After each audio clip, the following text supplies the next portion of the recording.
All right. Good morning, everybody. Happy Halloween.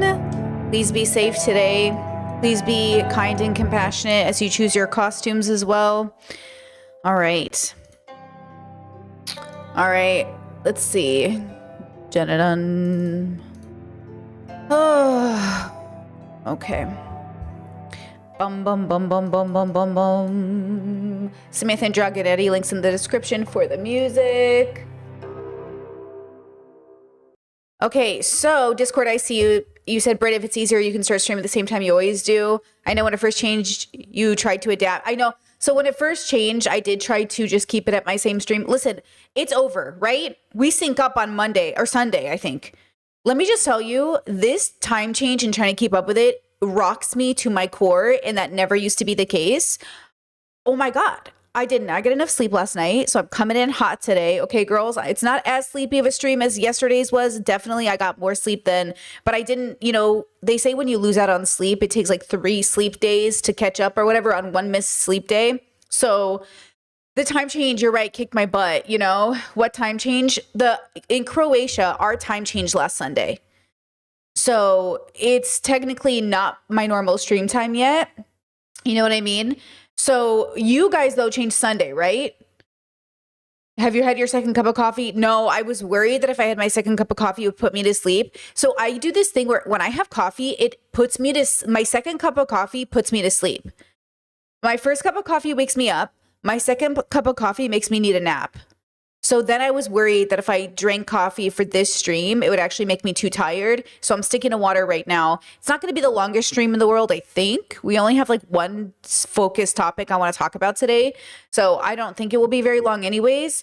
Okay, yours happened Sunday. So then we'll be synced up and it won't matter. Monday we'll be back to normal. We'll be on the same time. But yeah, the time changed for us Sunday. So I was just like, everything was a little off, Wait, Chess's Britt, I saw your doppelganger at work yesterday. My heart spiked when I first saw her, and I had to remind myself that you were in Croatia. No way. I am obsessed with doppelgangers. I think they're so cool. I think it's so cool. Shut up. Shout out to Upstate New York. Honestly, bro, there's this that website, like that artist who put together all the doppelgangers. I would love to be my doppelgangers. Like, I don't want to be your friend. I love the idea that somebody has my face in the world. Like, I love the idea that people look like each other. I just think that's so cool and so special. And so, I just think that's so special. And you remember that whole theme on How I Met Your Mother was like, oh, you're doppelgangers. Like, yeah, they're real. One time I did see a doppelganger of mine. In one of her photos, she looked so much like me, but in her other photos, she didn't. She had a very big chest. So I sent the picture to my mom and I said, how do I look? And my mom's like, did you get a boob job? And I was like, that's not even me. She goes, I didn't even think it was you. I was like, yes, you did. She looked like me enough, but the rest of her photos didn't. And I think she was Jordanian or Assyrian or something like that. So we were, from kind of the same area. But yeah, she looked like me when I was straightening my hair and I had the big hipster glasses. Chess says, to me, you look like British figure skater Kristen Sprouse. Let's see. I've had people tell me my whole life who I look like. So I definitely look like a trope of person. But if do people look just like me? I don't know about that. Let me see. I can't get a where's the picture of this girl's face? Hold on. Everything is far away. Oh, yeah, I could see what you would think that. But you see how we have something similar about us, but she doesn't look like me, but we look like each other. A doppelganger looks like you, looks so much like you, you think you're twins. That's what obviously we don't actually look like each other, but we have the same trope. We're the same, it's a witchy face. I look like people who look like they could be witches, but we don't look like twins, I would love to see I would love to throw my doppelganger in the mix of things. You know how those people pretend to be celebrities, which I think is absolutely mentally unwell. I think if you spend your life pretending to be a celebrity or stalking them, you know who you are. That is insane. which is different than being a doppelganger. You know what I mean? Ridiculous. Okay. Chet said, I read about a village in Iraq who have lighter skin and are said to have descended from Alexander the Great. I don't know anything about that. That is not my area of expertise. I know nothing about that. Okay, let's see.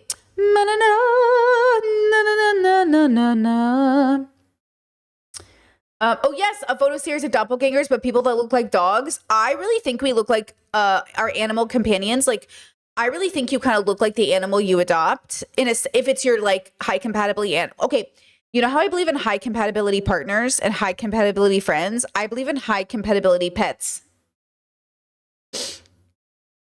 I think some people are out here just collecting dogs, but not having special connections. And then I think some people out here are bonding. And I think the animal you really bond with, I think ends up looking like you. Like all of my siblings that have, we call them Pokemon pets, like Pikachu level Pokemon. So all my siblings that have Pikachu pets, they look like the sibling. Like it matches. Like it makes so much sense. Like it's not just an animal that lives with you. It's like a very big connection, you know? Right? Let's see. Chad says, do the people in Croatia celebrate Halloween? I get asked this question every year that I've been here. I don't know, because we don't have kids and we don't live in a neighborhood where people trick or treat. But if they do, I'm not privy to it. But I mean, I'm sure somebody has some sort of, celebration or something going on, right? So I don't know. Yeah, I don't know. Discord said, fun fact, a lot of modern witches are based off Jewish people, so it makes sense that you feel like you have a witchy face, especially since people mistake you for being Jewish. Why does that feel anti-Semitic to me? Like, I get what you're saying. But there are witchy tropes that exist in all ethnicities, right? Like, it wouldn't just be Jewish people, even if the witches are based off of them, but it's probably impacted because of the media we consume, right? But I feel like when I think of witchy features, I don't think of any one ethnicity. I just think of the things that are in that, like the chin and the nose and like the combination of the two, like the combination of, like my face being a moon shape and the nose, right? That's basically what I think of, and I think of them as a global phenomenon. But I don't know if in modern Hollywood, a lot of the witches have been based off of. Is that because of anti-Semitism? Is that like because isn't that kind of insulting? I don't know. But I will say like my nose is like the anti-Semitism I experience, which is so funny because Palestinians, Jews, Assyrians, like we're all Semites. The anti-Semitism I do experience because of my nose is like related to Jewish people. So I just want to, I want to make sure I'm not saying that, right? Chet says it was definitely an anti-Semitism when the trope was invented. Oh, yeah, we want to get away from anti-Semitism for sure. But I would just say generally, globally, if you got a witch face, you got a witch face. And there's nothing wrong with it. Every person I've ever dated is like, you look like a witch. I'm like, yeah, I do look like a witch. And I know the temptation to change that to not look like a witch, but then I always knew I was meant to be Yubaba. So who am I to change my face? You know what I mean? Who am I to change it, girl? I don't think it's meant to be. I think I'm meant to be a witch, and not the little crackle too, oh!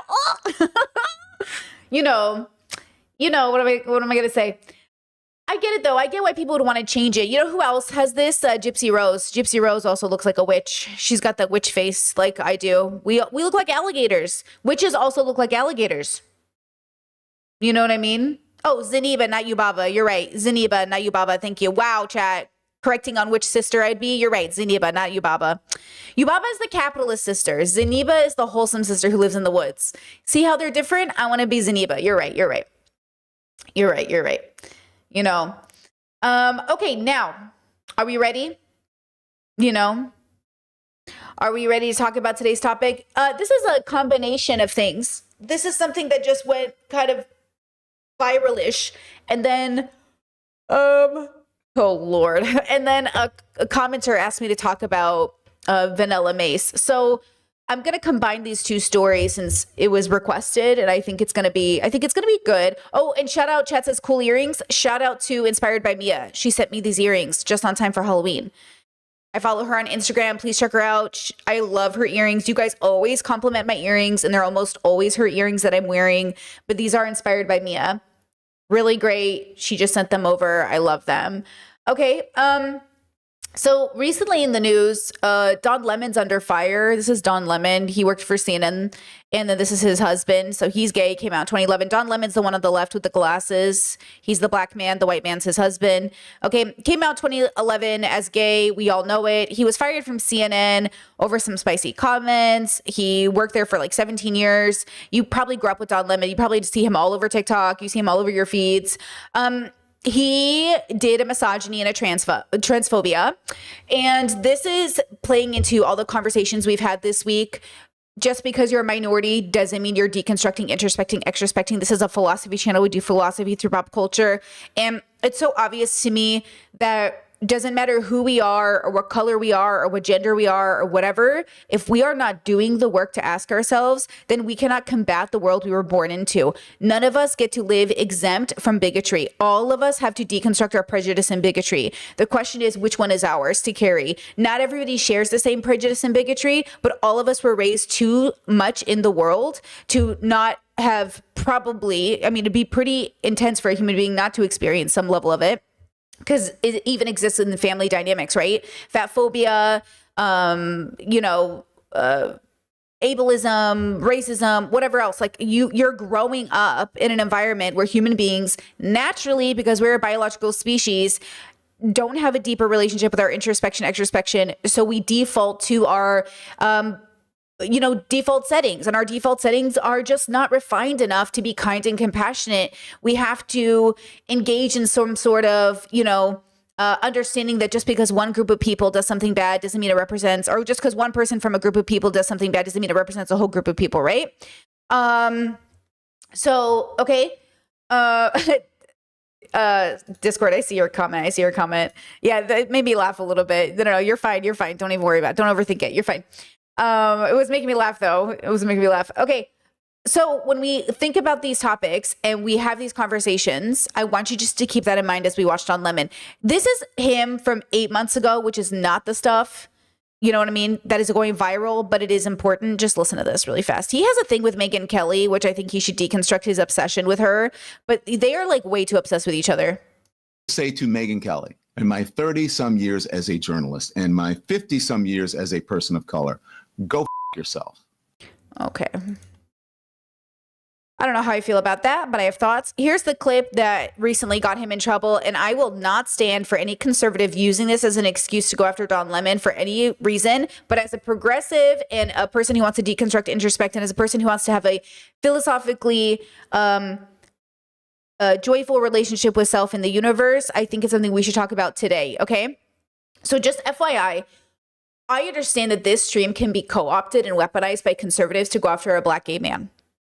So let's make sure we are holding him accountable as more deconstructed people and not the way the conservatives are definitely utilizing this clip, okay?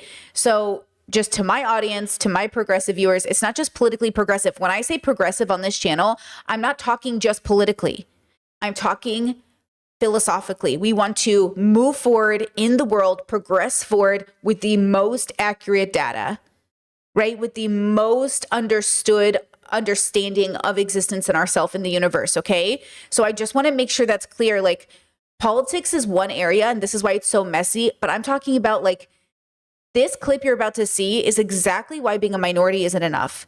And I'm so okay. No, listen, I am not okay. Pause. This is my life's work. I think this is what my life was meant to be, is showing people that this is exactly how humans are, which is why we have to work so hard to be better. Because being a good person is really, really, really, really hard. Okay? It's really hard. And so this isn't like oh my God, I can't believe Don Lemon said this. It's yeah, of course he did. Why wouldn't he? He's probably never even thought about it. The same way none of you have probably even thought about anything. People don't even think about why they get up in the morning. So we have to do something about that. Just because it's the default doesn't mean it's good. Okay, so here it is. The conversation, this is a podcast called Clip Farmers Podcast with Don Lemon. This is on his channel. I guess these are his guests or his host. I don't even know who these people are, but here you go. Not fake. Okay, he's putting on Don Lemon's glasses. He's going to do a Don Lemon impression. Oh, they kind of like do good for me. Are you Don Lemon? Are you Don Lemon? Lemon? Hey, Megyn Kelly. What? I don't know what that impression was. Where did that come from? That was a joke. Dude. All right, real question though. Is Megyn Kelly chopped? I don't know what unk. that means. Is she chopped? I don't know what is chopped. I've heard it, but I don't know what that means. What does chopped mean? She's gonna get mad at me, dude. I don't know if I want this here. What does chopped mean? Chop means like not hot. Yeah, she's chopped. You put it in a sentence? Yeah, she's chopped. Megyn Kelly is chopped. Chopped because, I mean, it's like a lot. It's a lot of hair pieces and makeup, and it's like too. I don't know, the whole MAGA look. It's and all the MAGA it's ladies. too They much. look. It's like too skinny. Like they're all so skinny. Like eat a fucking cheeseburger. Christy Nome is like I've seen her in jeans. Oof. But also that face picture recently. Yeah, not no good. shame, no shame. Yeah, you right. know, slight but- shame. Yeah. Thanks for that little chopped conversation. I did appreciate that. That was nice. Megyn Kelly, my final words, kind of looks like a Barbie doll covered in like WD-40. I think she looks trans. Let's end on that note. She looks, Wait, as wait, they what? say, she looks clockable. Clock it. Clockable. Wait, give a. Do you know what clockable is? You can clock it. Google it. What is it? Help us. She looks clockable. Wait, It's like when a This a isn't gonna drag be person trans or porn, a is it? trans person is clockable. I've never heard of that. Interesting.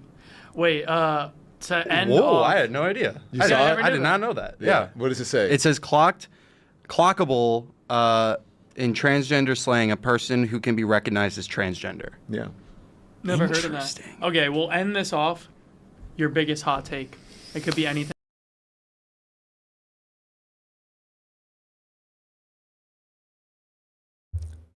You know, this is what I'm saying. Being a minority isn't enough. We all have to deconstruct. We all have to introspect, extrospect. What was the point of doing this?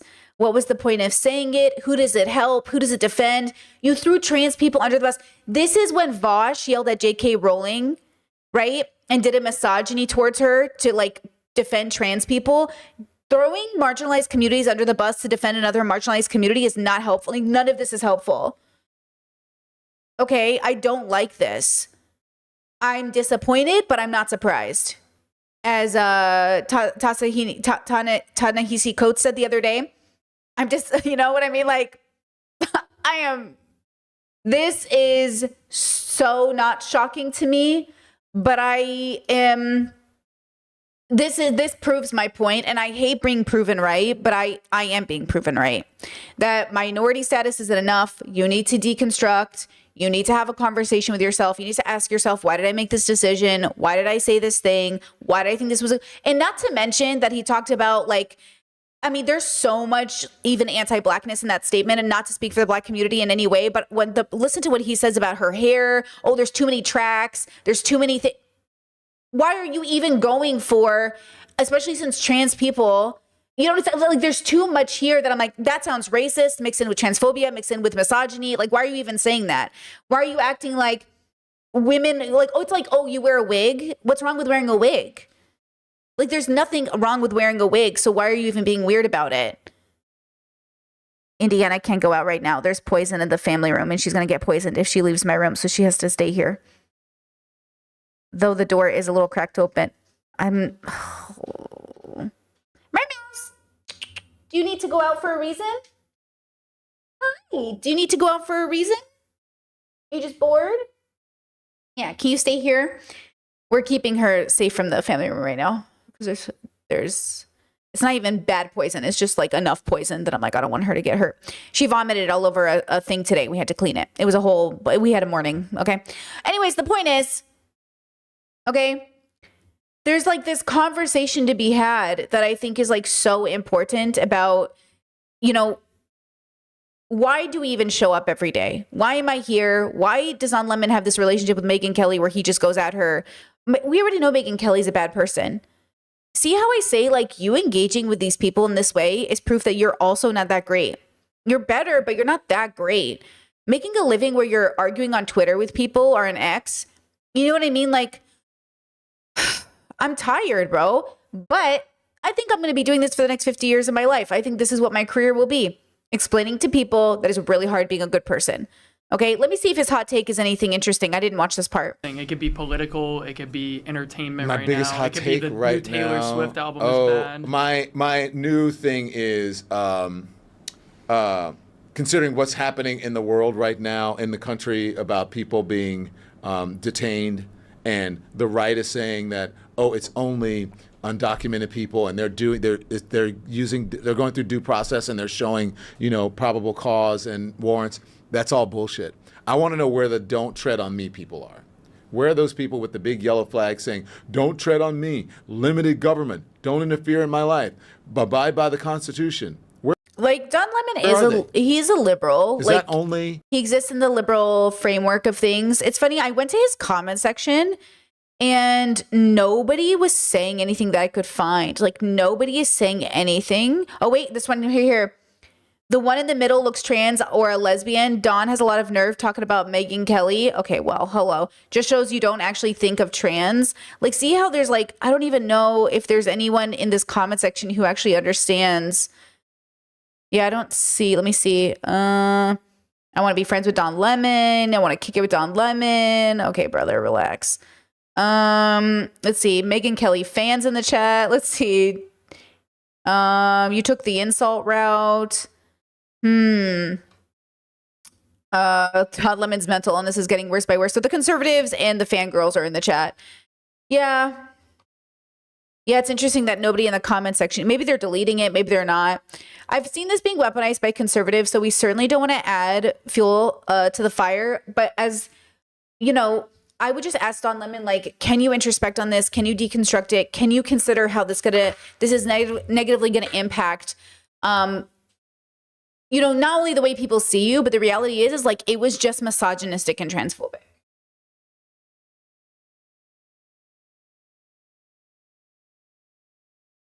Girl, it's okay. I have another door to block her from the kitchen. Croatian homes are interesting. They have doors to the kitchens. So there's always a door that closes the kitchen off from the rest of the house. Isn't that interesting? So she won't be able to get to the poison. She'll just walk around the hallway being confused. I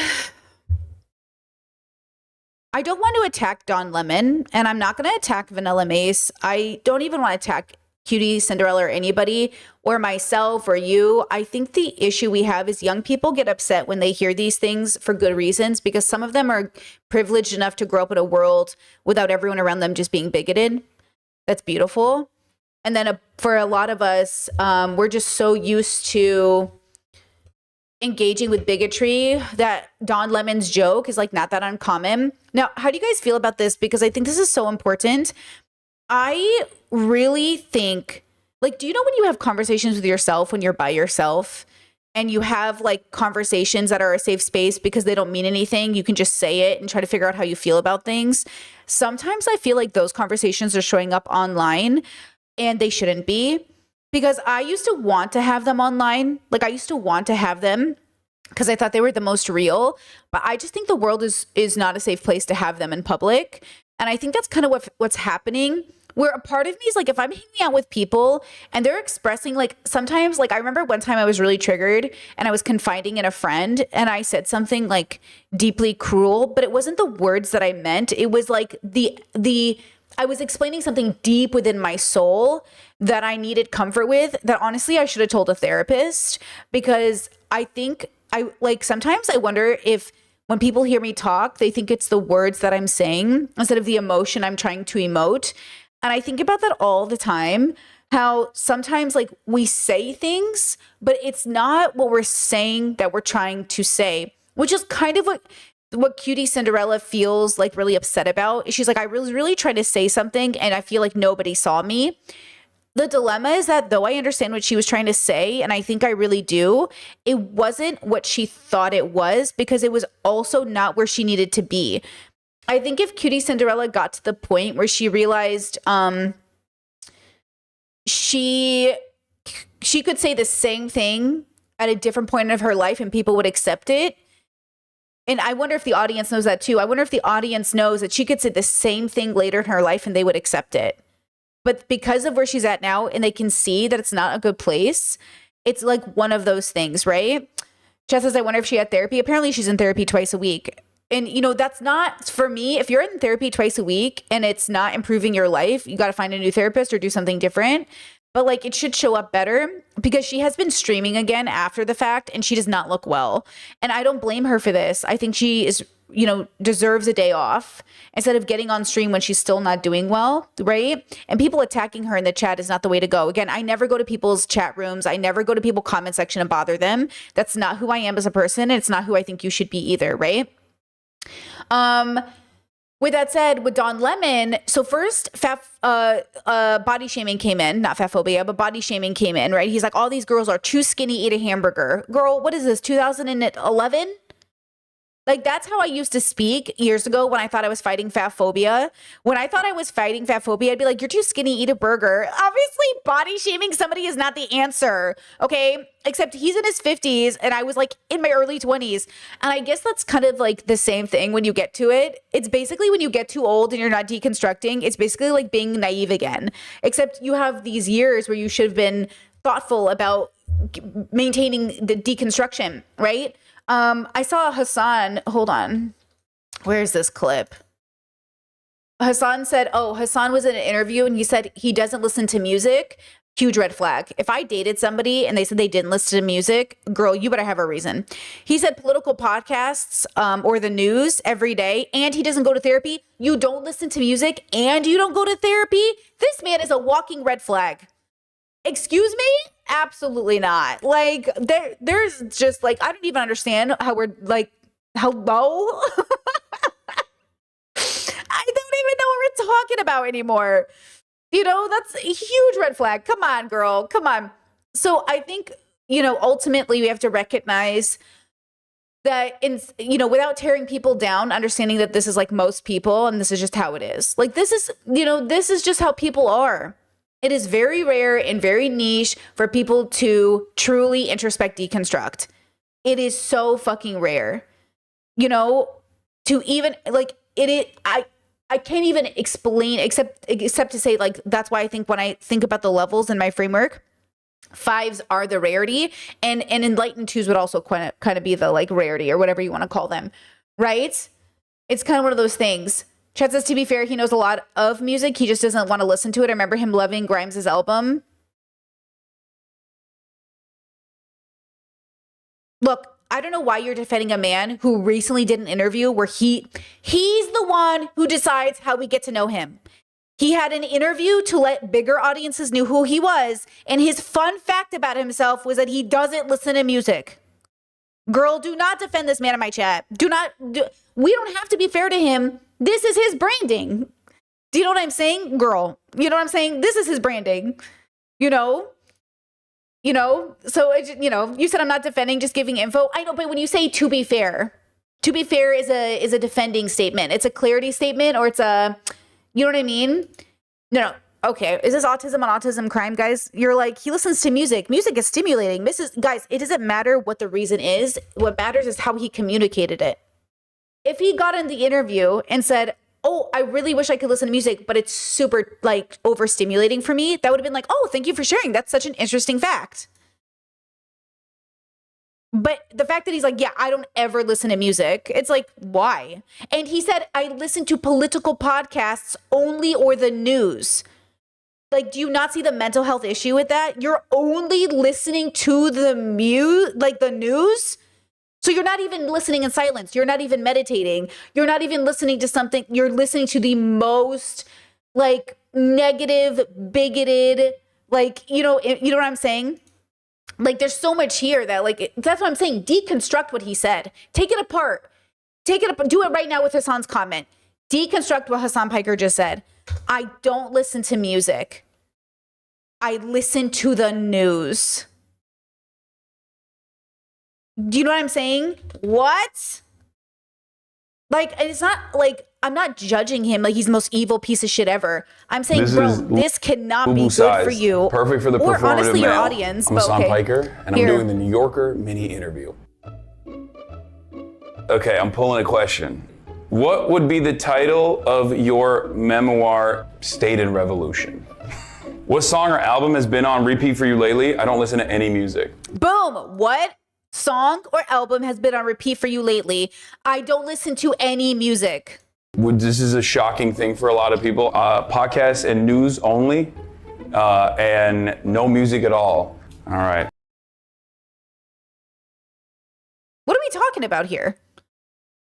And if that's a joke, he should, I doubt it. I doubt this is a joke. You know what I'm saying? Like, what are we talking about here? Okay? Are we all understanding that I'm annoyed? That this is obviously a red flag? Okay? So obviously, red flag. Don't say boomer coded. Boomer coded. Boomers love music. Boomers love, I grew up my whole life with my parents playing music. Music was my life. Boomers love music. Boomers have some of the greatest taste in the music. Hello? The 70s? Hello? So anyways, all of this to say, okay, just because you're progressive, quote, quote, does not mean you're deconstructed or introspective. You know what I mean? Chat said him, not my chat, but his chat said him not listening to music and only news podcasts explains why he's so mad and yelling on stream all the time. Genuinely, my biggest criticism of him is that he doesn't listen to music. That's so insane. Oh my God. The music thing is a red flag. Still like him though? Yeah. Well, you know what I'm saying? Like, what are we talking about? Yeah, sounds like a person who doesn't take care of himself. He doesn't take a day off. He never takes time for himself. Is this your hero? The man who can't even live by example? This was my same criticism when I was in the Debate Bro bubble. I was like, I don't care what you're saying. I need you to live by example.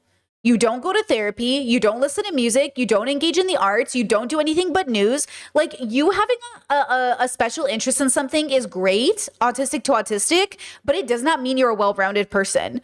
So like, I'm not impressed with him. Okay. He just has like, you know what I mean? Like, I'm impressed with him. Again, this is not to be weaponized by the conservatives or the centrists. Like, fuck them. Okay. This is a conversation. Okay. Where I'm just like, his priorities are not good to me. He does not have good priorities. You know what I mean? Just not good priorities. Now, Chad said it's totally a joke, but giving American Psycho, well, what he said is a joke. Well, he's doing a really bad example of representing himself to the New Yorker. Like, the New Yorker interviews him, and you want to make a good first impression. Do you know what I'm saying? Like, you want to be thoughtful, but I don't think it's a joke. Like, I think he's serious. You know, Chad says he did cover Kneecap. Would have been weird if he didn't listen to their stuff before. Why? Streaming their concert? No. It would have been so on brand. It would have been so on brand for him to listen to them on the weekend or not even at all. And then that's exactly what streamers do. That's what all the news people do. Guys, that's what news people do. They barely read your book. They barely listen to your music, and then they interview. Or maybe one person gets selected to read the whole book. You know what I'm saying? But he's not listening to the music as a vibe. You know what I mean? Does he cry in the shower and listen to his favorite emo music? He's missing out. You know what I mean? You know? Chet says as a former Hassan stan, he does not listen to music, y'all. I'm just saying. Oh, hi, sweet girl. Are you back? Hey, pretty girl. Oh, did somebody eat lunch? You look like you just ate. She's so cute. Chet says, genuinely don't understand why you guys are concerned about this. I've heard plenty of people say what he did. No, you have not heard plenty of people say, I don't listen to music. I only listen to news and podcasts. You have never heard that. You have never heard a person say that. And if you have, they are just not as well-rounded. Again, period. It's like the people who say, all I listen to is music. I never pay attention to politics. Is this a brag? This is not a brag. It is like a person saying like, oh, I never pay attention to the news. I don't give a fuck what's happening anywhere. This is not a brag. Same thing saying I don't listen to music is not a brag. It is embarrassing because you are basically saying, being a position of power where you want to be a role model, that you do not engage in one of the most fundamental parts of the arts that you have access to and privilege to experience. You know what I mean? No. Now, okay, it's one thing if you are having one of the most unique biological experiences ever, like truly one of the most unique biological experiences. But if you do not listen to music in some capacity, I mean, guys, are you saying you don't listen to classical? You don't put on the 70s? You don't listen to Michael Jackson? You don't put on, you're saying none of it, like not one single piece of music has ever like inspired you? Then what does inspire you? What's your form of art? What's the form of art, right?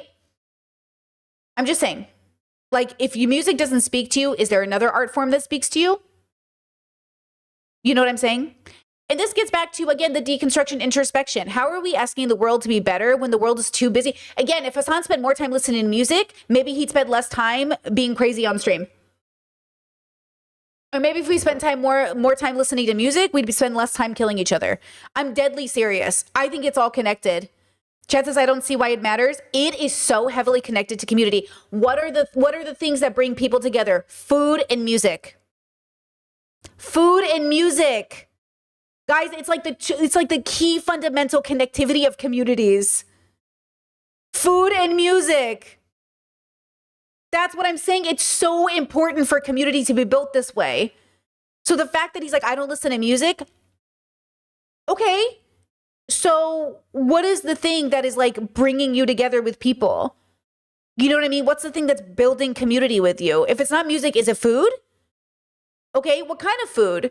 What is it? Like, what is the thing that's, again, I'm not criticizing Hasan. I know I speak passionately and you guys are like, oh my God, it's not. It's just like, we say we want to be deconstructed. We say we want to be introspective. Then why isn't this a red flag?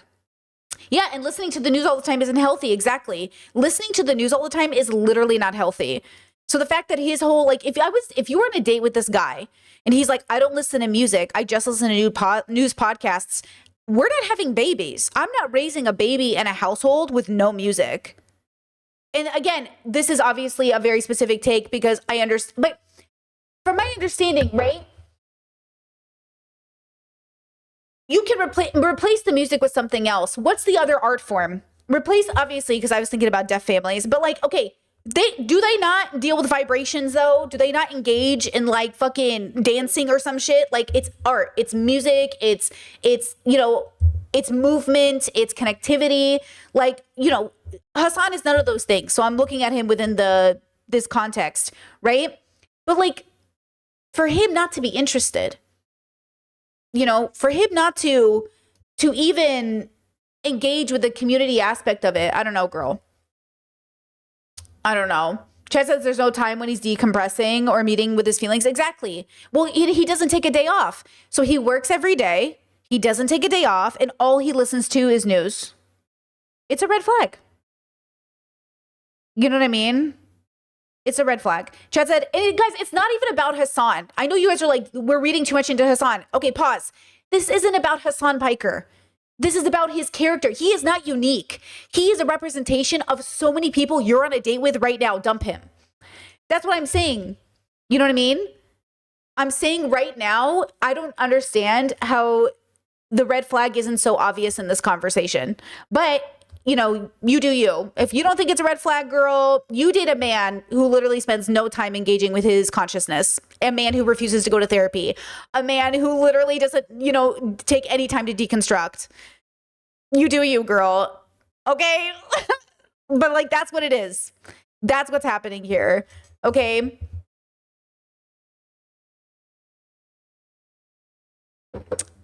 Da da da da da. Just heard something slam. Hold on, Indiana.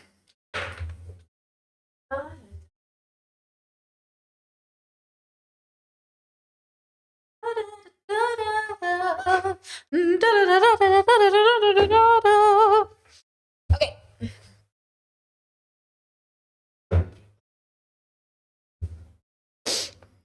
Da da da da da.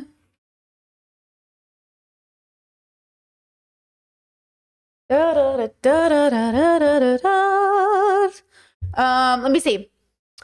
Ba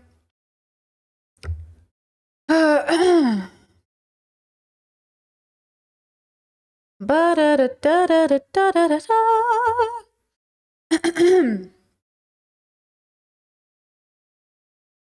Yeah, Jed says I've met a lot of middle-aged men who are just like him, and the archetype is emotionally unhealthy and self-blind, which still affects his life and relationships. So it's an archetype that's a red flag. That's it. Okay, that's it. It's just,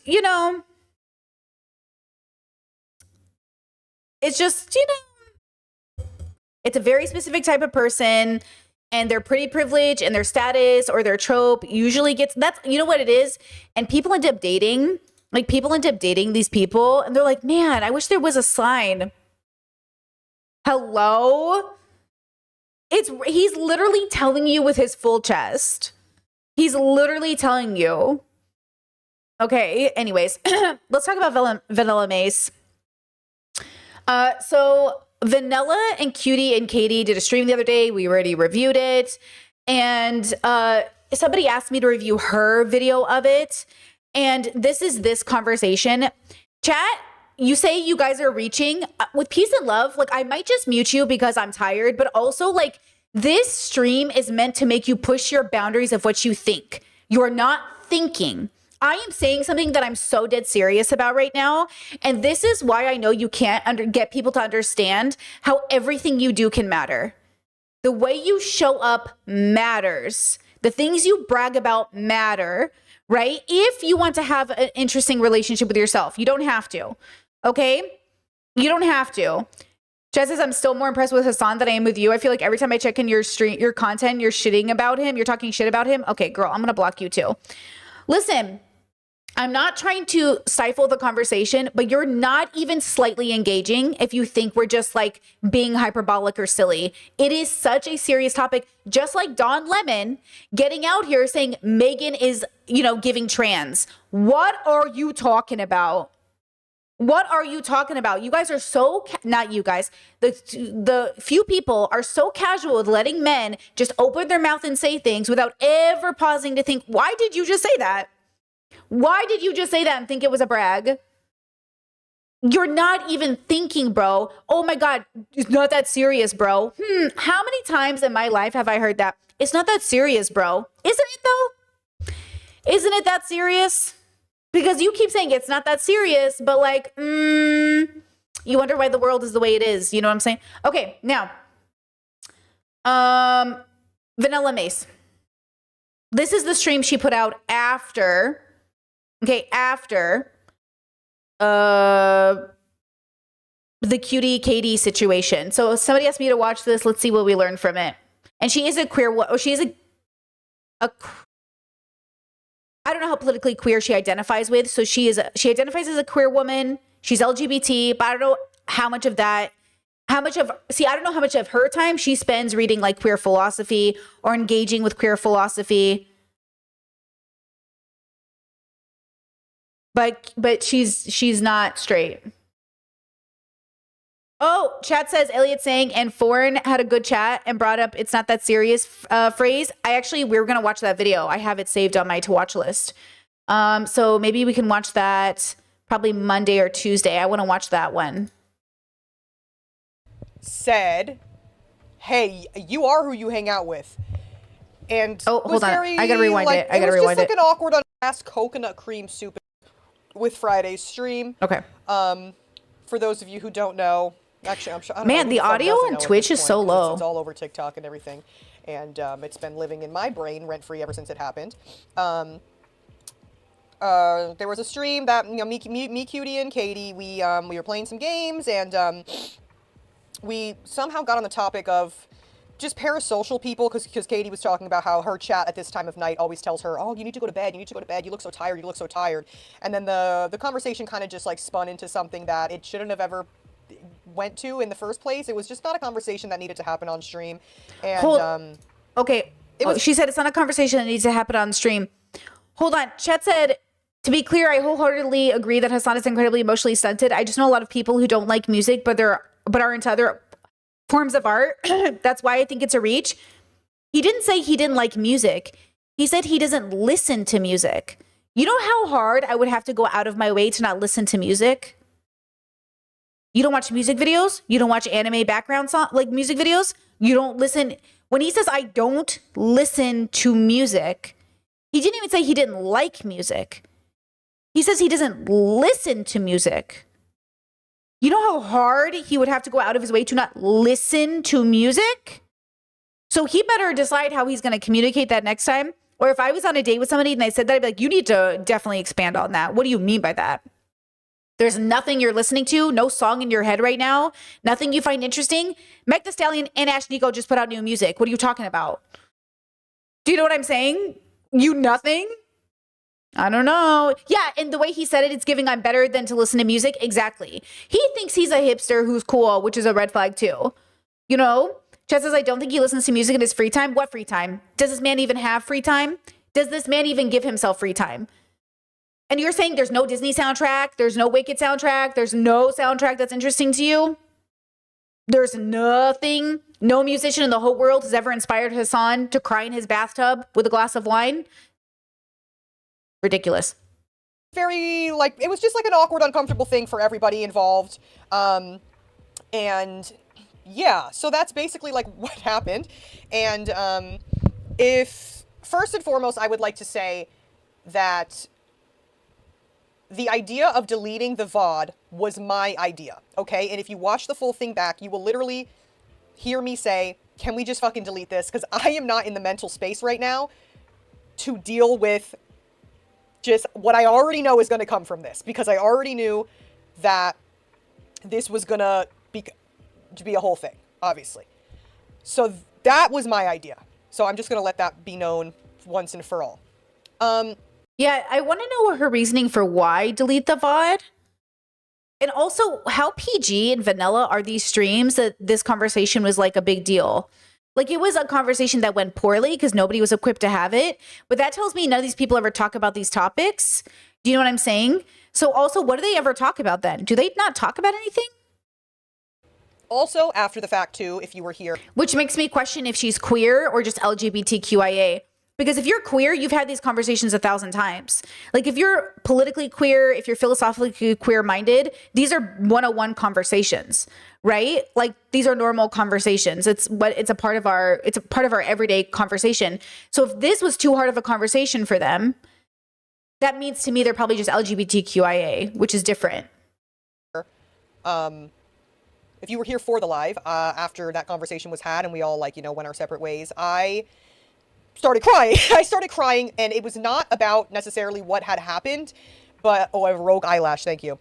It was not about what had happened, but it was more so just like everything as a whole, and I was just getting emotional, because there's just been a lot going on this month. There's just been a lot going on this month, and I think she also got attacked for saying she's not convinced that Hassan zapped Kaya, which is fair. Like, I don't think anyone knows for a fact if that happened or not. And people pretending they know for a fact it happened is just like, I don't know. I wouldn't take that bet. I would say it's more likely he didn't shock Kaya just because it would just be kind of crazy. But also, I think she got severely attacked for that as well. You know, there were some things that were said that I did not necessarily agree with or think that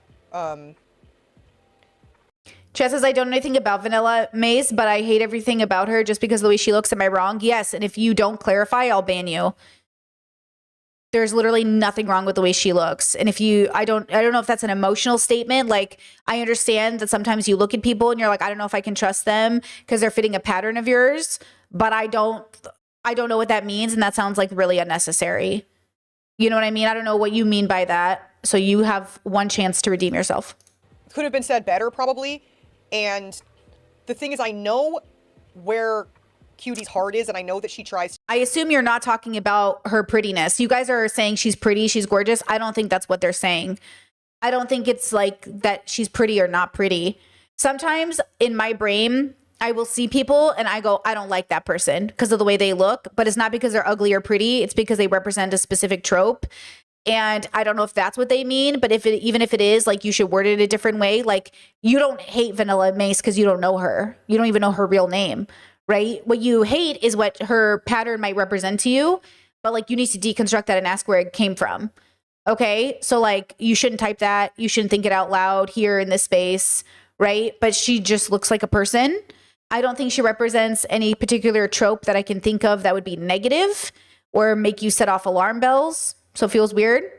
Chat says she also had 14 to 16K on this stream compared to usually stream about 5K. That's why this chat is going so fast. Okay, noted.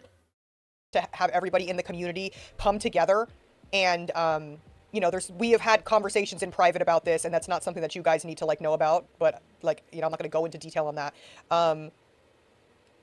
And I just don't want anyone to think that all I'm going to say is that it's like I'm trying to be like freaking PR Dre now. There are clips of me giving other people advice, literally saying, you are who you hang out with. And I've given people advice. People have been like, hey, my boyfriend, this XYZ, you know, like is hanging out with this guy and he fucking sucks or whatever. And I have literally said, hey, you are who you hang out with. And so for that take of, you know, you are not who you associate with was not necessarily something that I agreed with. So that's a very interesting thing. Like, do we believe in guilt by association?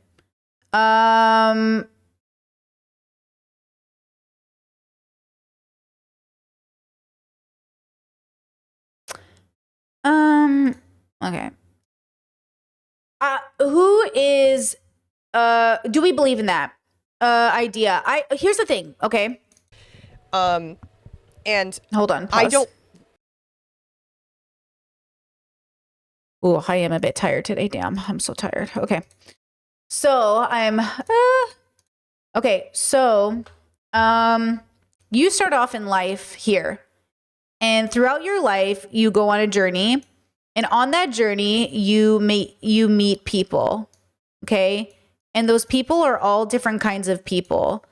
And sometimes those people follow you throughout your journey and sometimes they don't. So let's say sometimes you meet a person and sometimes that person follows you throughout your life. Sometimes you meet a person and they don't. Sometimes you meet a person once and never again. Okay. And then sometimes you're born with people that you do all of life with.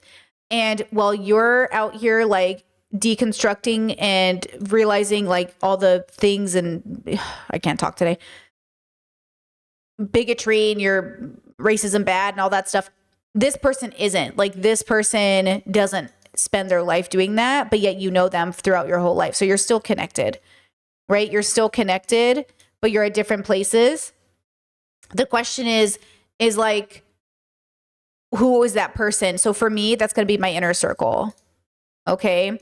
My inner circle I love unconditionally my inner circle, whether they ever figure it out or not, but that doesn't mean I have to see them or hang out with them. It just means my unconditional love won't change.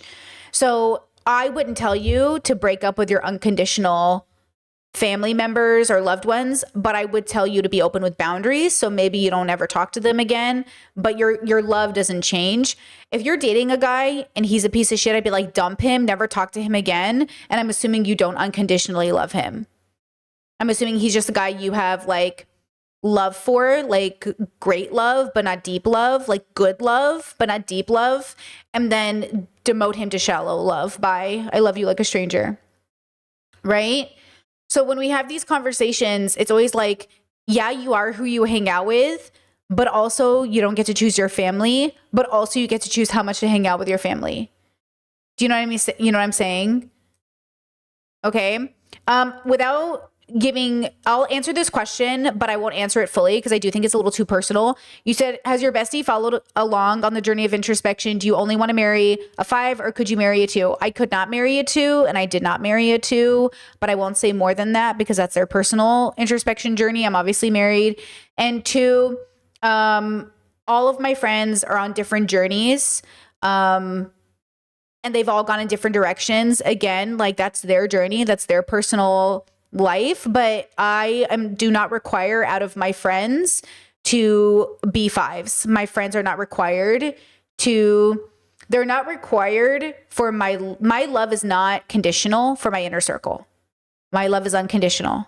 So it doesn't matter what they do with their life. I love them. Okay.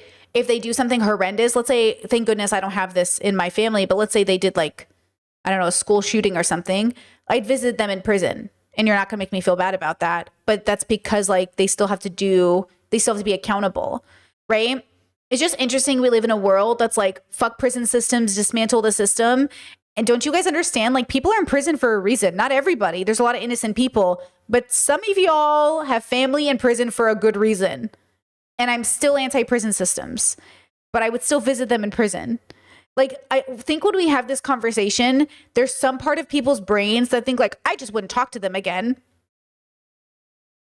Yeah, we're not having the same conversations. Like, we're not playing the same roles in our community. So again, the role in the community, are you the healer? Are you the elder? Are you the auntie? Are you the uncle? Like, you know, like you have to decide what role you're playing in society. So again, this whole thing of like streamers, I don't know how many times I have to say this to you, but I want you to get it for the sake of like everybody else. Streamers are coworkers. They are sometimes friends, sometimes they're lovers, but none of them are as close as you think.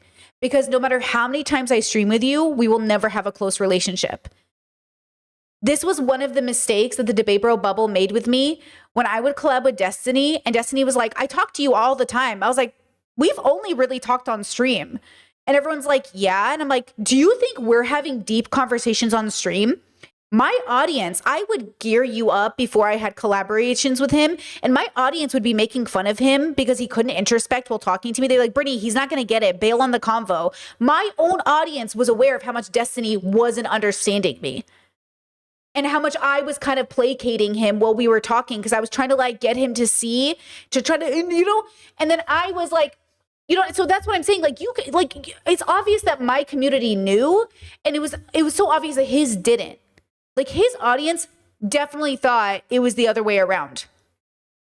But that's like, the thing is like, I was trying to get this community to like, I thought it would be an interesting space to have philosophical convos. Obviously I didn't do my research. Okay. But the point of this is like, we were never close. And the idea that because we were streaming together, we were close is so fucking weird. It's like the weirdest fucking thing. Okay. Chat says, what if they did take accountability? How would you feel about that? Like if they were a school shooter and they got better? I mean, people do it all the time, right? Some of I don't.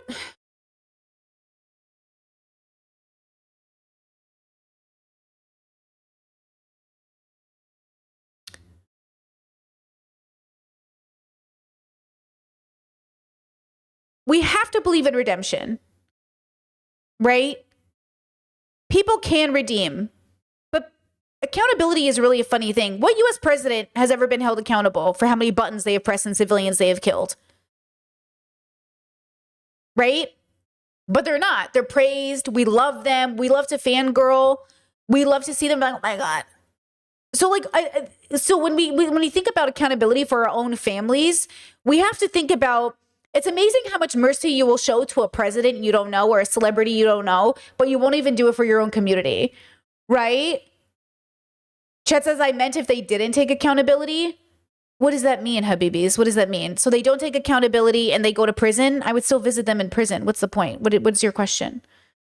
Assuming they'd even want to see me, right? Assuming we'd have the conversation. Like, I don't understand the question. You know what I mean? Because again, I don't know what hypothetical person you're imagining, but you're talking about let's say it's one of my brothers.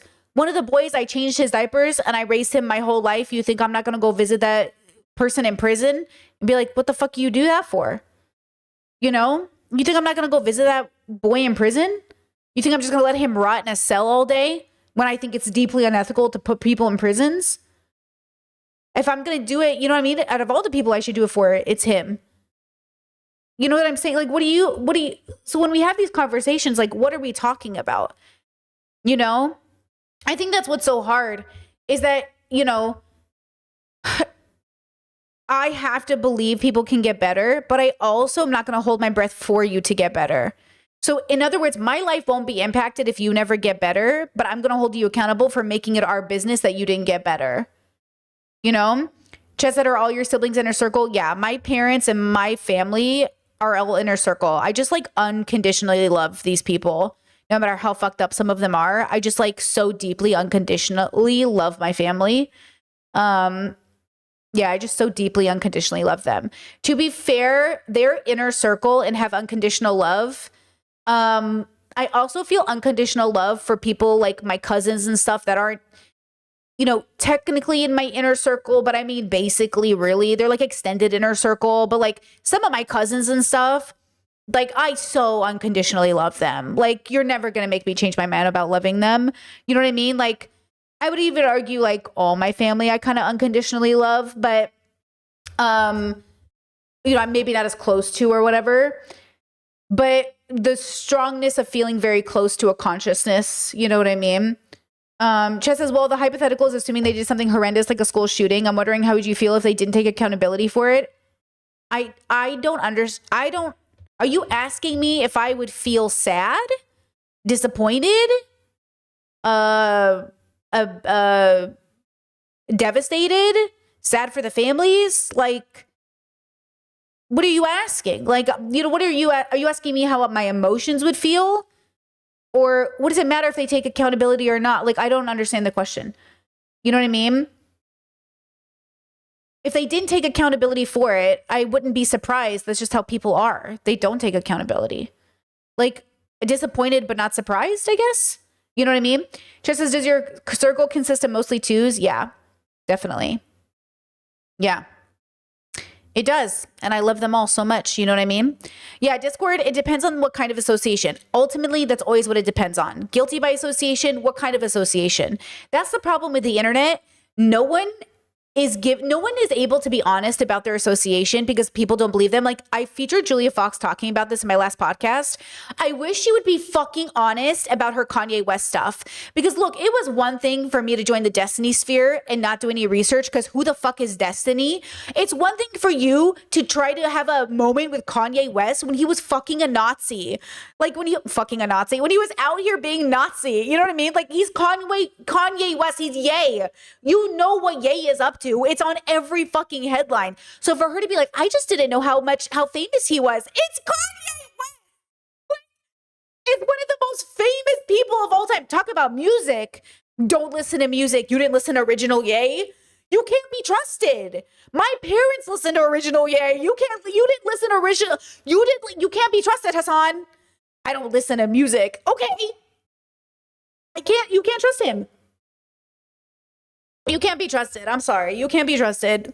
Okay? Like, my mom was out here blasting Jesus walks. You know what I mean? She was just like, what do you mean? You know what I mean? What do you mean? So, okay. Hold on. What else? Yeah, so when Julia Fox gets out here, I believe she was used by patriarchy. I believe he's a misogynist. I believe she was used as a little token handbag. But she also signed up for something that she should have known better about. And if she didn't know better about, she should have reconstructed her book. Her book is just that's the problem, is people like her who right now on her TikTok are like, oh my God, the Kardashians have chosen me. Want it to seem like I'm backpedaling on something because I have. Hold on, Vanilla, you're beautiful. Hold on. Hold on. Julia Fox is out here talking about like, oh my God, the Kardashians finally chose me. And her fans are like, you made it, Julia. Oh my God. God, making it being a collaboration with the Kardashians makes me want to die. Guys, I'm on an episode of the Kardashians. She's like so proud of herself. She's like, oh my God, it happened. That's what I'm saying. These people aren't progressive. What progressive girl is going to get out here and brag about doing a collaboration with the Kardashians? They're like the queens of capitalism. That's how Hassan sounds to me when he's like, Neil deGrasse Tyson. I was on a plane with Neil deGrasse Tyson. Neil deGrasse Tyson, when there's four, there's more Neil deGrasse Tyson. This is how Hassan sounds to me when he's out here bragging about these celebrities he's hanging out with. What part of this is progressive? Now, I know because I was a baby progressive when I was coming into the scene 4 or 5 years ago, 6 years ago, I really hit my true baby progressiveness. I was on this deconstruction journey. I think the dilemma here is like, now it would never happen, right? In a sense. But somebody, you know, I noticed somebody on my podcast was like, you're out here saying you should be careful who you like promote or watch, but you featured so-and-so in your podcast. I don't even know who the name was. I don't even know who that was. Like when I post content on my pod as an example, and I use people as an example, I'm not promoting them, or I'm usually using them as like an example of what I'm talking about.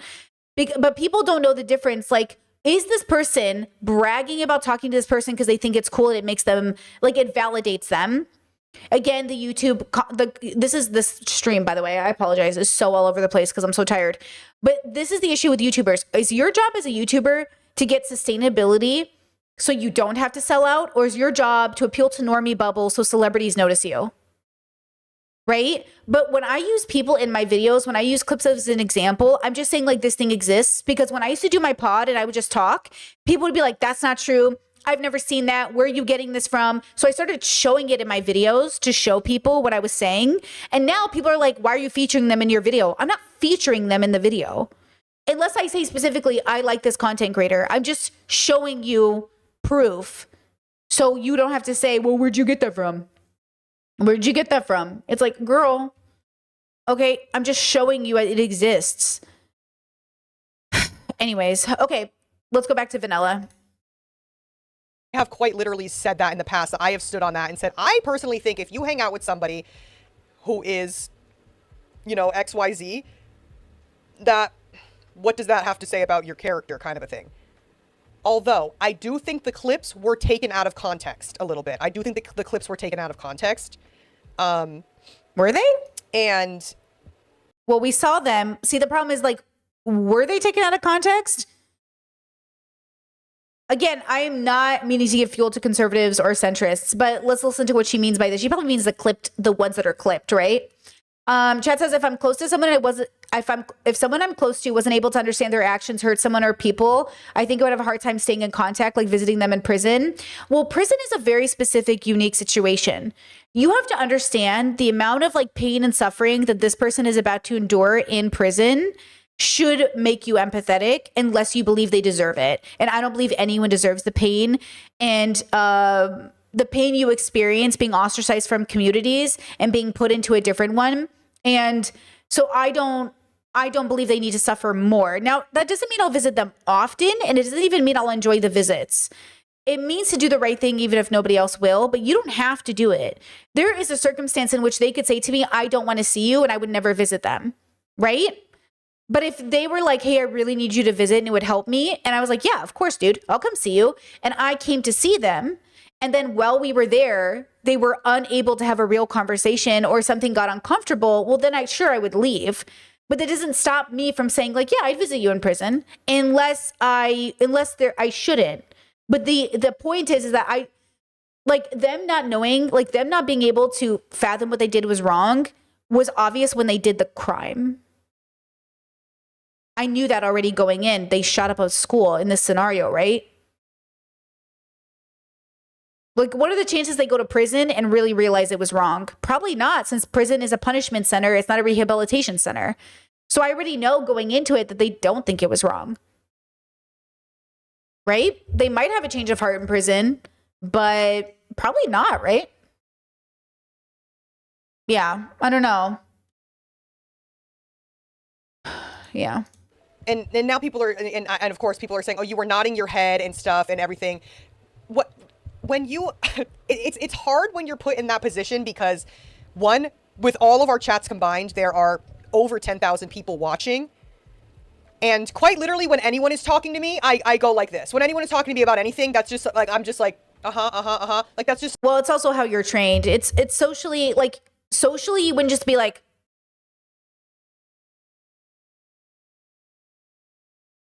when people talk, you don't really go, It's an indication of I'm listening to you. It's an indication of I'm hearing you out. That's what that means. That's just a conversational thing that happens with anyone that I fucking talk to. So that's just that. And I think if you watch the full thing, you could obviously feel the fucking tension. You could feel that it was a little awkward for everyone. And it's more of a thing where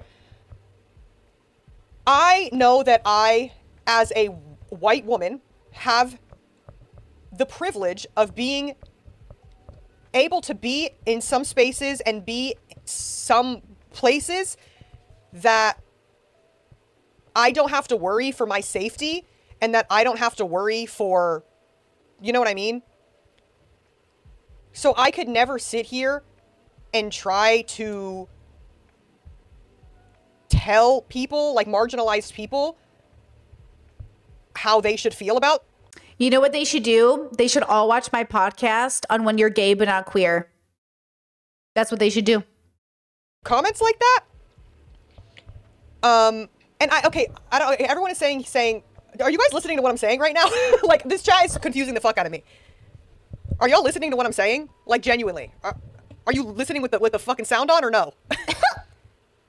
I'm just laughing because it was funny. I don't know. I don't know. Like, what? I am telling y'all that I understand why people are upset about that. I'm telling you that I know and understand why that is a take that people are upset about. Okay, I'll be honest. Do you know what most streams feel like, guys? Most streams feel like that awkward conversation you're having at a family gathering and someone's talking and you're like, and you're just there. There were so many times I did collabs with people, like panels, and I just didn't say anything because it's like, I'm not doing this. It feels exactly like that feeling. I promise you, it's the same feeling. And I know all of you fuckers have been in that social situation, and you can pretend you haven't been because like you're 14 and you think you're so, you're so bold or something. But the truth is, like, no, even 14-year-olds know that situation when you're a group of people and everyone's talking crazy and you're like, I'm not going to start this fight. I'm not going to do that here. Yeah, that is a very common occurrence when streaming. It is the same social dynamics, you're just on screen. I don't know why people think streaming is so like amazing and wonderful and it bypasses all the social. Nope, it's the same thing. It's just on camera. It's the same. Guys, I hate to burst your bubble. There is nothing special about streaming. Same awkward fucking shit. Okay?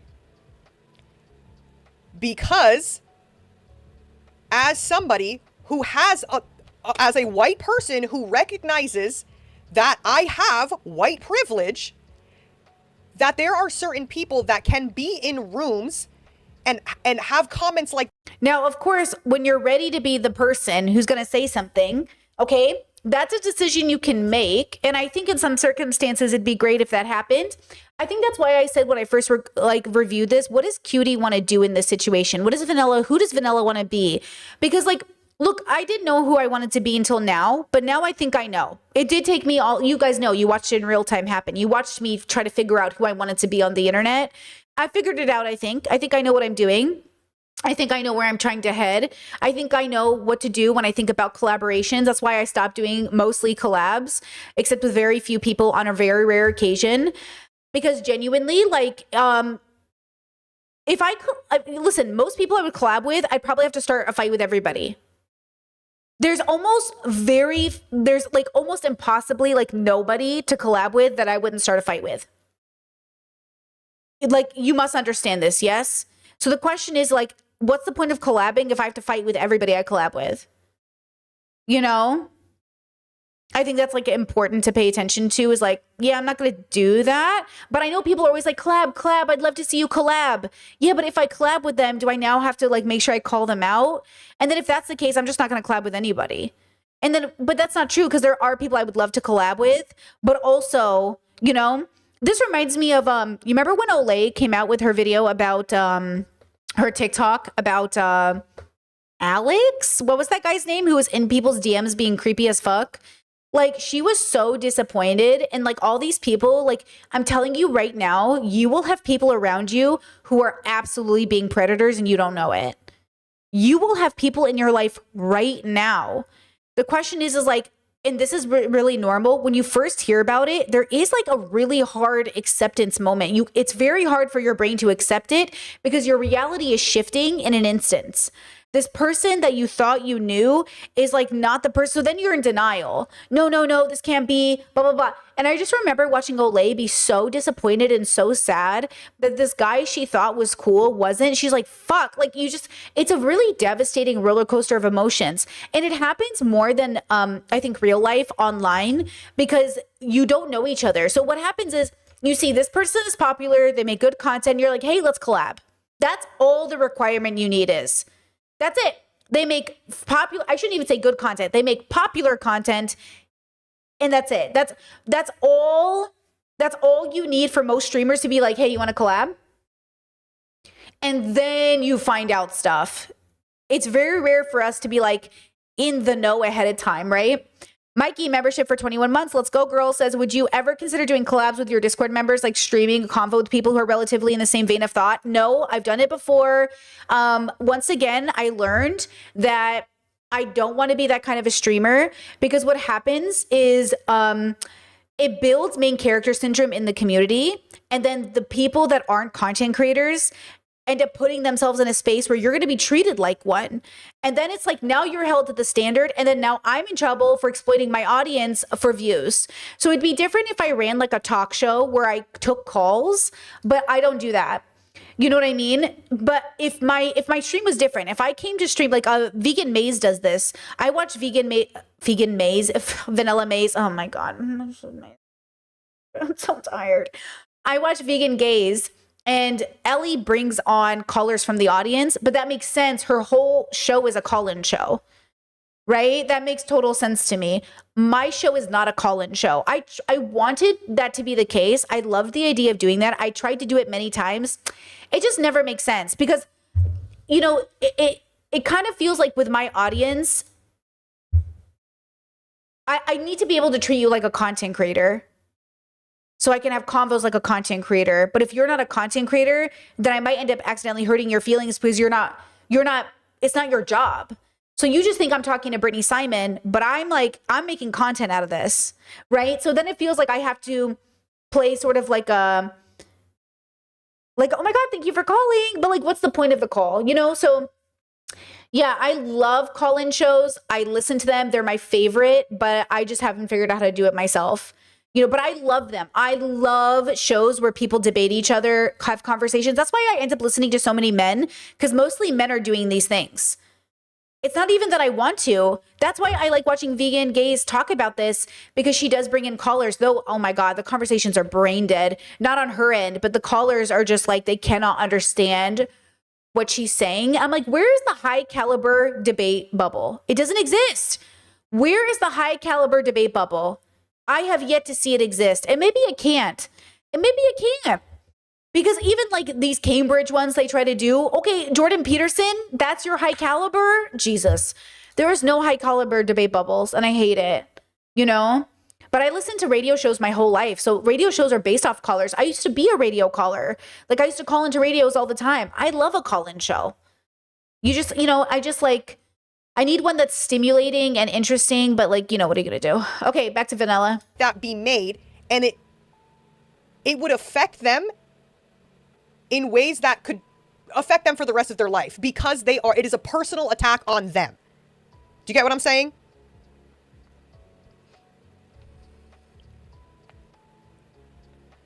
Marginalized groups of people cannot be in rooms where people are making these kinds of jokes and XYZ and whatever, and have it be something that can be excused or written off, because it's something that could affect them for the rest of their lives, and it's stuff that they have to deal with constantly.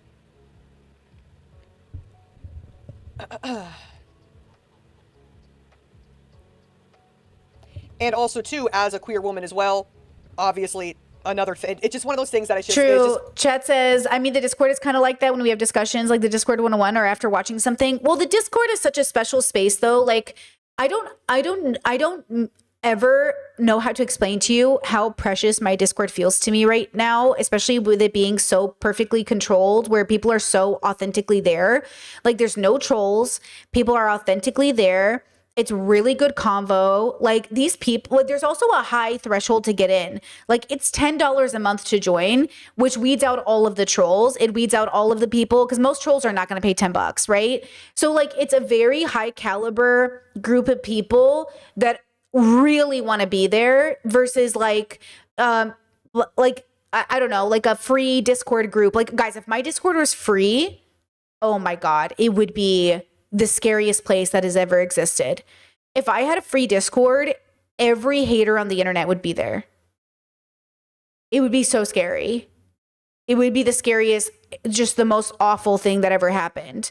So, you know, and the Discord's 18 plus on purpose. So like, I don't want to deal with anyone's little brother, little sister in my chat. You know what I mean? But it keeps the space safe and it requires you to be at least an adult, which then requires you to have at least had like some lived experience. Right.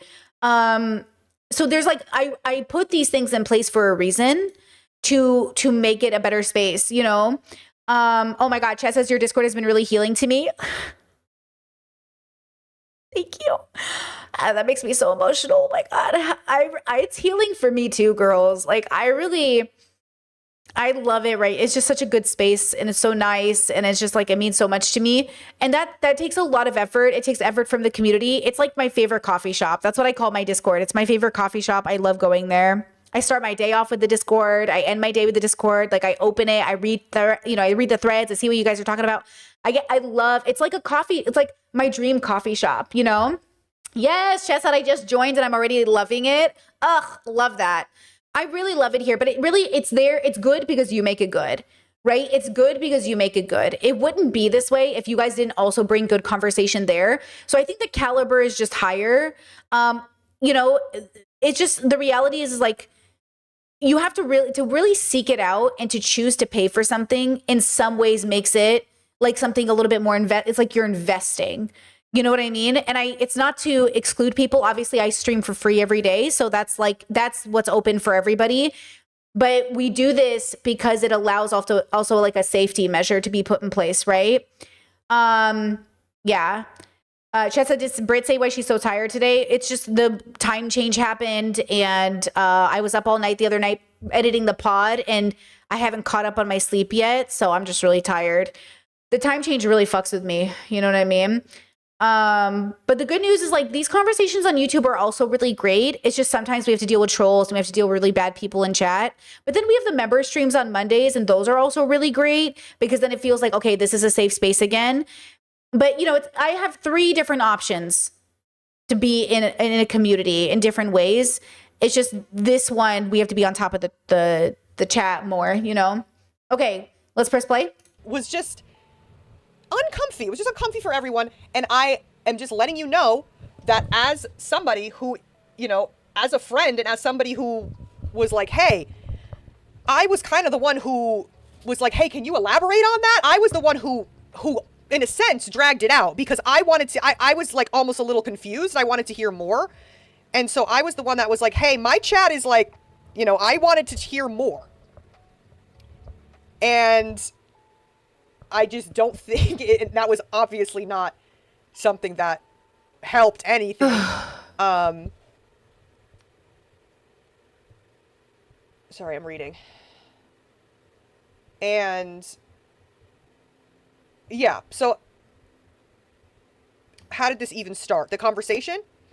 I feel like if I was there and in private, I'd say, Vanilla, why did this happen? Or, hey guys, like, why did this occur the way you think it did? Or I'd ask Cutie Cinderella, like, why was this conversation? Actually, yeah. Okay. If Cutie was in front of me, I'd say, hey, Cutie, not on stream. This would be something a friend would talk to her about. Why was that conversation so important for you in that moment? What was going on? How are you? Yeah, it obviously came up. You must have been thinking about it. Is anything going on? How's everything going? Because she obviously was thinking about it. It was obviously very concerning to her. I would argue a little triggering, right? How are you? What's going on? Why did that conversation come up for you? Because listen, as a neurodivergent girly, you can almost tell almost always like how the vibes are. Because like if something's on my mind, like you're going to know. It is very hard for me to hide what's on my mind. And especially if it's all I'm thinking about, like I don't care about anything else. That's all I'm interested in talking about. So she felt a little bit like that to me, where she was like very, like this was really important to her.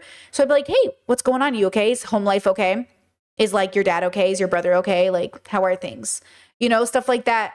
Because maybe it was one of those, but I don't even know if she has a chance to think about it that way, because now she's defending herself against the internet, you know? And I think that as a streamer can be so hard, or as a content creator in general, is like, you like to think of your audience as people who see you, but they can't see you.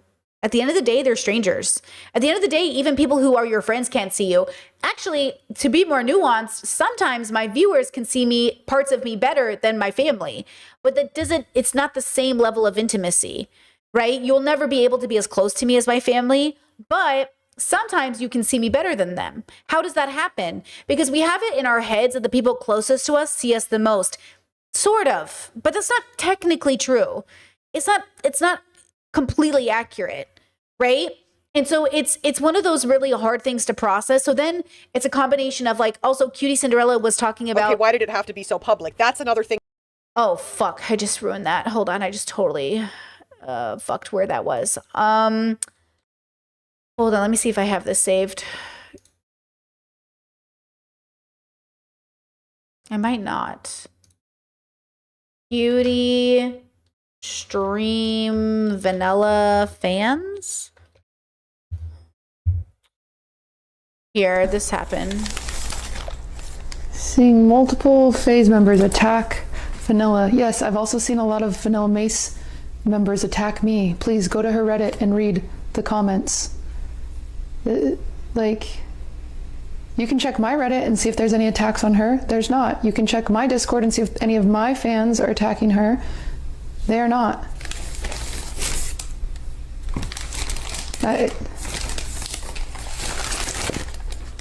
Anything I can control, there are no attacks happening. Unfortunately, it got out of sight of both of our bubbles. I'd like to make that very clear. Mods, I don't want to get baited into anything, so I need you to go a little faster with timeouts today, because I don't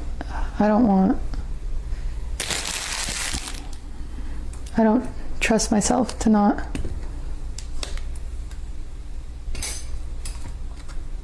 If you might be able to do that, I would appreciate it.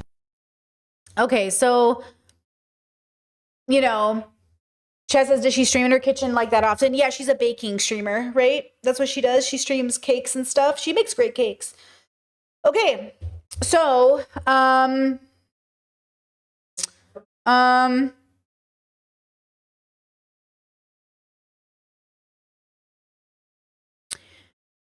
you know, I think it's pretty obvious that you would think in her position of privilege, she would take a day off. You know, this is the energy you come into work with when you're too poor to take a day off. This is not the energy you come into work with when you can afford a vacation. What are we doing? Okay? You are too privileged to be at work today, because now you're ruining it for us and yourself, you know? Also, Chet said, is she and Vanilla beefing? Oh, well, this is a Hassan Ethan situation again. Remember when Ethan was like, Hassan's not protecting me against his Discord or his Reddit. Like, Hassan's not protecting me on his Reddit. This is about to end the friendship because it's not a real friendship. Like, you guys, it's a casual friendship, y'all. They are not close friends. I'm sick of people not understanding this about streamers. Because listen to me when I say this, like, Vanilla can't ban cutie hate from her Reddit, because the hate is probably more related to the fact that Cutie was wrong. But if Cutie thinks she's right, like Ethan thought he was right, then he's going to see any criticism of him. She's going to see any criticism of him or her as hate on the Reddits. Okay, now I understand, and I think this is important, that I have seen people harassing Cutie, which is so unnecessary and gross. But the criticism of Cutie is valid. And she's going to see that criticism as hate. And so Vanilla has to decide. where's your line in the sand? So Cutie's already weaponizing the language and saying, well, there's no hate of vanilla on my Reddit. Yeah, girl, because like, you know what I mean? Like, I would have to see the details of exactly what she means. But the fact that she's like, I can't deal with chat and I think I might get triggered by chat today. Stop stream. Stop stream. There's no wisdom here. You know what I mean? And look, I tell myself all the time, I'm so grateful that I never got famous or popular in my 20s or when I was younger. I think I never would have handled it well. It just would have been so bad for my mental health. Honestly, I probably would have killed myself, like dead serious. Like I probably would have done it. I could not have handled it. Genuinely could not have handled it. There's just no part of my brain that could have handled it. Okay.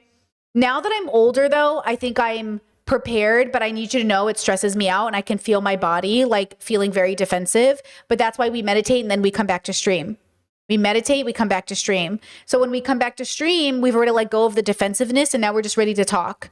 But because Cutie didn't give herself time to meditate, she's just come back to stream. She's still in her body. She's still defensive. So yeah, this isn't good. Like this isn't what I would recommend for anybody.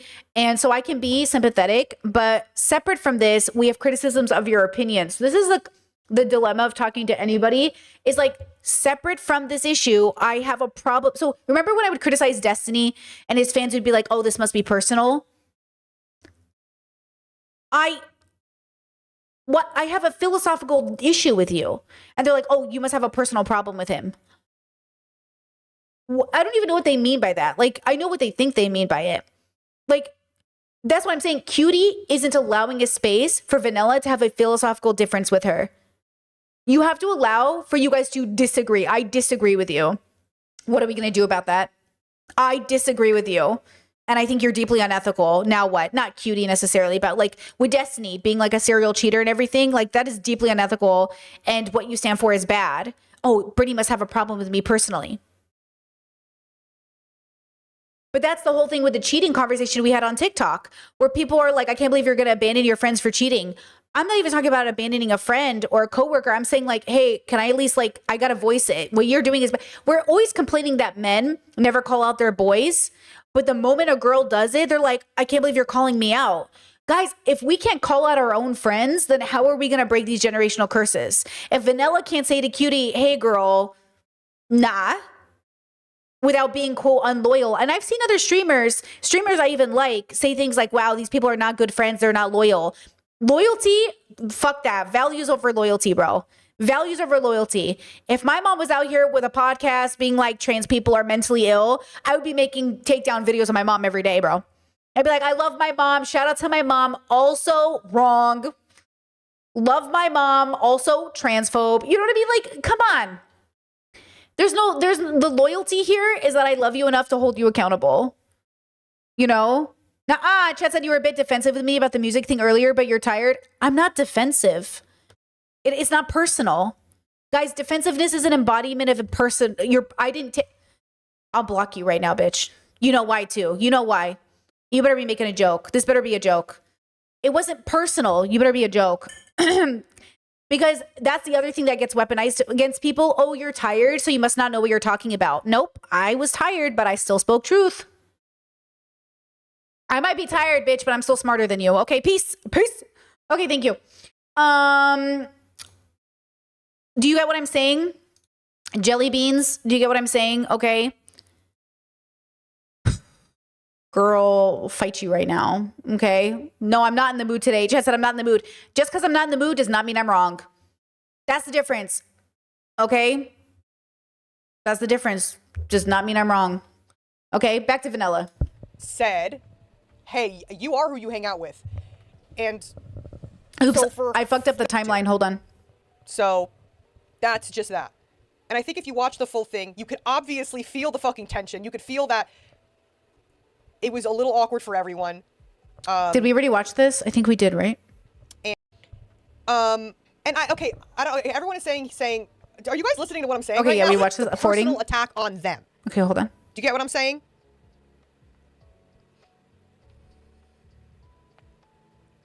Did we watch this part? Marginalized groups of people cannot be in room. Yeah, we did. I'm gonna afford it. Almost a little confused. I wanted to hear more. Okay. And so I was the one that was like, hey, my chat is like, you know, I wanted to hear more. And I just don't think that was obviously not something that helped anything. Sorry, I'm reading. Yeah, we watched this already. And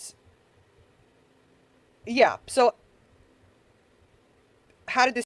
Hold on. Chad said the energy is strained today. Hold on, guys. Let me mask. Hold on, I got this. Because listen, the mask, I don't feel any different today. I love my life. I love you guys. I'm just literally tired. But let me mask. Hold on, I got this. Hi guys, I'm so happy to be here. I got so much sleep last night. I'm feeling so much better. Let's go ahead and get this, girls. Here's Vanilla. Let's see what she's saying. Let's deconstruct together. How do we feel? And I just fucked up the time again. Vanilla, but can we please get the comments turned off? Mods, there are a lot of people My in here mods, strictly to thank hate, you and so it's much, not Tyson. helping. My mods know what they're doing, and people. That's why I'm letting people speak. I'm letting people speak. I'm letting people say what they have to say, as long as it's not just like straight up fucking hate and not any sort of like constructive. Obviously, we do not want to send hate to Vanilla. We don't want to send hate here. We just want to be like really positive and really open, just really thoughtful.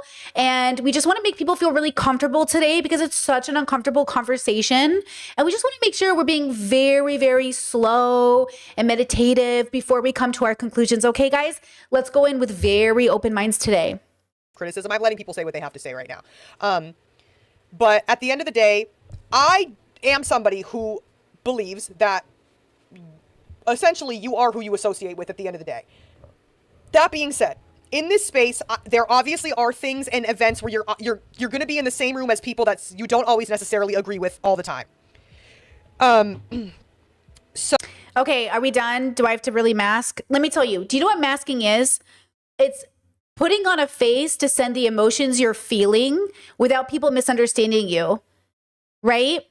When I come into stream tired, I shouldn't be held to a lower standard. So when you say, oh, you're different today because you're tired, are my words different? Is my opinion different? So then I have to mask. That's what masking is. Masking is making people understand what you're meaning to communicate on the inside, even if the outside doesn't show it. That mask is what I'm thinking inside. Like, hey guys, let's be kind and compassionate today. Da, da, da, da. But I don't have the strength to bring it to the physical surface. So what you're seeing is a tired Brittany, but like, I'm not in a good mood. I'm in a fine mood. I'm just tired, bro. This is what I'm just tired. But you know what I mean? Everything I'm saying should be right. You know, everything I'm saying should be consistent with what I always say. Okay. So this is why when you say like, and I don't know if you're joking when you're like, oh, but you were getting defensive. I'm not getting defensive. Right?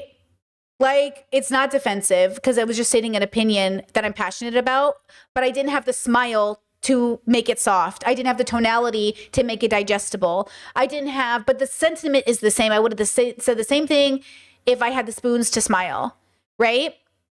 So again, like, I'm happy to be here, girls. I love the stream. I did not want to skip today, but also like, I'm feeling pretty good. Like, I'm literally just tired. That's the only negative thing happening. Life is good.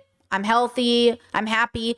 The difference between my voice and Cutie's is Cutie was not happy. Cutie was triggered. Cutie had her mod censor chat because she couldn't handle it. That is not the same thing.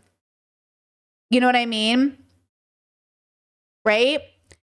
Chad said I didn't notice anything different. Honestly, love that. Chad says, I know what you're saying, but maybe just coming across a slightly bit more blunt. Absolutely. Like, I am tired, right? I am tired. But there is a difference between like what Cutie's going through and like what is happening to me. Like, one is tired and one is defeated. But if you hear the same in both, and I'm not saying you do, by the way, but if you did, then that is the issue with communication. It's like, how can we not tell that they're different? Right? Like, I haven't even talked about anything personal today to be defensive, but like, or even talk about anything like that I could get defensive about. I just know I'm right. You know what I mean? Especially when people say like, it's not that deep. If you say it's not that deep to me, girl, you better be talking about vanilla versus chocolate icing. You know what I mean? You better be talking about vanilla versus chocolate icing, you know? Chet said maybe in other situations when people say they're tired, they're just trying to excuse they're not ideal reactions. Yeah, for sure. Maybe people thought that too. Like, oh, Brittany's saying she's tired, but something else is going on. Yeah, I'm just tired today. But you know that if you watch yesterday's stream, you know what I mean? But it is what it is. Again, this is a good example of why communication is so hard. It's not, the end of the world. My feelings aren't hurt. I'm actually my feelings are absolutely good, bro. This is tired Brittany. If you would like, I can put on my masking voice. It comes big. Like right now, my tired voice, letting myself be tired. Like this is how I would talk to my partner. Be like, hey, how are you? Good. Stream was great. I really liked it. Okay, good. Yeah, it went really good. This is me being honest. But this is why I say the world, like the authenticity, people don't know what to do with it because usually I'm not tired, so my non-tired voice is higher. So I bring it out of my chest and into my face. So the warmth is in my chest right now, but it's not I'm not giving any spoon to my face. And now I can bring it up.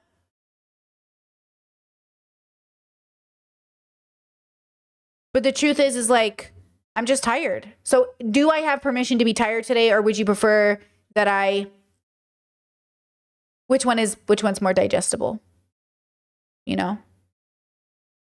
You guys seem to be okay with the tired Brittany, so I'm going to keep it there, but let me know if it gets too much. So that's just a given, okay? But me personally, I would never go out of my way to collab or to do something with somebody one-on-one that I do not agree with their morals. Okay? So... Hold on. Can we talk about that? Let's talk about that. We need to stop saying that because it doesn't make any sense. I am more than happy to collab and be friends with people who have different morals than me. Example, I'm happy to be friends with people who are vegan. Those are not my morals, but I'm totally on board being friends with people who are vegan. It doesn't mean anything when we say it anymore because we don't know what that means. I am more than happy to be friends with people who have different personal morals, like they don't ever buy anything with plastic. Great, love that. So again, when we say these things, it sounds like we're saying something good, but I don't know what she means, right? Like I'm happy to be friends with people who aren't plant-based because yeah, I'm fine with that. Like that, we have different morals in that regard, or different ways of exhibiting harm reduction, but that's fine. You know what I mean? Like, what does that mean? So when we talk about like the conversations, I guess I would have liked for her to say, here are the issues I have with Cutie. Here's how we deviate. Ironically enough, maybe Vanilla is the one building the bridge with Cutie, right? Like, here's what I'm willing to do. Here's the conversation we can have, right? Chet says, I think she means being friends with racists and homophobes. Yeah, I agree, but I think because the conversation's about her and Cutie, I think that's what's confusing for people. Like, people are mad at Cutie, right? Okay, like Don Lemon. You know how Don Lemon, I showed you at the beginning, he made that comment and said Megan looks trans? Clockable. She's clockable. That a huge... Right? Like, she's clockable. That is not acceptable language from that, like a man who's a cis man. No. Like, you know what I mean? Like, I don't like that language from a cis man in particular. Maybe a trans man, maybe, something, but like the whole clockable, like it's a trans comment. You're throwing trans people under the bus for that comment. So trans men would have insight into this, but like a cis man, like what is a cis man getting out here talking like, oh, Megyn Kelly looks trans? What are you saying? That really pisses me off, bro. Okay. That just makes me so annoyed. And so like, yeah, I'm not going to let that one slide. All right. But maybe somebody else would, like those guys sitting at the table with him, because they're cis too. And so they don't know what it means. It's the first time they're hearing it. They don't have any access to it. Chet said, yeah, no trans man here, and felt weird when Dawn said it. Okay. And I figured like, right, it must be weird because like like it's just a trans insult in general, right? It's not even, I feel like it was a universal like dig at the trans community. And so it just felt so hurtful. Like, why would you say that? Like, why, you know, again, does vanilla, like, where's the line? Because I think, you know, I was watching another streamer talk about this thing, and he's a guy. So he was saying, you know, if FaZe Clan, they all have an agreement that they have these racist jokes together and that's their humor as friends, like, I'm not going to comment on that. And I agree at your home where nobody can see you. I don't agree in public where people can see you. And that's the thing I had to learn as a YouTuber. The jokes I make with my friends where we're all consenting and we're all there to represent our communities, they don't need to be online because we know we're safe. We don't know who else is hearing it and who's unsafe. If I said a joke to my friend, but then somebody else said it to them, I'd be like, I'm going to hit you. You can't say this to my friend. They're like, well, you just said it to your friend. Well, we have a connection. We have an agreement. You are not in this group. So when we bring our humor to the internet, we're inviting the internet to talk to our friends the same way. Okay, this happened to me with somebody, you know, this has happened to me countless times actually with multiple people where one friend will see me with another friend and try to talk to me like that friend talks to me. I'm like, oh, that's not our relationship. Even with friends off the internet, like this friend can talk to me this way, you cannot. And they're like, well, why not? I want to be the same. You're not the same. Every individual relationship is different, right? So I feel like, again, I understand that okay, where's the line though? So I don't like the FaZe Clan. I don't like the humor. I don't think it's appropriate or responsible to share that type of racist humor on the internet in any capacity, transphobic, homophobic. Like, I just think it's so out of place. And I understand like people of color, like black men were in the room laughing at the jokes, but like that's between them and their God, like in private, but in public, you're setting a precedent for those children who are watching you to make watermelon jokes at black people. It's so inappropriate. Or to the Asian guy, make like Asian, you know, language jokes. It's like, this isn't good. Like, you know what I mean? So I guess like for me, the standard is no, you can't do that. Imagine if Dr. K and Dr. Kirk Honda got on stream with Britt Hartley and they were like, I don't know, insert racist joke here, insert misogynistic joke here. Like, you know what I mean? It'd be like, ew. Like, you need to be the adult in the room one day. What does that look like? Okay. Chad says, I try to hold myself to the same standard behind closed doors. I think that's what integrity is. Well, pause. Behind closed doors is not the same thing. I fuck my husband behind closed doors. I don't do it in public. You know what I'm saying? So like that, I don't think that's a good way to think about it either. Because yes, in private, we might say things we never want the world to know. But in private, some things are meant for private, right? Not that you can't fuck your husband in public. You do you, girls. But like, you know, some things are at home in private, not because they're trying to be hidden, but because they're none of your business. Versus, oh, I'm trying to hide the fact that I'm racist at home, or I'm homophobic at home, or I'm transphobic at home. That's different. If you've got a person at home that's trying to hide the fact that they're a white nationalist, that's different than a person who just doesn't think it's for the public.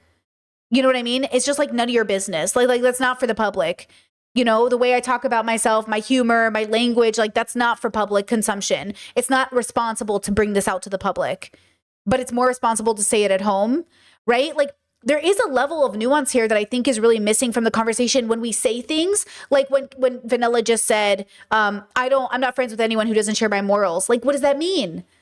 Oh, especially in a world where you want me to be friends with Muslims and Catholics. Do we want Muslim friends? Because if I have Muslim friends, then like, how does that relate to my values? If they're following a patriarchal religion, am I supposed to get rid of all my Muslim friends? No. Like, I'm not going to ditch all my friends because they have a different religion than me, but we're going to have conversations. Do you know what I'm saying? Like, I don't understand this narrative of like, I'm not going to get rid of my friends because, you know, no, but we're going to have the conversations. We're going to talk about those differences. And then maybe we aren't able to maintain a friendship. But automatically, if we're talking about like similar value, that's what I'm saying. Like, you know what I mean? These conversations don't make sense for real life. Real life is, yeah, you have friends around you that think very differently than you. And you have to ask them, like, how does this play a role in how we all hang out and talk to each other? Right? So that, oh yeah, Chad said that's what I meant. My values don't change when I move through bubbles. Oh, okay, valid. Yeah. Obviously, good. Yeah. You don't want your values to change just because you're changing bubbles. Yeah. So that's when we have these conversations, what does it mean? You know? Okay, going back to vanilla. Huge part of my community is marginalized people, and most of the people in my life are marginalized people. So as somebody who has that privilege, simply all I can do is sit back and listen. That's simply all I could do is sit back and listen. And listen to what people are saying. And obviously, in the moment, it was. Well, aren't you a queer person, though? See, that's the thing. She's not queer. Because if she was queer, she's in the conversation. They're talking about you. Cutie is talking about you. Cutie is 100% talking about you. You can't sit back and listen in a conversation between Cutie. You know what I'm saying? You're supposed to be in the conversation. That's why I say they're not queer. They're just gay. Because otherwise, her and Katie should be 100% at the forefront of the conversation. Like, if Cutie was saying that around me, I'd be like, pause. Wait. Hold on. What are you saying? Like, why aren't these girls feeling like they're a part of the conversation? When you're gay but not queer. Just uncomfortable and everything and whatever. But, hold on. No, chat, you're wrong. Chat says, I think this might actually be a factor you're missing. Gen Alpha isn't like that. They're lonely because they actually do want friends who totally overlap with their values. Okay, pause. I do not make any new friends that do not overlap with my values. And I'm cutting out people left and right if they do not perfectly align. I'm doing that right now. Every time I catch up with a friend, I go, what's your opinion about this? I want everyone who's in line. Because if you're not, I'm tired. Because I don't need new friends who aren't perfectly in line with my values. And when I say perfectly, I mean like pretty perfectly. You know what I mean? Like not one-to-one on every single topic, but like pretty close. With my deepest ethical values. My personal morals might be different depending on what we're talking about. So when we have different conversations, it's like, what do we mean? So when I say it, I mean, I'm willing to be open to having people in my life who have different values that are more progressive or differently progressive than me, i.e. vegans. Love that. Okay. I am not open to having more friends in my life that are like following patriarchal religions. I'm not making any new religious friends. I'm not making any new patriarchal religious friends. I'm not interested. If you represent a patriarchal religion, I'm not interested in being friends with you. But I wish you the best and I hope you have a good life. I'm happy to be casual neighbors, co-workers with you. I'm happy to be good to you, but I'm not going to be your close friend. Right? But I'm happy to be kind to you. I'm happy to be loving to you. I'm happy to fight for you. That's why we fight against Islamophobia in this chat. Not because I'm pro-Muslim or pro-Islam, because I'm anti-bigotry. So you can't go after Muslims in my chat because I'm anti-patriarchal religions. But I'm not here reaching out to try to find new Muslim friends. I'm not interested. What do I need new friends that follow patriarchy for? You know what I mean? I don't need new friends who follow patriarchy. But that doesn't mean I don't love my Muslim neighbors, brothers, sisters, whatever. Right? These things are different than making new friends. So yeah, if you're out here making new friends, you know, Discord said Gen Alpha is like the oldest is 14, like they're actual children. Yeah. So like they probably don't even know their values yet. Give them a chance. You know? Chet said in the convo she was kind of agreeing with Cutie at some point. However, it may be due to the fact that it was not private. Yeah, I think so. I think she was trying not to throw Cutie under the bus socially. And she was trying to be like, yeah, I see where I do this. I am a supportive listener. What do they call it, guys? It's my biggest flaw, but yes, my greatest compassion. What is it called? Supportive listen. It's the one where I go, oh my God, I can really see that. Oh, I can really see where you're coming from because I can, but it sounds like I'm approving. Active listener. No, isn't active listening more? It's the one where you're like, oh my gosh, yes, I can see where you're coming from. I totally see that. But I'm not saying I totally see it, meaning I agree. I'm saying I understand your perspective. Is it called active listening? Whatever. Yeah, sure. But like, I'm a very like supportive, enthusiastic listener. That's what it is. I'm an enthusiastic listener. I'm like, oh my gosh, yeah, I see that. But then I'm like, but let's hear me out. I disagree. But hear me out. I don't know.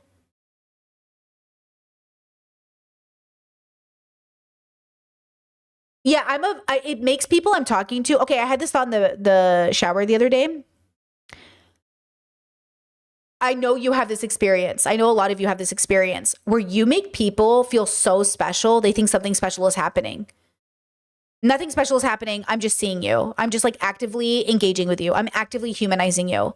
I'm actively like complimenting you. I'm actively like seeing you as a person. You know, so then what it does is it makes people think like something unique and special is happening when I'm like, oh, but then on the other side of it, I have this romanticized relationship with humanity where I'm like, oh my God, even a stranger on the street could be my best friend. They're amazing humans. Oh my God. And then that wrapped in with the reality is like, okay, I actually cannot be your best friend though. You know what I mean? Yeah, it's a part of de-escalation. So when you guys, the agreement and the convo, when she says, yeah, I see what you're saying there, it is a form of de-escalation. So, but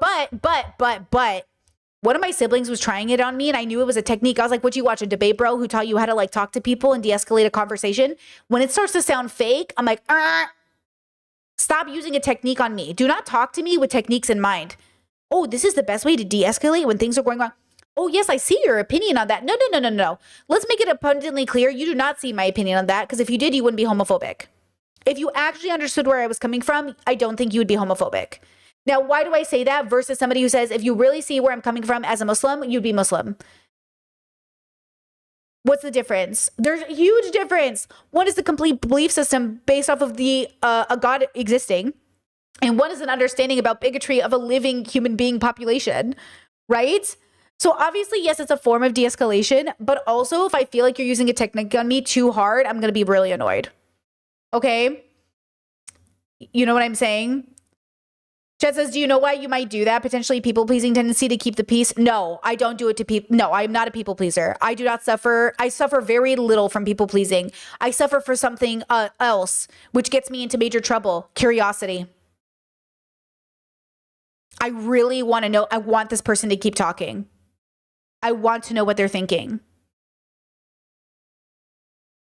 If I cut you off and I don't have the convo with you, I'm never going to hear what you think because I already know. But I also want you to say it out loud. Yeah. Chad says, I'm curious and nosy. I am so fucking nosy. I'm like, tell me about that. Oh my God, what happened? No. He cheated on you? Oh my God. And then you snuck into his house and put, what? Oh my God, what happened? Like, I'm just like, oh my God, tell me. Like, I want to understand human beings the way people bother to understand plants. Like, I want to understand people the way people bother to study monkeys. Like, I want to understand people the way people bother to study music. Like, I want to understand people, you know what I mean? Like, I understand us. What is this thing? Like, that's so interesting to me. I'm like, why'd you do that? But then, of course, it comes and it can be a form of objectification, because then we forget like it's real people with real feelings. But it's the same with animals or the same with plants. When you observe a group of things too much, you can tend to objectify them. So you got to be really, really careful that you're not doing that, and you're remembering like these are real people with real lives, or these are real animals with real lives, or these are real plants with real lives. So you also have to keep yourself very focused and make sure that you don't accidentally objectify people, right? It's just like really important. You know, Discourse said when people who believe in God say that systematic racism isn't real, girl. You know, Chess says reminds me of the meme, the best research skills you can have is being a nosy bitch who wants to find out, literally. And listen, I just want to say this 1,000,000 times that I really do think all people are good people.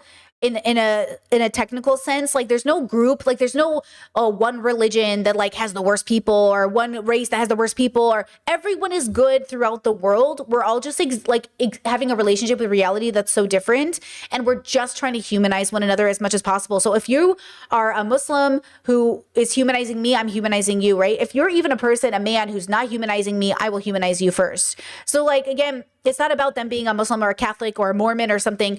It's about the fact that, you know, at the end of the day, these are people, they have real feelings. They're just as important as you and me, and we're not different. And I never want people to feel like just because we couldn't be friends doesn't mean that I wouldn't want to be your friend. I want to be your friend. I just, for the sake of my own mental health, I can't be. But I really want to be. But I can't be.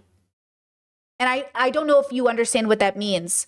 I want to be in a relationship with, I want to call my parents every day. There's a part of them that is so good, but I literally can't afford to do it if I want to break this generational curse. And the hope is I will be able to talk to them every day if the curse is broken in my lifetime, but maybe it won't be. And so it's like, it's a responsibility I'm willing to take on. That's why we keep talking to our parents. That's why Cutie Cinderella is talking to her dad, because she might not ever be able to ever again. And until you love someone unconditionally, you won't get it. You won't get how hard that is. You know? You take it for granted because you don't have that connection with people. And so you don't understand. You won't understand how hard it is for Cutie. She doesn't even know how hard it is for her. She doesn't even get it. But the right thing to do, if she wants to be the one to take on that generational curse, is to put down very strong boundaries with her father. But that's also the hardest thing to do. And people, even myself, we do the easiest thing at the end of the day, the thing that's easiest for us. Which ironically now it's the easiest thing for me to do. 10 years ago, I could never have put down this boundary with my parents. 5 years ago, I could never have put down this boundary with my parents. It would have been too hard. But now it's the easier thing to do. And it's the right thing to do. So, okay, in life, this is the part with humanity that's so difficult. Okay, in life, oops, I did it again. See, why do I delete it and then it goes gray? It used to just go white. Why would it go gray? Oh, why don't I ever understand how to use my own paint system anymore? I got it. Don't answer that question. I'm thinking out loud. Okay, I'm thinking out loud. Okay, so what happens is it's your secondary. It's gray. I don't know what that means. I'll figure it out. I'll figure it out. Okay, so your loved one, and you go on this journey together, and it's pretty parallel. Okay. And maybe you go here for a time, and maybe they're here, and you guys have like a separation that's more distinct and more obvious, right? Okay. There's obviously a larger gap between the two of you. Maybe they go up here a little bit, and you're about here, and now the gap is a little smaller for once in your life.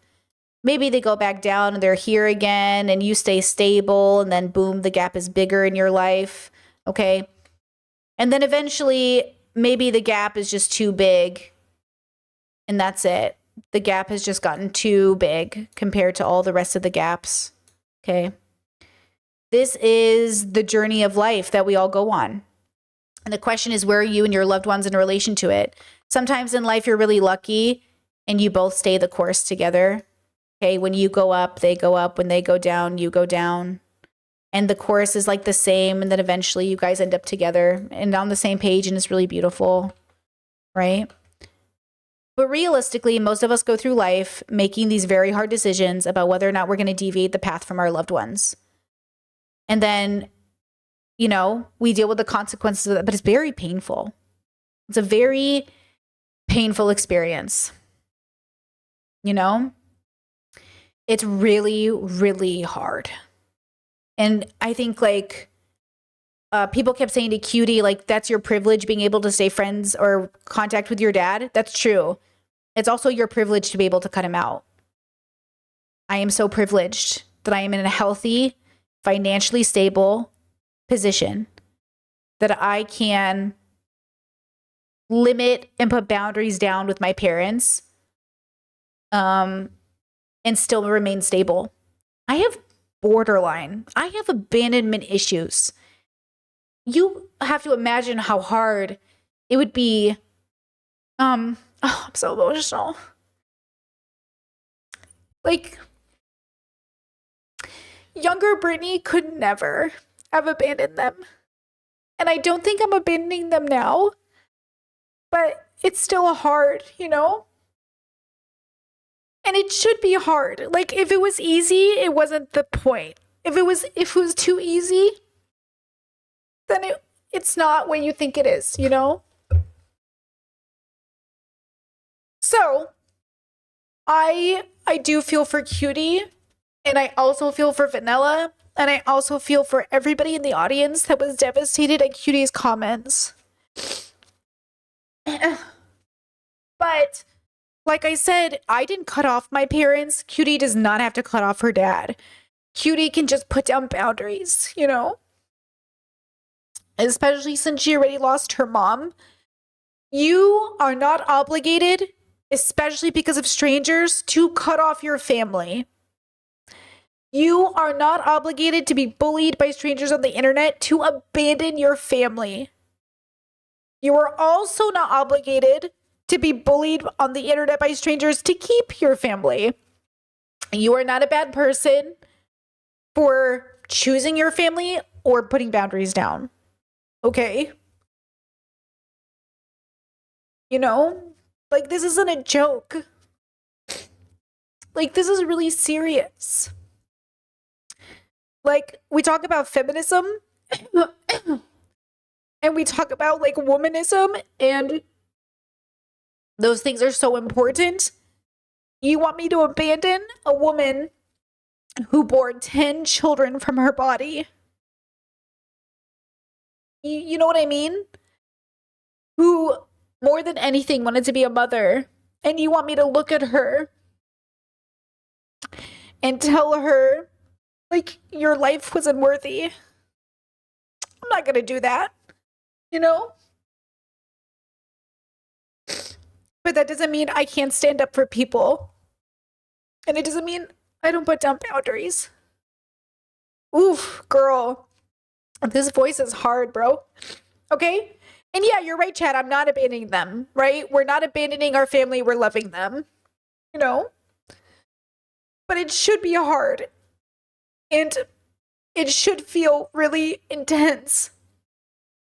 And it's really, really important that you know it's hard. Because to take it for granted, to say it's not hard, is why I think it's like humanity is suffering so deeply. Because we just take it for granted. Oh, it's so easy, cut them out. You know? Yeah. Okay, let's go back to vanilla so I can get my voice back. And I'm not throwing anybody under the fucking bus. I am not throwing her under the bus. See, that's the thing too, is we've literally had a conversation, and I was like, legit, like, Cutie, as your friend, and she also is agreeing with me and saying, you know what, obviously the way that it came out was wrong, the tone of everything was wrong, like everything was wrong, like the way that I said everything. So, and she plans on saying something, and that whenever she decides to do that, that's on her. But I'm speaking for me right now. You're legit just talking about your views on it. Exactly, because that's, what else would I be talking? Yes. Because I can only speak for me.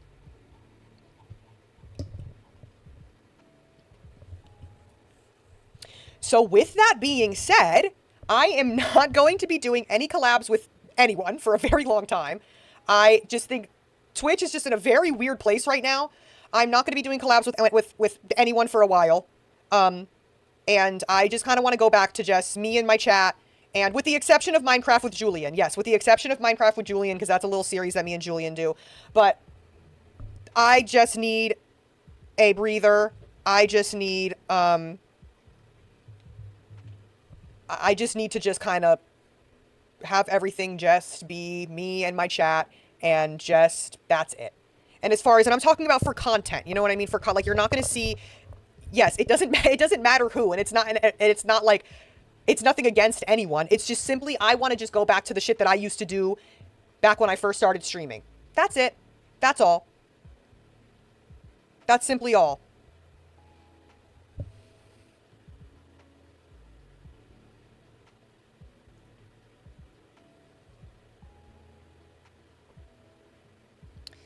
And hold on, I'm just reading because I like to hear what you guys have to say.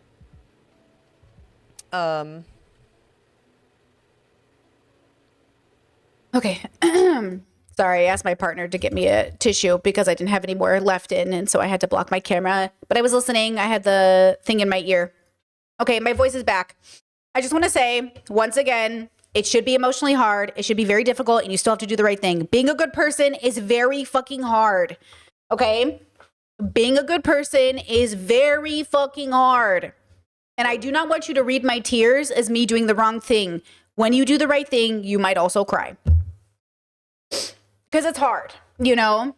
So good luck, girls, because it's fucking devastating. It's fucking like, which is why people don't do it, girls. We obviously didn't choose to do it as a species. We obviously always give in to like our evil philosophically because like it's too hard. It's too hard to be a good person. It's too painful. But I think it's worth it. I think it's the right kind of suffering. I think when we take the easier path that doesn't involve like the introspective path, like the easier path that's with more in our philosophical evil, we do a disservice to us and others. But I think it's the right path. Like I've never been more happy and stable in my whole life. But it also feels like a great anime episode, you know? It just feels like that anime arc where you're just like transforming into your next level, but it's like such a painful experience, but it's so worth it. But you just got to keep doing that for the rest of your life, which is it's really hard. You know, that's what's really hard. Chet says, what do you mean when you say the wrong thing? What's that, the wrong thing? Wait, what did I say? No, did I say that? Did I say wrong thing? When did I say that? When do you mean when you say the wrong thing? Did I just say that? I don't remember saying that. It is hard. It is tiring. It may not pay off the way you think it will, but you know it's the right thing to do. And hey, that's the letting go of attachment thing. You do the right thing no matter what. Not for what will happen after, but because in the moment it's the right thing. Like, if we did the right thing, like example, if you keep offering an olive branch to your family and they never take it, that doesn't make it the wrong thing. You know, you said how it's easy to do the wrong thing, maybe. Chet says, how do you even know if you're moving towards your philosophical evil or not? I think it's, oh, Chet says, you said because crying doesn't mean I'm doing the wrong thing. Oh, yeah, because sometimes people will be like, well, if you're crying, is that the right thing to do? Yes. Like, just because I'm crying doesn't mean I made the wrong decision. You know what I mean? Because, okay, so philosophical evil. If you are closer to philosophical evil than joy, your life will be out of sync. I really believe that.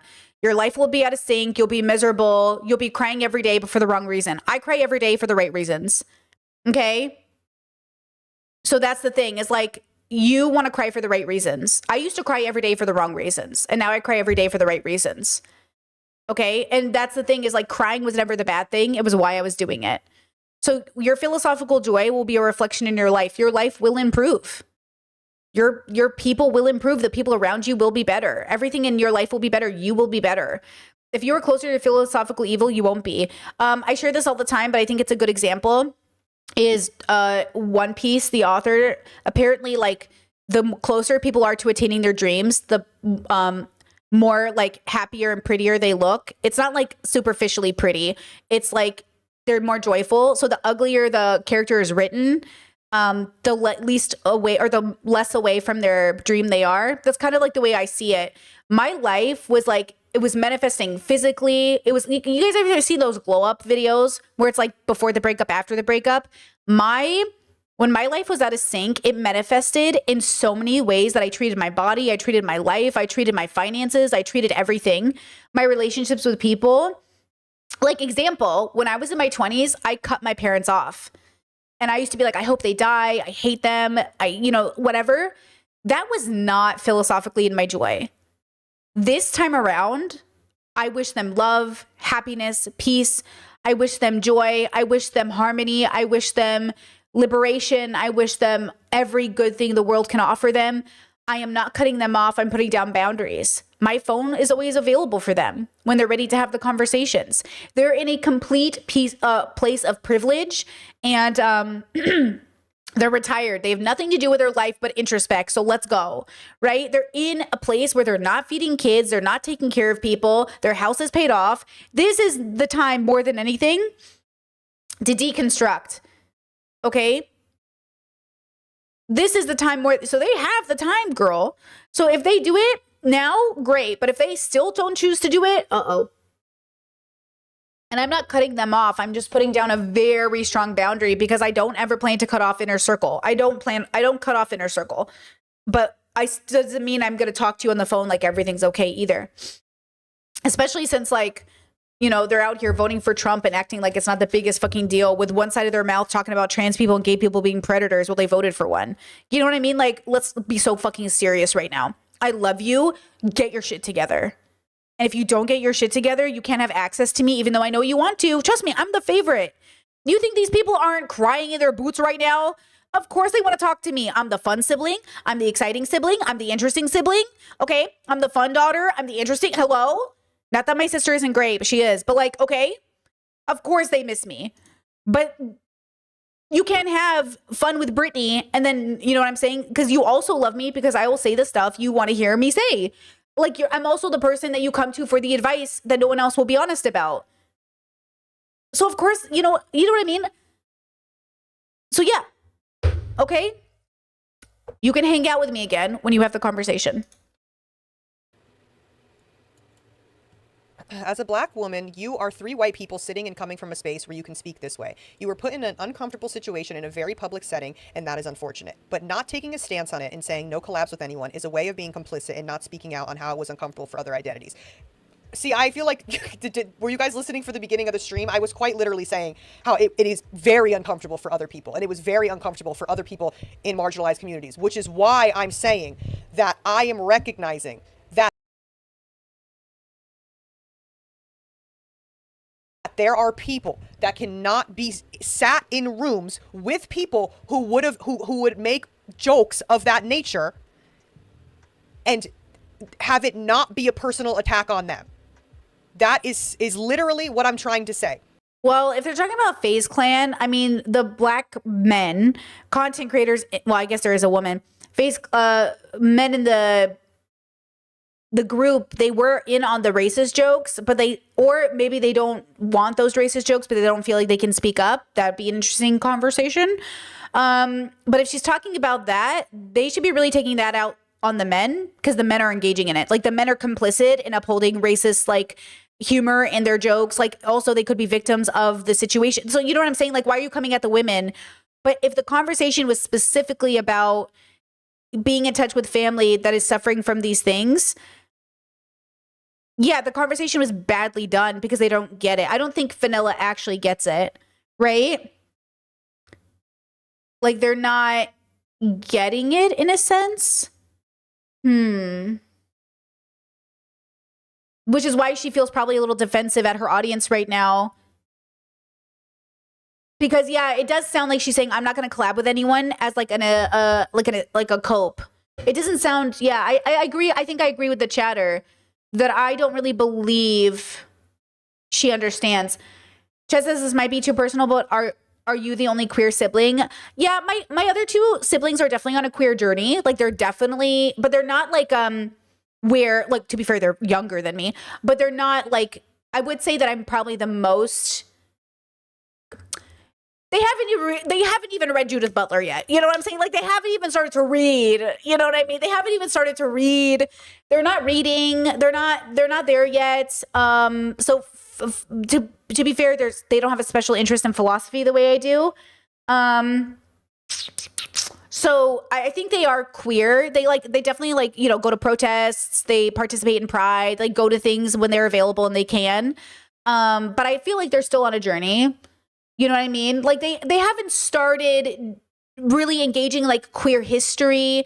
Like, I don't know if they've watched, like, to be fair, I could always know more. I don't even know as much as other queer people, but like, you know, let's Stonewall and like learn about the history. I don't know how much they really understand or embody or think about it as much, you know, but they're getting there. They're definitely working on it. Every time I talk to them, I'm like, ooh, who have you been listening to? Ooh, new vocabulary word. Who have you been reading? You know, so I get excited when I'm like, ooh. But I think they're just at the stage in their life right now where they're trying to like job, relationships, you know, balancing their life. They're still working on the basics. You know what I mean? Like, they're still working on the, you know, what do I want for my life stage of their story. So, you know. Just as Vanilla has been open about her anxiety issues and also deeper than people give her credit for. I'm sure she's seen stuff in the sex work industry, you know? I mean, I don't want to doubt anything Vanilla's gone through. I just want to say that if you're, okay.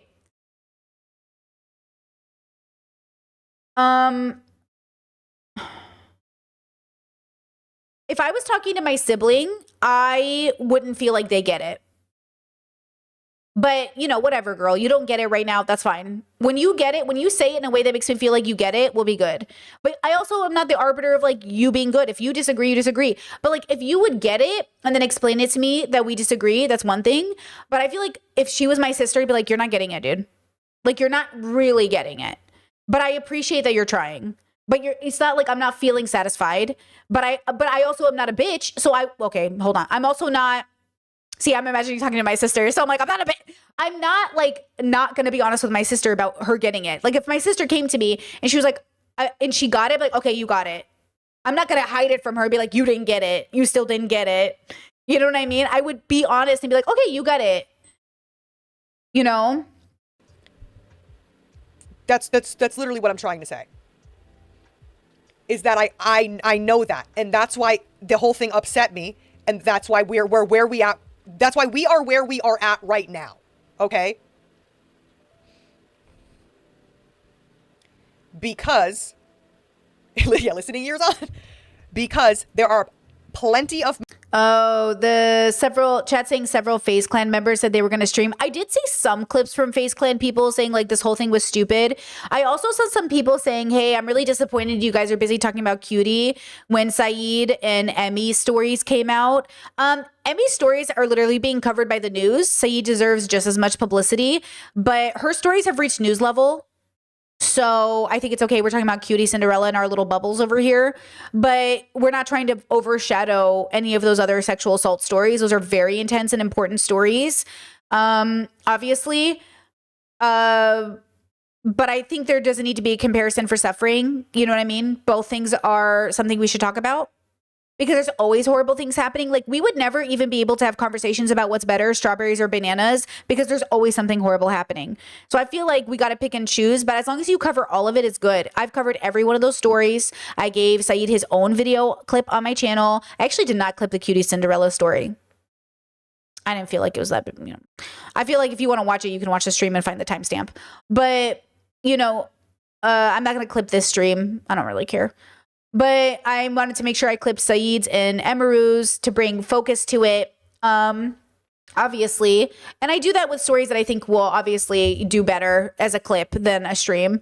And obviously I make money from it, which is important. And yes, everyone should get paid, even when talking about sexual assault, especially sexual assault victims. The fact that Saeed took down ads on his own video was bullshit. He should have ads. He should have been making bank off the fact that he has to talk about his own trauma. The fact that we got up here and talk about our trauma for free, that's bullshit. That Emiru felt that they had to take ads off their videos. That's bullshit. Marginalized people that cannot... That stuff like that is not a joke, is what I'm trying to say. Is that is stuff like that is not a joke at the end of the day.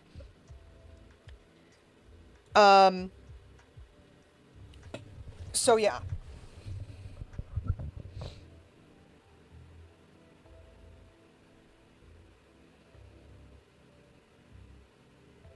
I'm telling you, I am telling you right now that I did not agree with that, okay? Yo, her chat's crazy fast. I did not agree with that. But I'm not going to come on here and start dogging and hating on people like that. That's just not also a way to go about it either. But I'm telling you that I did not agree with most of the things that were said. I do think that some of the stuff that she said came out wrong, and I do think that she may not see it in the way that, you know, she may, I think that she probably sees it differently now, obviously. And that was kind of the conversation that we were having, is that, she doesn't. Sometimes you just need to listen to what people are saying and listen to the feedback that people are giving you. Simply.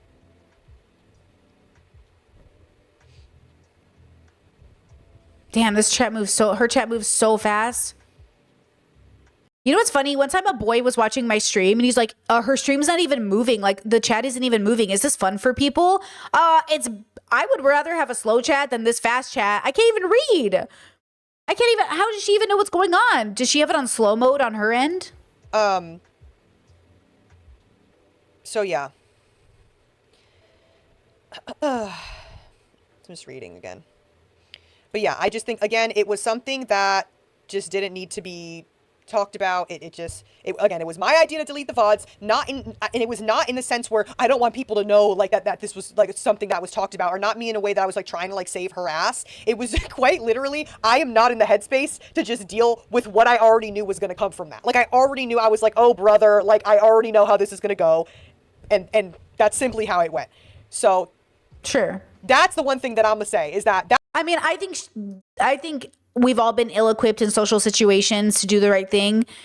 I think ultimately Vanilla should just be like, hey, I think this conversation is like a little too heavy for this stream. Maybe we can have it on another one or at a different time. Because especially if they don't ever talk about anything important, which is crazy to me, but okay. Then maybe there's something like that happening. I don't get why these people are getting hailed. Like, okay, peace and love. I don't watch Vanilla, but I've heard good things about her. But how does Cutie and Vanilla and all these people get associated with like even Hassan? This is why I say Hassan is surrounded by liberals. He is I'm sorry. Okay. I'm sorry. I don't, it's not like every stream is about Hassan. I'm just sick of everyone fucking like acting like this man is the most deconstructed person in the world when he's not even serious. Like, okay, he's good at politics. What the fuck is politics, bro? Who gives a fuck? Politics is the reason why the KKK rose up through the police and ended up killing half your families, okay? So I don't know why you're all interested in politics except to say that you're trying to dismantle a system that only works the way that it does because everyone is doing it through politics, which is bullshit. Like, I don't understand. I'm tired. Listen, I don't understand why everyone thinks the solution is through politics when politics is literally where people go to die. But okay, sure. Like the solution is through like radical change, through philosophical understanding. And if you don't have that philosophical understanding, what are we doing here? Okay. So it's just, Chet says he is the biggest on the left. It's natural to talk about him. Of course. And I hate that he's the only one really, because he's the only one you guys are. Listen, when you say we need a Joe Rogan of the left, you're saying we need another white man with a microphone. That's what you're saying. Joe Rogan of the left, people saying Hassan is the Joe Rogan of the left. You're just saying we need another white man with a microphone. That's what Joe Rogan is. He's a white man with a microphone. Is that what we need? Is that what the world needs to heal? A white man with a microphone? I really don't think that's the answer, girls. Maybe I'm wrong, but I really feel, and I'm not wrong, but I really feel like that's not the answer. Okay? Yeah, we're centering men in their opinion. Isn't that funny how we need a Joe Rogan of the left? Yeah, I know. That's what I'm saying. So unserious. Like, these girls are not equipped to handle this conversation, and I understand that, so I have empathy for that because I have never been equipped to handle this conversation. I think I'm just learning to do it now. Like, when your audience is coming at you and you feel that very normal animal feeling of, oh my God, I'm scared, like the world is coming. Mob mentality is scary, but also give yourself time to meditate. Give yourself time, because if you answer in the moment and you're like, guys, I don't know how to answer this question, I'd like to meditate on it. Just like anyone with their friends or family, like, hey, I'm overstimulated. Can I think about this first? It's like, yeah, I'm going to need time to meditate on this because I don't have the wisdom right now. Take a week off, meditate on it, and come back. You will feel so good. You'll feel regulated. You'll feel calm. You'll feel ready. You'll feel like open, and you'll hear and be receptive to your audiences or whoever around you, because you'll be like, okay, I hear you. And then it's different. When Ethan and Gila went through their whole we realized our audience was a bunch of white nationalists and we had to we had to change what we were doing. That was like a beautiful moment. And yet they reverted right back to it because they didn't really understand how they got there in the first place. Like, the fact that Ethan is where he is now is exactly why, like, when he made that change, though it sounded good and like a good, he didn't really, I don't think he really got it. I think it just sounded good. So, like, when we really get things, it will be a permanent change in our life. When we sort of get things, we'll go wishy-washy, which is normal. I think we have to remember we go through a stage of not knowing, wishy-washy, knowing, embodied. And that's a journey. That's a process. That does not happen overnight. That was my idea, to delete the fucking stream. So, no, I'm not saying it's all my fault. Are y'all like, oh my God, y'all literally like... Hold on. Chet says, when you say meditate on what you do, mean specifically, how do you separate it from rumination? Well, rumination is like looping. Rumination is negative. Rumination is getting lost in the sauce. You want to deconstruct through a meditative practice exactly how you're feeling. So if I was Cutie or Vanilla, I would sit there and I would take a deep breath and I would say, okay, how do I feel first and foremost? I feel upset. I feel defensive. Why do I feel upset? Well, I don't like people misunderstanding me. Okay. Why do you feel defensive? Well, because people are misunderstanding me. Okay. Why do you think people are misunderstanding you? Because they're not listening to me. Okay, hold on. Why are we getting upset? Okay. I'm upset. Start there. I'm upset.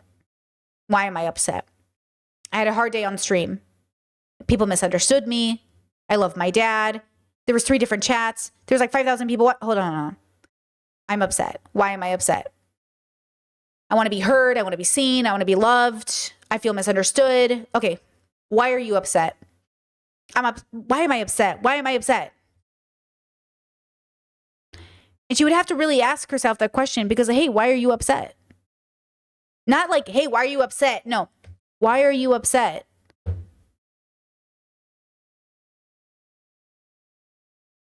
I don't think she knows. I don't think she knows why she's upset. Because I don't know why she's upset. But I have a feeling, based off my own lived experience, why she's probably upset. But it's probably something really deep and really important and really personal. And, you know, guys, deconstruction should take you down to the core. Everything you do started 100 years ago before you were born. Every action you take today happened generations ago with your ancestors. The deconstruction can go so deep, right? And so if Cutie Cinderella really understood why she was upset that day, it would probably not be understood in a week, but she could at least maybe start to understand, depending on where she is, a little bit more to be like, okay, got it, right? You know, so untangle, understand, accept, apologize, do better. That's the deconstruction should make you understand it's so much more. The superficial reasons, like I see chat saying reputation, livelihood at stake, those are the superficial reasons people are afraid of things, right? They're real, but they're superficial. Because, and this is advanced philosophy, so this might lose you. If you do things for the right reason, no matter what, then it won't matter if you lose your job and it won't matter if you die. This is philosophy. So when we think about, oh, I can't do it, I'll lose my job, that's not really the reason, is it? It sounds like the reason, but it's not the reason. So yes, that's probably the reason that you could also think of my reputation, my job, my money, I can't pay rent. And again, this is like kind of advanced philosophy because this can be very triggering for people because if you're in survival mode, those are always the reasons you think of. But Cutie is not in survival economic positioning, but she might be in survival thinking. She's not technically in survival economically, but she's in survival probably mentally, which is why I don't think she's in her joy. I don't think anything about Cutie's life feels joyful to me. It feels happy. It feels okay, but it doesn't feel joyful. And so when she gets in these positions, she doesn't have her life, her foundation to fall on. She starts looking for all the reasons she's upset.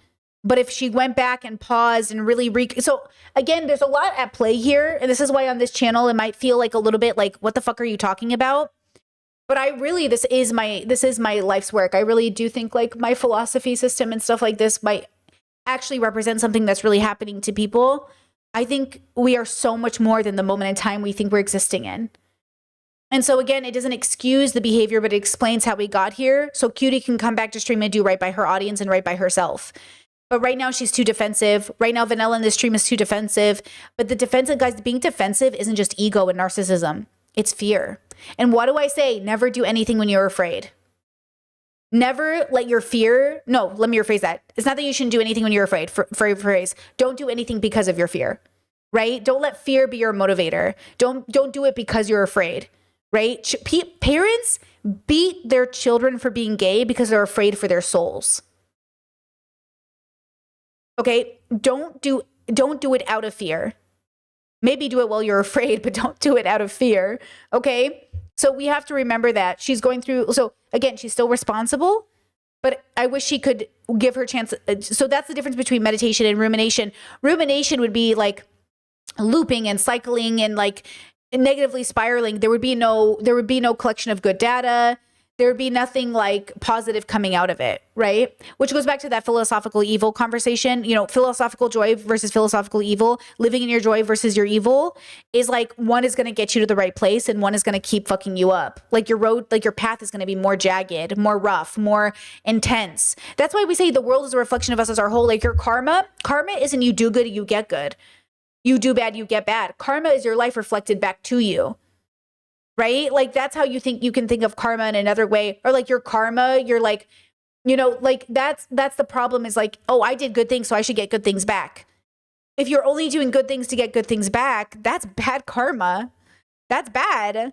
You know what I mean? It's like The Good Place, Tahani, right? She raised all that money, but it was not for people, not to help people. It was so she could get back at her sister. That is not the right reason to raise money. You know, right? Chess says, have you found wisdom in certain Buddhist paths that have guided your work? Obviously, DBT has been influenced and that influenced heavily by Buddhism. I am not very educated on like Buddhism in particular. I just know that it's influenced almost every single person I've ever read or jumped into their bubble or influenced a lot of what I've gone down. In particular, I find Buddhism very helpful. As I do find all religions helpful or all thought processes helpful or all philosophical systems helpful. So I do recommend you look at all of them for sure. But I never went hardcore down the Buddhist bubble. Like I never like really went into the Buddhist bubble. So I didn't learn it like in that particular way. I also have not gone heavily down the Muslim bubble or Islam bubble either. So like that's my next goal is to read the Quran because I never read it. And my next goal is to deep dive into Buddhism more. Chess says, is Buddhism more of a philosophy or a religion? Depends on who you ask. It's more philosophy in my mind than religion. But people think of it as like, I think of it as a guiding, like a guide, right? But people who are more educated on this can speak to this. You know what I mean? Okay, back to vanilla. What? It's like I say one thing and then y'all say a whole other thing. Like, please just listen to what I'm saying. Just listen to what I'm saying.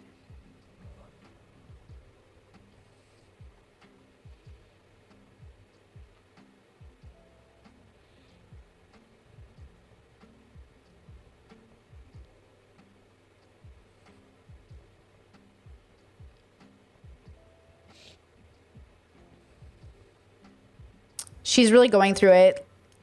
I get this, like, just listen to what I'm saying. Someone said, hold on, let me show you this. I saw this, I don't know if this is an autistic group or a different kind of social community. How freaking cool is this? Hey, it has been a while since I've seen you. Sorry, I'm not much of a hugger. You're not happy to be here? I'm happy to see you. Don't hear what I didn't say. Oh, looks like you lost 7 shirts this week. We actually didn't lose any. Are you calling me stupid? Don't hear what I didn't say. What is wrong with your face? You are always so grumpy. Are you okay?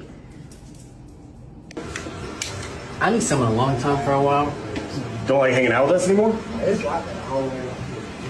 Nope. Don't hear what I didn't say. God. So I think there's like an important part of this that's true.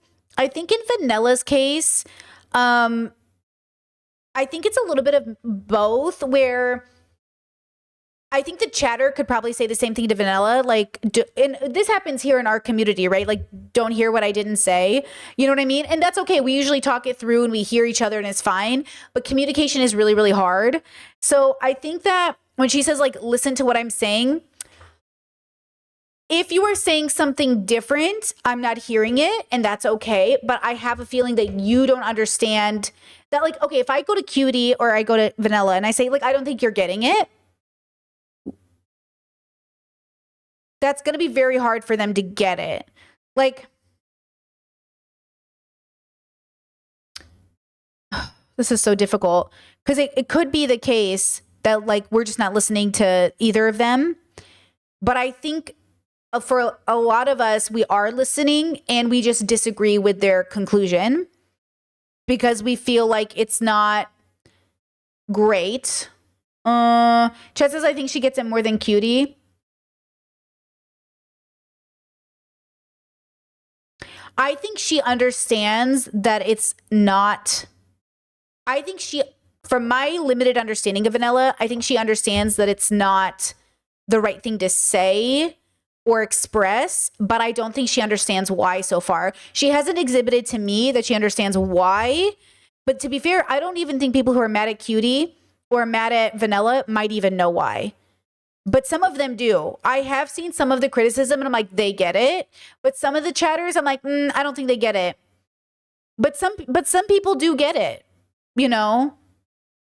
But it's hard because it's too much. That's what I'm saying. If they could take time to meditate and come back, they could probably express it a little bit more clear and deeper and with more understanding, maybe.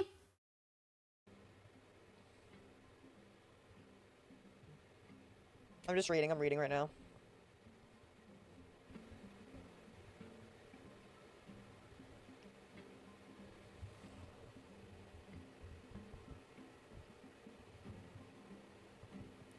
Just reading, just reading. Chat says, what is not the right thing to say? I feel like a lot of these conversations live only in the generalities and die in specifics. Well, that's why I really romanticize and live, you know, for this mythical thing that will never happen of like, well, never happen on YouTube, I should say, where people are having like real nuanced conversations and getting down to the like nitty gritty of it, because we don't know who's listening. So as a streamer, I think a lot of the time we come to these conversations with generalities because we don't know who's listening. If it was a one-on-one conversation and two people were trying to understand each other, we could get really specific.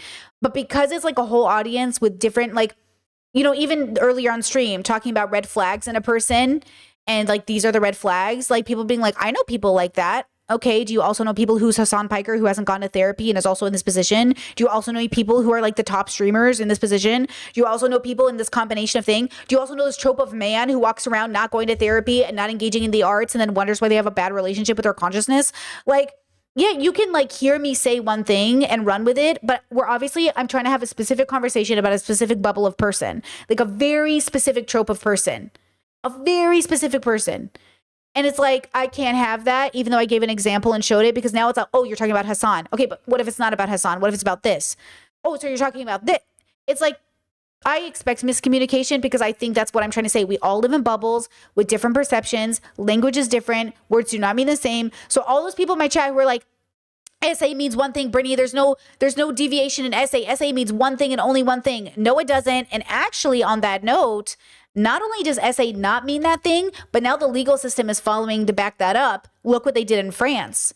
Speaking of which, look what they decided to do in France. France just changed its legal definition of rape. Here's why it matters. The law will now say that all sexual acts done to another person without consent constitutes rape. Previously, French law defined rape as any sexual penetration carried out through violence, coercion, threat, or surprise. But this week, the Senate voted 327 to 0 to change that. The change comes after the case of Giselle Pellicot, a woman who was drugged and raped by more than 50 men, including her husband. Her fight for justice shone a light on huge gaps in the law. The new consent-based definition clarifies that consent must be freely given, informed, specific, prior, and revocable, and that it cannot be inferred solely from the silence or lack of reaction of the victim. These changes bring France in line with many other European nations, including Spain, Germany, and Belgium, with consent-based laws. France just changed its legal definition of rape. So obviously, you know, the part about being a person that's difficult is like, yeah, words have to mean things in specific bubbles, right? That's what I always say. Words do mean certain things in certain bubbles, okay? But they don't mean everything in every bubble. One word in one place means a different thing in a different place, period. So then when we have these conversations, what words is Cutie using? What audience is listening? How does that signal to the audience? Like, one of the reasons I specifically am using specific language to appeal to a certain audience is because I can't come to stream every day wondering if a Republican is watching me. Because how I talk to a Republican is not how I would talk to you. I could never talk to a Republican the way I talk to you. They wouldn't even understand what I'm saying. So if I came to stream every day and only talk to Republicans, guys, my stream would look very different. Because I would have to use their language, with their vocabulary, with their, stories, with their focuses, I would have to literally change how I do everything. And I tried to do that when I came to stream when I first came to YouTube back again to start it full time for real, 6 years ago, I tried to come with a very like, I don't give a fuck what I say or who watches me. I'm just going to say my truth and let's see how it works. That didn't work either because I realized it brought in too many people. At that point, I had like 7 different audiences watching me and I was going crazy trying to talk to every single one of them. So then I was like, no, I'm just going to talk in a very specific way that signals to the audience I want the most, like the best, and think is like the direction of the future. And that's what I did. And it was great. It was like, this is the best audience I've ever had because I focused in. I asked myself, I meditated on this. Who did I actually want to watch me? And did I want it to represent how I wanted the world to be instead of like how the world was? And I think that's the audience I have now. Because if I settled for like who the audience was, I would have stayed in the debate bro bubble. You know what I mean? I would have done politics. But I was like, no, I want an audience that's focused on like what the world could be in the future. And yeah, you know, so they need to ask themselves, who's the audience? What do they want from their audience? What does the audience want from them? If they're just casual streamers and they don't talk about anything serious, what that does is it allows the audience to then project onto the content creator their own beliefs. So when the content creator steps out of that expected boundary or that expectation, not boundary, the expectation, it's like shatter. It's like a bubble pop. Like the audience had a bubble pop about Cutie and Vanilla. Cutie's not who I thought they were.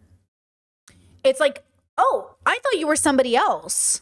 You know, that is a form of bubble pop. It's like, oh, I can't see you the same anymore. Yeah. That's what happens, right? Okay, back to Vanilla. Yeah, at the end of the day, I just don't want to be...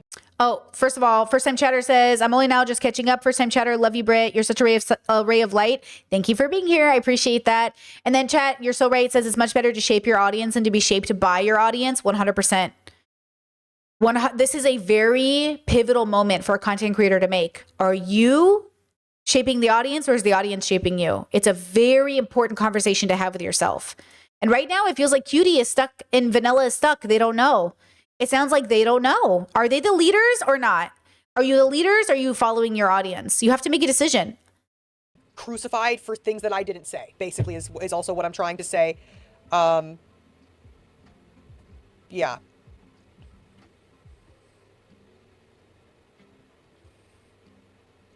So can we all agree on that?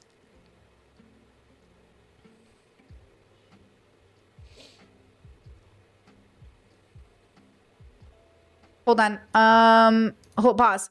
Yeah, Cutie is not going about this the smart way. I'm reading her chat. Oops, hold on. Where am I? Why am I not here? Wait, hello? Hello, can you hear me? Okay, listen. I'm pausing Vanilla's chat to see what it says because it's going too fast. Oh my God, I literally can't do it. Oh my God, look at that. It's blurred, bro. You said it, you're not wrong and you're not wrong. You said great. Liz, understand you and fucking idol. Sorry, you have to deal with this. You're being criticized for things you're not saying, girl. You're not going to please everyone, unfortunately, but we're here for you and support you. I get that, Diva, but I think it's about what you didn't say. Ooh. It's about what you didn't say. Fair. Let's see. It's kind of contradicting. Love you, mama. Let's see. She didn't say that, lol. So many of us in chat love you and understand. Love you, mama, but what happened to you are who you associate with? That's quite literally what I started off the stream with. I said I am someone who has always stood by that and has always said that. I have always said that, okay? I have always said you are who you associate with, okay? So I am standing on that, is what I'm telling you right now. Okay? Are we all on the same page? Are we all on the same page? Well, so does that mean she's not going to talk to Cutie anymore? Or does that mean she is going to talk to Cutie? Or is she talking about FaZe Clan? Is she talking about like, I'm not going to, so she says, I'm not going to collab with anyone moving forward except Julian. Well, who the fuck is Julian? Is that Jenna Marbles Julian? Okay, what do we know about him? What's in his closet? You know what I'm saying? Like, what venting has she done to know Julian's a good person? Isn't she just doing the same thing? what can a streamer do to even know? Is that the Julian she's talking? That's the only Julian I know on the internet. I didn't even watch Jenna Marbles like that, but that's the only Julian I know exists. You know what I mean? So like, what? Okay, so it is that Julian. What does she know about him? How could she even vet him? What could she even possibly know about him? Do you know what I'm saying? Like, how would you guys think the streamers should go about vetting the people they do collabs with? Or is it more like collab with them until they do something fucked up? Right? Obviously, I think you should research people to an extent. But also, like, at what point? Like, and then, okay, this is the fucked up part. Obviously, we're at work. So, example, you work with fucked up people every day because you still have to get your paycheck, right? So I saw a streamer say this. He said, you know, they're not really coworkers. You don't have to stream with other people. But the truth is, if you want to be a big streamer, yeah, you do. And the question is like, what happened was Cutie gave Vanilla a bigger platform, right? That's my understanding of the lore. Correct me if I'm wrong. So Cutie now doesn't want to be rude to, or Vanilla doesn't want to be rude to Cutie. But also when I hear other streamers shout me out, or when I shout out other streamers, I am a little nervous that like, am I now accountable for everything they say? I hate that feeling. But like when you go to work, you get to collect a paycheck and go to your coworkers. You don't always quit your job because your coworkers are crazy. You just go to work, clock in, clock out. But streaming is like a little different. But also everybody, that's what I'm saying. Like even when these people go on interviews, see, why does Hassan get to go on Theo Vaughn and he's not guilty for who he associates with? I'm going to throw my microphone. Why do all these men get to go on podcasts and associate with each other, but they're not guilty? Okay, why did Hassan's community come for me so hard and said, weren't you collabing with Destiny? Hassan was literally besties with Destiny. I wasn't even friends with him like that. But I got more criticism than that. So what is that? That's what I'm saying. Is this just misogyny? Like, what is happening? Like, are women being held to a higher standard once again? Because the system is set up by men. Streaming was primarily capitalized by men. Do you know what I'm saying? Like this industry, this environment is mostly guys. Cutie's on a podcast where she's the only girl. So you know what I'm saying? I'm saying like, what are the goals here? And what are we doing? Yeah, Chat says Hassan agreed with Cutie. They both tell their audiences they hang out with people who are different. Well, that's the other thing, right? That's the other thing. It's like, okay, we have to, that's why I said, I'm just going to be the leader of my stream and say, here's what I'm doing. I'm going to explain it to you because it's not a secret. Here's who I'm giving a chance to. Here's who I'm not giving a chance to. Here's how fast I'm willing to cut you out. Here's how slow I'm willing to cut you out. Because like I learned through my last thing a while back that like, okay, I need to accept that like none of these people are doing the same thing I'm doing. And if they are, they're going to be serious about the work they do. So Vervaeke, Dr. K, Dr. Kirkonda, Britt Hartley, like they're serious about the work they're doing. So I'm going to aim to be as serious as them, which means I'm not aiming for clout, but I am aiming for status that would maybe put me in front of the Diary of the CEO that maybe could do something for my life. Maybe I wouldn't reject a collab with the Diary of the CEO, but maybe I'd reject a collab with like Hassan. Because if I collab with Hassan, I'm getting harassed. If I collab with the Diary of the CEO, not my favorite podcast, but also like does give me some credibility. Okay. But I don't even know if I'm going to do this, by the way. I'm just giving hypotheticals because this is how I think every day. Like I think every day, like, who is worth the collaboration? And where is it safe and where isn't it safe? You know what I'm saying? And that's the thing is like, is this safe? And that's the thing moving forward is like, this is work at the end of the day too. Who we work with, like you don't, that's the, yeah, there's something like deeply difficult here. So that's why I say to you, pick and choose every battle and try to figure out like where's the best place. Like I know there's that, what's that other guy with the glasses? Hassan and Destiny have both been on his podcast. I would never go on his podcast. Tom, he made like $100 million in pharmaceuticals. I would never go on his podcast, but both Hassan and Destiny have been on his pod. See, I'm not interested in going on that podcast at all. You know what I mean? Like I already know I'm not going on his. He puts out way too many misogynistic like I don't like his content. So like there are certain podcasts that I see that people go on to get famous. So because that's the thing, when Dr. K goes on the Diary of the CEO, or even I think he's gone on that podcast too, they're not doing it to be friends. They're doing it to build an audience. Like, do we know the difference? Like when people go on certain podcasts, guys, it's not because they're friends. That's like going on Piers Morgan. You're not going on Piers Morgan because you're his friend. You're not going to be interviewed by Anderson Cooper because you're friends. Do you know what I'm saying? I don't know if the stream, or not my stream, but I don't know if these people understand that. That's not what these people are doing.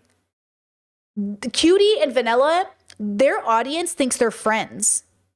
And they might even think they're friends, and maybe they are friends. But they need to decide, hey, are we friends or are we running a streamer house? You know what I mean? They're like, yeah, they're recruiting audiences. They're poaching each other's audiences. So like I think we're a little confused about like how adults in real life collab, which is normal. And then how streamers collab, which people think is like their friends. Like you guys know during that time, well, maybe you don't know, because when you go to work, you might fuck your coworkers or / they become your friend group, which I did in my 20s too. A lot of my coworkers became some of my friend groups or some of my lovers. Because like you're all just in your 20s hanging out all day. You might as well take it, you know what I mean? You might as well go to parties and stuff. But that wasn't my only friend group. I've always had like 3 or 4 friend groups. I've never had just one friend group, right?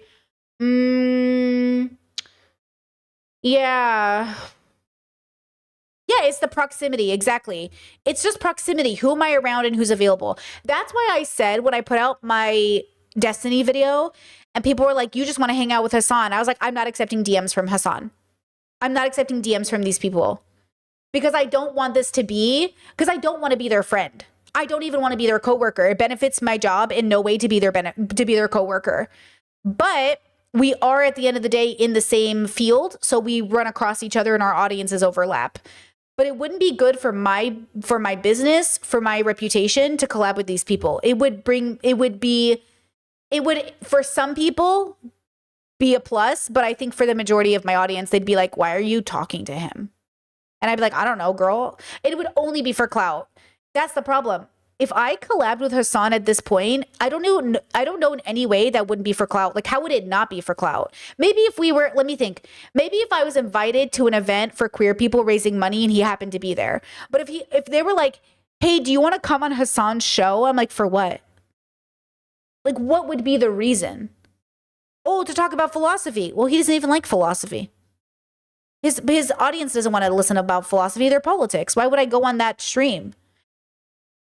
Like, it wouldn't even make sense, you know? And that's what I'm saying, right? Chet says, I do think it's slightly different with Theo Von. It was more like an interview and Hassan did a good job. Well, so Theo is also kind of like the Diary of the CEO for comedians. Theo brings on everybody. So I agree that Hassan has a reason to go on Theo because Hassan wants to be famous and Hassan wants to be a big brand. So obviously you don't say no to a collab. Look, if you want to be a big brand, that's what Destiny does. Destiny does the same thing. If you want to be popular, you got to be on everybody's show. That is the goal. Peterson does everybody's show. He did the Ovan show. I'm not saying it's bad. I don't think it's, listen to me when I say this. I'm not saying it's bad to go on every show to be popular. I'm saying, how does this work within your values? Because when you go on their show, you're also giving them credibility. You're also giving them a platform. You're also like having a good time with them, which in your audience's mind means there's something good about them. I'm saying you need to figure it out for yourself. I think about this constantly and I'm constantly like worried because I have DMs, girls. I don't answer them. That's what I'm saying. Like, okay, every time I get somebody who's like, do you want to collab? I'm like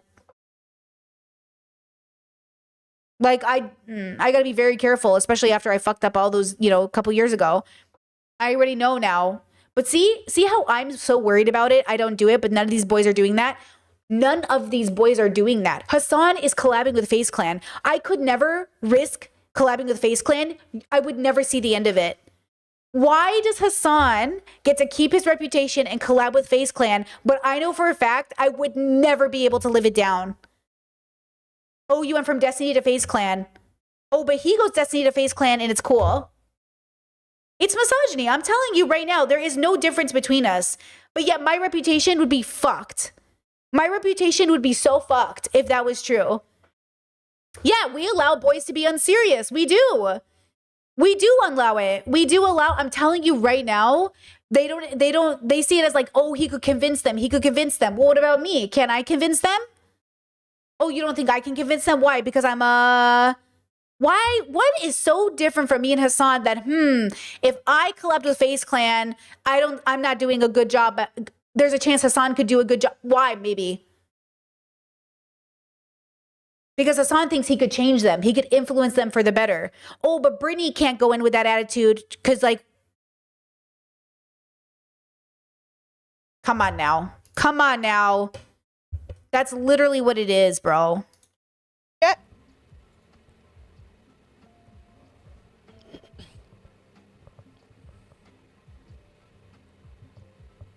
Can I, like, do this? Yeah, I can. Skipping. God, see, it's it's like so hard to come on here and I can disagree with her without having to publicly bash her. Okay, okay?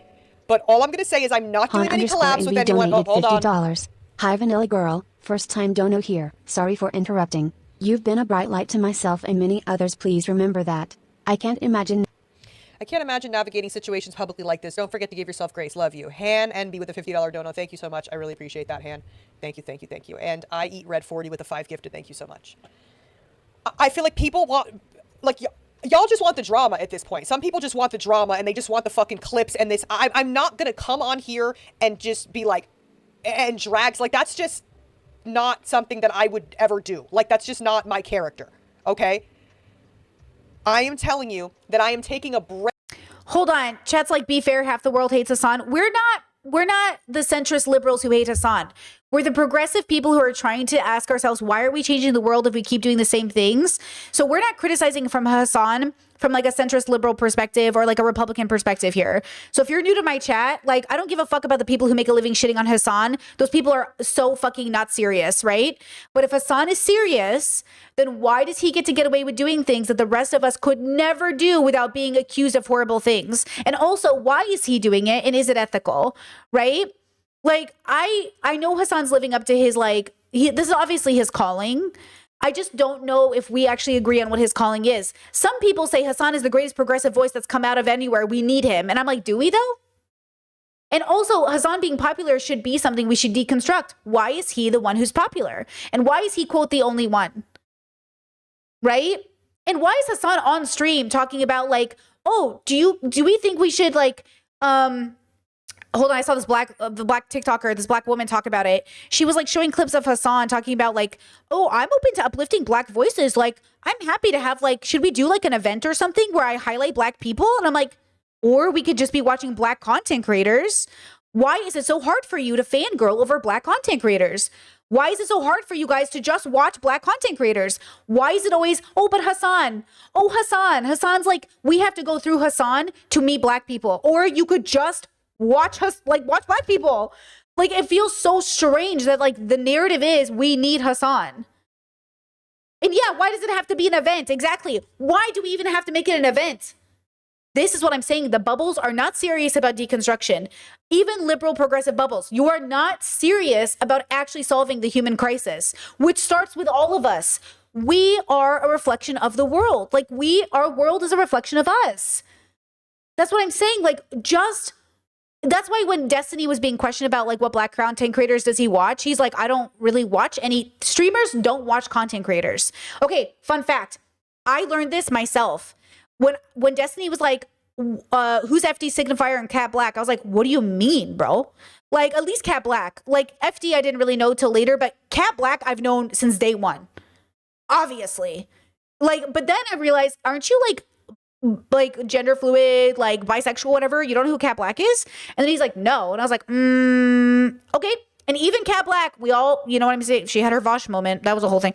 Listen, we've all got stuff to deconstruct. But when he said, oh, I don't really watch people. Listen, I realized it was my special interest meeting YouTubers. None of them watch streamers except on stream. Guys, I watch YouTube when I'm off work. I do not just watch YouTube for stream. I just watch certain people on stream, but when I am off work, I continue watching YouTube. These streamers don't watch people's videos. They don't care. They just want to know, how many followers do you have and are you popular? Let's collab. That's what it is. That's what I'm trying to say to you. Okay? So I think like I have such a love of people like for my special interest, but that's not everyone's, and that's okay. But that's why I think I'm so disappointed in myself for not like pre-watching people before I collabed with them during my debate bro days, because I was just trying to like make contacts with people. And you know what's crazy is I had finished collabing with like ContraPoints, and that whole drama went down, and that was fucking traumatizing as shit.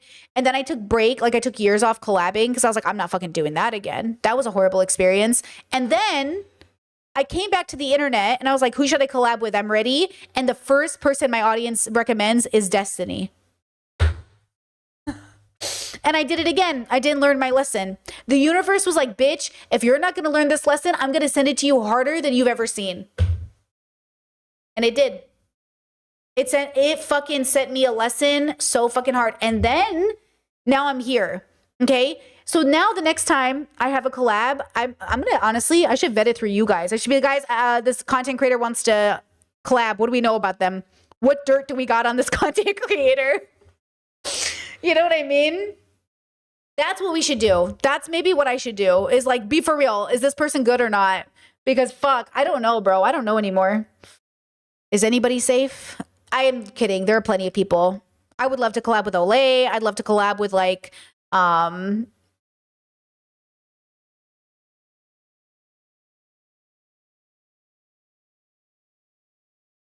I'd collab with Michael Burns. I'd collab with FD Signifier. If I had anything to talk about, of course, not just for the fun of it. I would make sure that I had something to talk about. I'd be serious.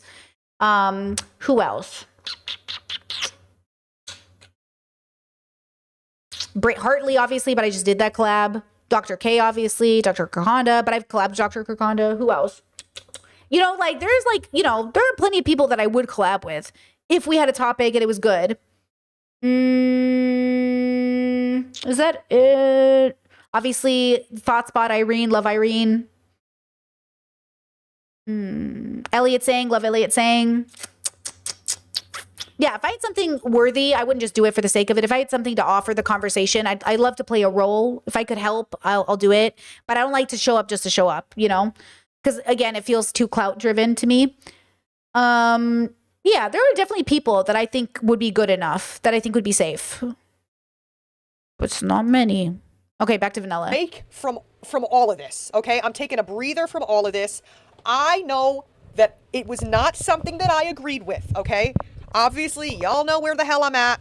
You know, like, what the fuck I am and what I stand for and everything. So I am taking the time and I am distancing myself, okay? I am distancing myself. Okay?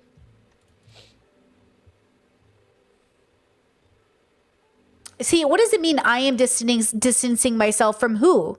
From Cutie? Is that why Cutie was upset? Oh, I paused on a comment. It says, if you are who you hang out with, Cutie hangs out with racists and homophobes, what does that make you for hanging out with her? I have a lot of love for you, but I'm very curious. Yeah, it's like, that's why I'm saying, what role are they playing in their community? It is also a white woman's place to educate other white women. Quite literally, exactly. And that was kind of a conversation that was had private. Does this feel a little bit like their audience might be a little young and now it's a white woman's place to educate a white woman? Well, that's not going to be very helpful if nobody knows what they're talking about. That's not going to be very helpful. That's like a homophobe needs to educate another homophobe. What are we educating ourselves on? I think white women should be reading other people's books. You know what I mean? Like, I think you should be reading, like, I don't know if white women can educate white women, but I don't think you should make people of color educate you. I think you should just read their books and read their and watch their documentaries and like listen to them. You know what I mean? So like, yeah, the blind leading the blind. Yeah, Discord. It's like, I don't know, guys. Is the blind leading the blind an ableist comment? I never thought about it before until now. Is that bad? Blind people get places, you know. They're really leading charges here. I have to think about that. Yeah, kind of funny. So yeah, I'm not sure what the point of this is. Is this helpful to her audience? I just needed like a fucking like it literally just happened 2 days ago. I Okay. wanted to take a breather. Okay, good. She's saying I needed to take a breather. That's good. To fucking process it. I Okay. watched it back myself. Oh, hey, that's very impressive. That is very impressive. Because that is what I think like is missing. You know, watching it backwards, it's really eye-opening. Wow, okay. Chet says, with all due respect, your stream and work, too much purity test around here. Oh, well, I guess you don't need to be here then. Bye. Okay, bok. Ciao, bok. Do widzenia.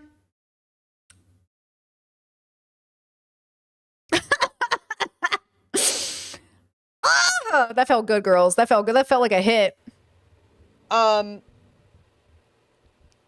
And yeah, it's just, I just am simply. Bok means hi and bye in Croatian. And they say ciao here because we're so close to Italy. And then do widzenia just means like, till next time or till we see you again or like, you know, something like that. Taking a break. Taking a fucking break. Taking a breather. Taking a break. That's it.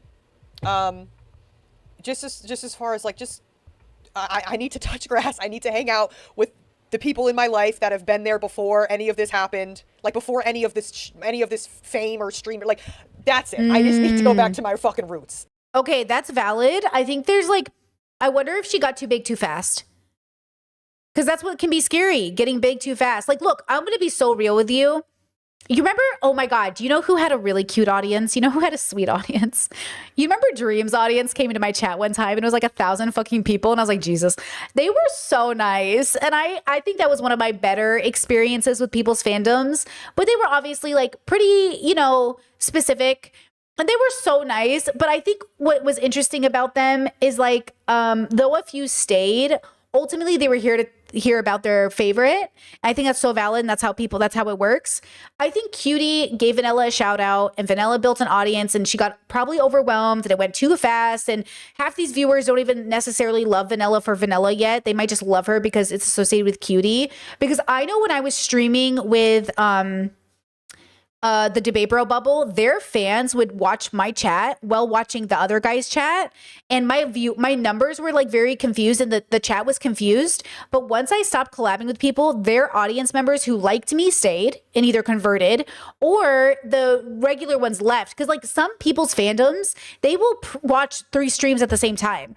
They'll watch their fave stream, you, and then the other people, so they know what's happening in each other's chats. So even though people are in your stream and they're in your chat, it doesn't mean they're your viewer. That's why I say if Hassan and heck, even me, I know when haters are watching me. I can be like, my numbers are too high for my regular stream. There's haters in this stream. If you actually got rid of all the haters on the streams, it would be like on a big day, 20% of viewers easy. Like this is my regular number. 200 to 300 is a regular number for me. That means my audience is watching me. But if it's like 500, that is some other person's audience as well.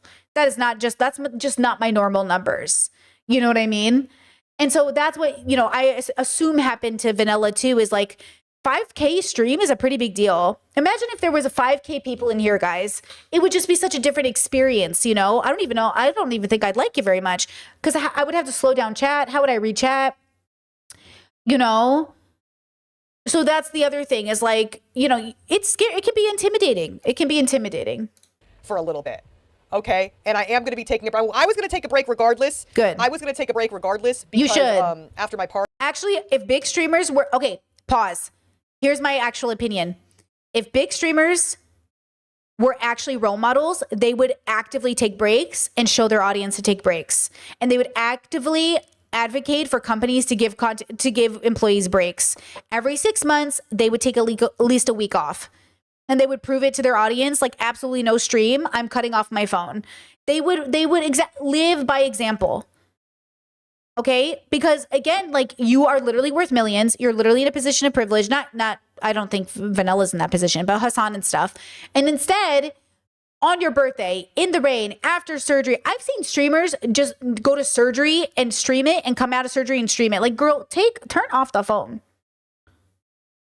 Turn off the phone. Something should be private. My partner and I, something happened the other day, like really intimate and positive. And they were like, are you going to share this with stream as a joke? And I said, no, this one's just for us. And like, we joked and laughed about it. But seriously, some things are just for us. Even though it'd be cute, you guys would be like, oh, that's so cute. Some things are just for us. Okay, we get to have cute moments that are just for us. Even though it's tempting to be like, oh my God, this cute thing happened. But like, the truth is like, it was so, you know what I'm saying? So that's what I'd want for these big streamers. Like, give yourself a moment to have a private moment. But if you're streaming all the time, you're never going to have that. How can you have a private moment if you're streaming every day? Explain it to me. Explain it to me. I was going to take a few days off anyway. But this is basically, I'm just kind of saying that I'm going to be taking a break starting after this. I'm not going to stream Tuesday. Great. So I'm going to take at least a week off. Great. Proud of her. Good. Yeah, so. This is great. See, okay, now I'm even more sad for Cutie because just a reminder. So did Cutie, hold on here. Let's look it up. So this happened, okay. This happened. Seeing multiple FaZe members attack Vanilla. Yes, I've also seen a lot of Vanilla Mace members attack me. Please go to her Reddit and read the comment. See, why would she even tell her fans to go to Reddit? That's a red flag. Guys, never go to Reddit. Like, you can check my Reddit and see if there's any attacks on her. There's not. You can check my Discord and see if any of my fans are attacking her. They are not.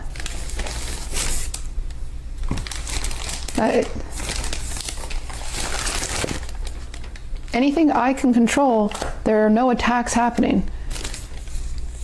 Unfortunately, it got out of sight of both of our bubbles. Bubbles. She said the word. Okay, so this is Cutie's Twitch account. 1 million followers. Let's go, Cutie. So she streamed. Here's the stream apology. 4 days ago. Then yesterday she streamed, and then she streamed again.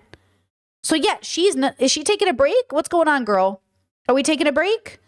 It doesn't seem like we're taking a break. You know what I mean? Like, that's what I'm trying to wonder. So then Vanilla's taking a break. This was 4 days ago. She did a Halloween costume stream, this one, 5 days ago. And 4 days ago is the one we're watching now, right? So yeah, it looks like she's really taking a break, which we love to see. We'd love to see a queen taking a break. You know? Yeah. What a good example of just like how much you need to know what you're doing here, because it's so hard to get lost in it all, right? Just need to take a breather. This month has been just freaking cuckoo bananas for a lot of people on Twitch, okay? It's been fucking cuckoo over here. It has been cuckoo because we're in a growth spurt. Isn't this exciting? We're having a growth spurt. I'm so proud. I'm not a Twitch streamer, but like, I'm so excited for us to have a growth spurt. To say to the world, like, hey, the world deserves and should aim for something better and greater. And we should all reassess what we're doing here. In all of our jobs, not just streamers, all of our jobs, we should reassess what are we doing? Why are we making content? Why are we showing up at our jobs? Why are we doing anything we're doing? Because the world is kind of cuckoo. It's kind of a weird place right now. It's just like a little out there, you know? Chat says, how much is the fear of losing revenue and how much is the fear irrelevant? Well, Cutie Cinderella has no reason to fear losing revenue unless she's absolutely ass with finances, because that girl has made money. Okay. If Vanilla, if she's good with money, should be fine, because I know God knows she's made enough. But if she's bad with money, she might be struggling. Because I don't think she's like, fuck you, money rich at all. I think she's probably making 6 figures maybe. But if she's not saving that money, or if she isn't good with her money, then it might be scary to take a break. You know, if she got famous and didn't, you know, what's that called? When you make more money and then your lifestyle inflation. If she lifestyle inflationed herself, she might be in a bad position. But if she's good with money, she should be fine, right? You can afford to take a week off, you know, but who knows? Because she's still making revenue through her posted streams, right? The week's not gonna kill her revenue. I don't know what the hell is in the air this month. But no, the party is happening. I'm not canceling my party. My party's still going to happen. And I know that the people that love me and fuck with me are going to be there and we're going to turn up and it's going to be fun. See, is the party streamed? Do they ever have parties that don't have to be streamed? Do they ever just have parties where no one's phone is out? That's what I'm saying, guys. When you live in a streamer land and everyone in your life is a streamer and every party you go to, the streamers, and there's always phones out, like I would want to kill myself with respectfully. Like, you know what I'm saying? No. So like when she says there's a party happening, is this a private party or is this a streamer party? Is this going to be documented? You know what I mean? It's a Halloween party and it's offline. I think she sold tickets for it. So it's not a friend party. What do you mean she sold tickets for it?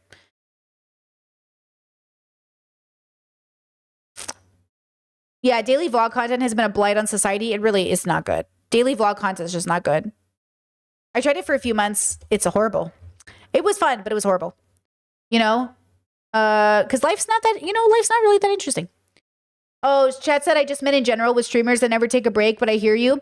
Yeah, it really depends on where they are financially. So even with me, I'm in a pretty good position right now. As long as I pre-record, I'm okay. But if I didn't pre-record for any of the time I took off, I'd be in a pretty bad position because YouTube only pays you once a month, right? And it's the next month. So this is the last day of the month I'll be paid for October, but I won't get that payment until the 21st of November. That's how AdSense works. So all of the work I did for October, I won't get a payout till the 21st of November. Or somewhere around there. So that can be really hard. If you take a week off and you don't think about how that shows up later, it can be like a big dip in revenue. So and for a smaller streamer, a big dip is $200, $300, $500. $500 would be a huge fucking difference for me. Like if I even had a $200 difference, I'd be like, fuck. Like, you know, I'm like not making that much money in comparison to a lot of people, but I'm stable. We're good. But yeah, like I have to think about when does the money come in? What bills do I have to pay for ahead of time? And like, how does that all work? It works out, by the way. Patreon's sort of similar where some people are once a month on the first and then some people are spread out through the month. But for the most part, the biggest chunk of my money is from AdSense and it comes once a month. And so everything kind of revolves around that date. That week is like hustle, you know? So it depends on the streamer. It depends on how good they are with money. It depends on how much they have in savings. It depends, like, so much of it is dependent, right? Some people, like, I would say that I don't know. Yeah, I think it would be very bad if I took a week off and didn't have any videos for you to watch. I'm pretty sure, like, I wouldn't be able to pay rent if I did that. Or I'd be very close to not paying rent if I did that, I think. Yeah. Yeah. But, yes. Basically, that's all I'm saying is that simply didn't agree with it. I was uncomfortable. Obviously, as you could see in the clips, you know who I am. You know what I stand for. If you're someone who's been watching me, then you... Oh, Discord said it's a Halloween event at a venue where anyone can buy tickets. Like strangers from her audience, anyone can buy tickets? Oh, you posted it. What? Can I look at this?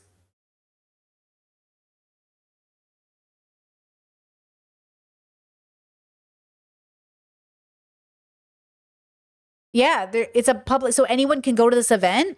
So it's not it's a public event. Like she's hosting 18 plus 8 p.m. Ooh, so it's not a friend Halloween party. It's like I went to a lot of those parties when I was in my 20s and stuff. They weren't like, you go with your friends. There's 1,000 tickets available. Damn, bro. Okay. Interesting. you already fucking know. If you're a first time fucking chatter and you're just joining off of clips that you've seen on TikTok and you don't know shit about me or fucking shit about shit, then of course I'm gonna assume that you're just gonna make the assumptions that you're going to make. But people who know me and know my character and know what the fuck I stand for, know.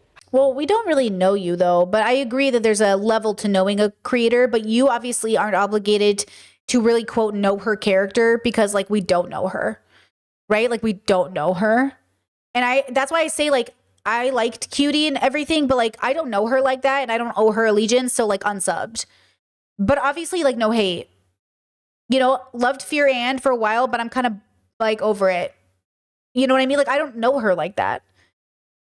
So I agree that generally I feel pretty good about certain characters or certain streamers, but I obviously don't have to keep watching just because. I don't know. By the way, if I stop watching people's content, it doesn't even mean they were bad.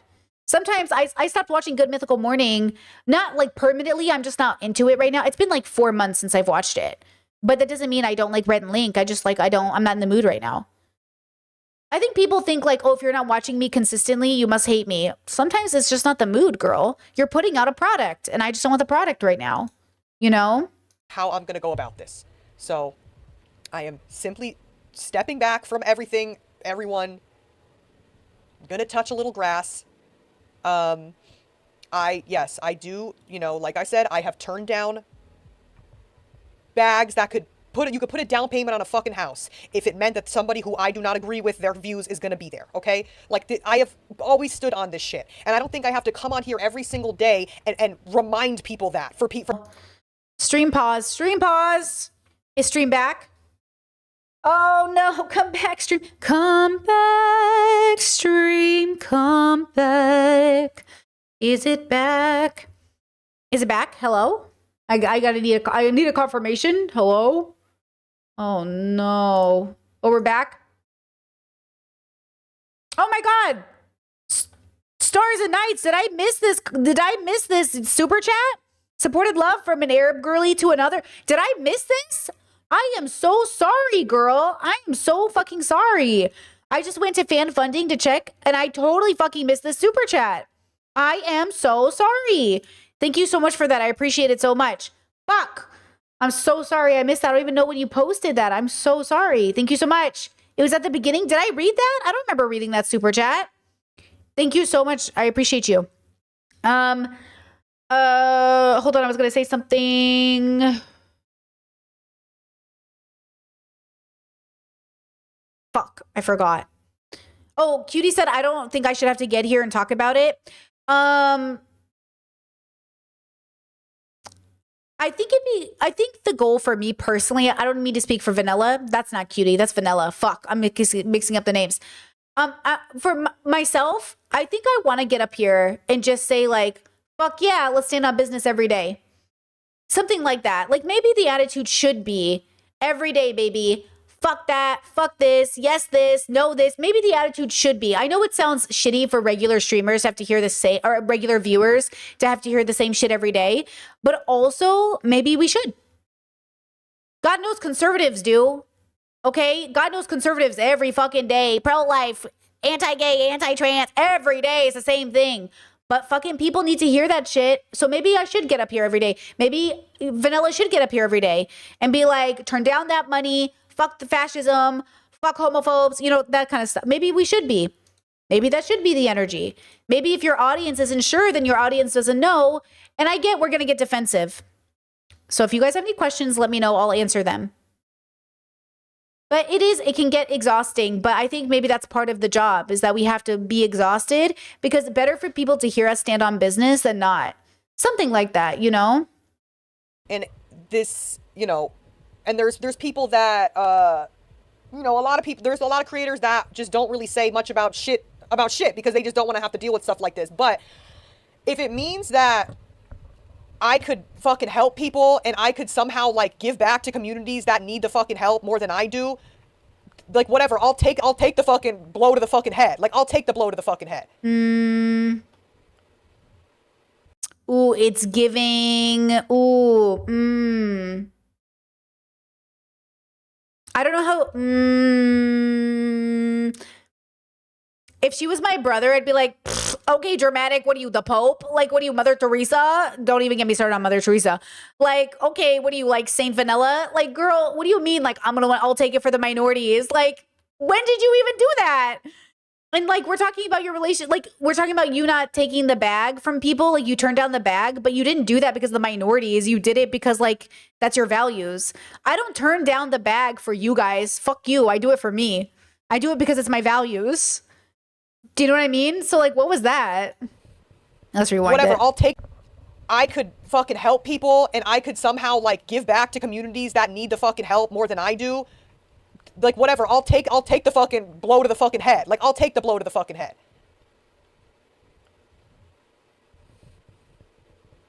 What? And maybe I don't understand what that means. Huh? That's that.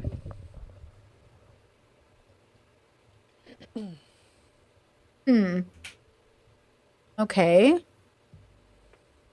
How does she read her chat? Does she have it in slow-mo?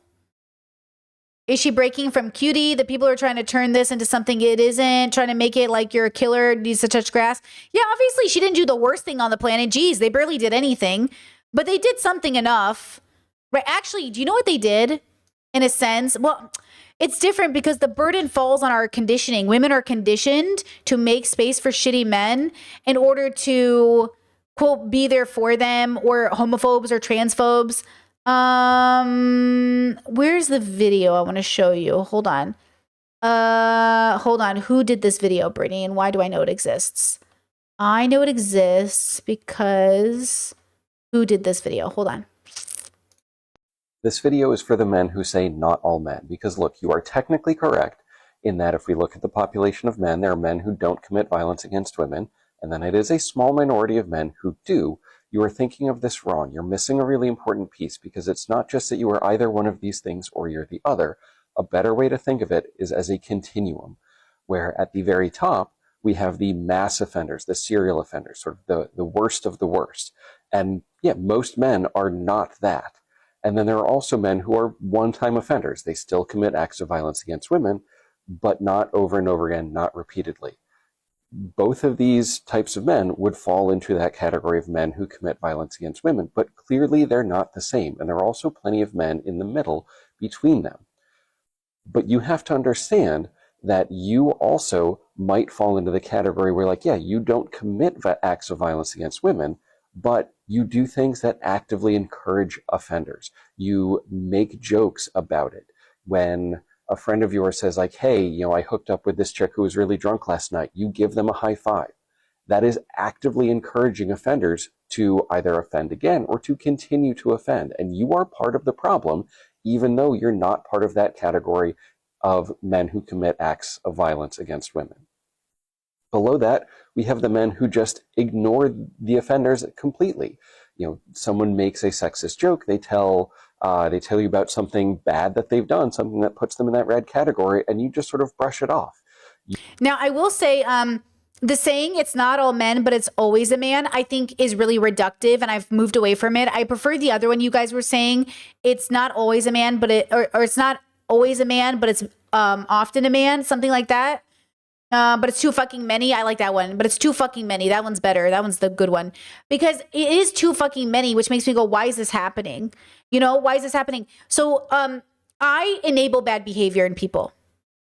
I am not an enabler. I do not enable 95% of the time, but that 5% is enough for me to be like, hold up. But I do, and I have. You've seen me do it on stream. And that's what we need to acknowledge. At least all of us are at least doing a percentage of enabling, because we are trained to. And sometimes it's safe to, and sometimes we have to out of survival. But we enable, or at least omit, like silence is like a part of omittance. But we really are encouraged to be this. Because look, guys, I'm gonna, this is for my progressive audience. This is not to be weaponized by conservatives. But when conservatives say, if a horrible man did a horrible crime in prison, why do we care about rehabilitation? That's a very important question to understand. Why do you believe he should be rehabilitated? Because to conservatives, they're like, lock him up, throw away the key. But we know the damage that lock him up, throw away the key does on society, right? We know the damage. We know the damage, okay? And then in the same part of our own lives, it's like we will drop cutie Cinderella. Not that I'm saying you shouldn't, by the way. You should. I don't give a fuck. She's a stranger to you. We will drop, let's say we told Cutie to drop her dad, but you won't drop the offender in prison.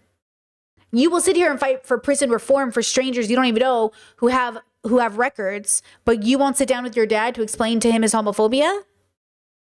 Now, a big part of it is because we're assuming we're all coming from the same homes. We're not all coming from the same homes, right? So somewhere on this scale, we all fall regardless of our gender. But more than that, and this is what's interesting, I saw this TikTok today that kind of like made me realize why this conversation is also this conversation is so hard to have. You don't have to tell me the answers to these, but I'll tell you my answers unless something's deeply personal or something. But look at this. How badly you've been traumatized, right? How bad it actually been. I wanna give you a test of 10 questions that comes from something called. If you wanna know how badly you've been traumatized, right? How bad it actually been. I wanna give you a test of 10 questions that comes from something called the ACE test. And that was done in the 90s, over 17,000 people that they checked in terms of childhood stress. And it's what's truly changed the way we view trauma forever, okay? So just bear with me and count on your fingers. Okay? So just think of the way I thought about, I don't know them all. I just started listening to the first 3 and I was like, I'm gonna show this to stream. When I was answering the first 3, this is how I know I'm autistic. The first question had me stumped. Because that's when I took my autism assessment tests, my doctor was like, I was like, this is a confusing question. He's like, is it? And I was like, yeah. And I was like, well, I could answer this way. I could answer this way. And that's why it makes it so hard for us to go through life and be like, how do I answer this question? So here we go.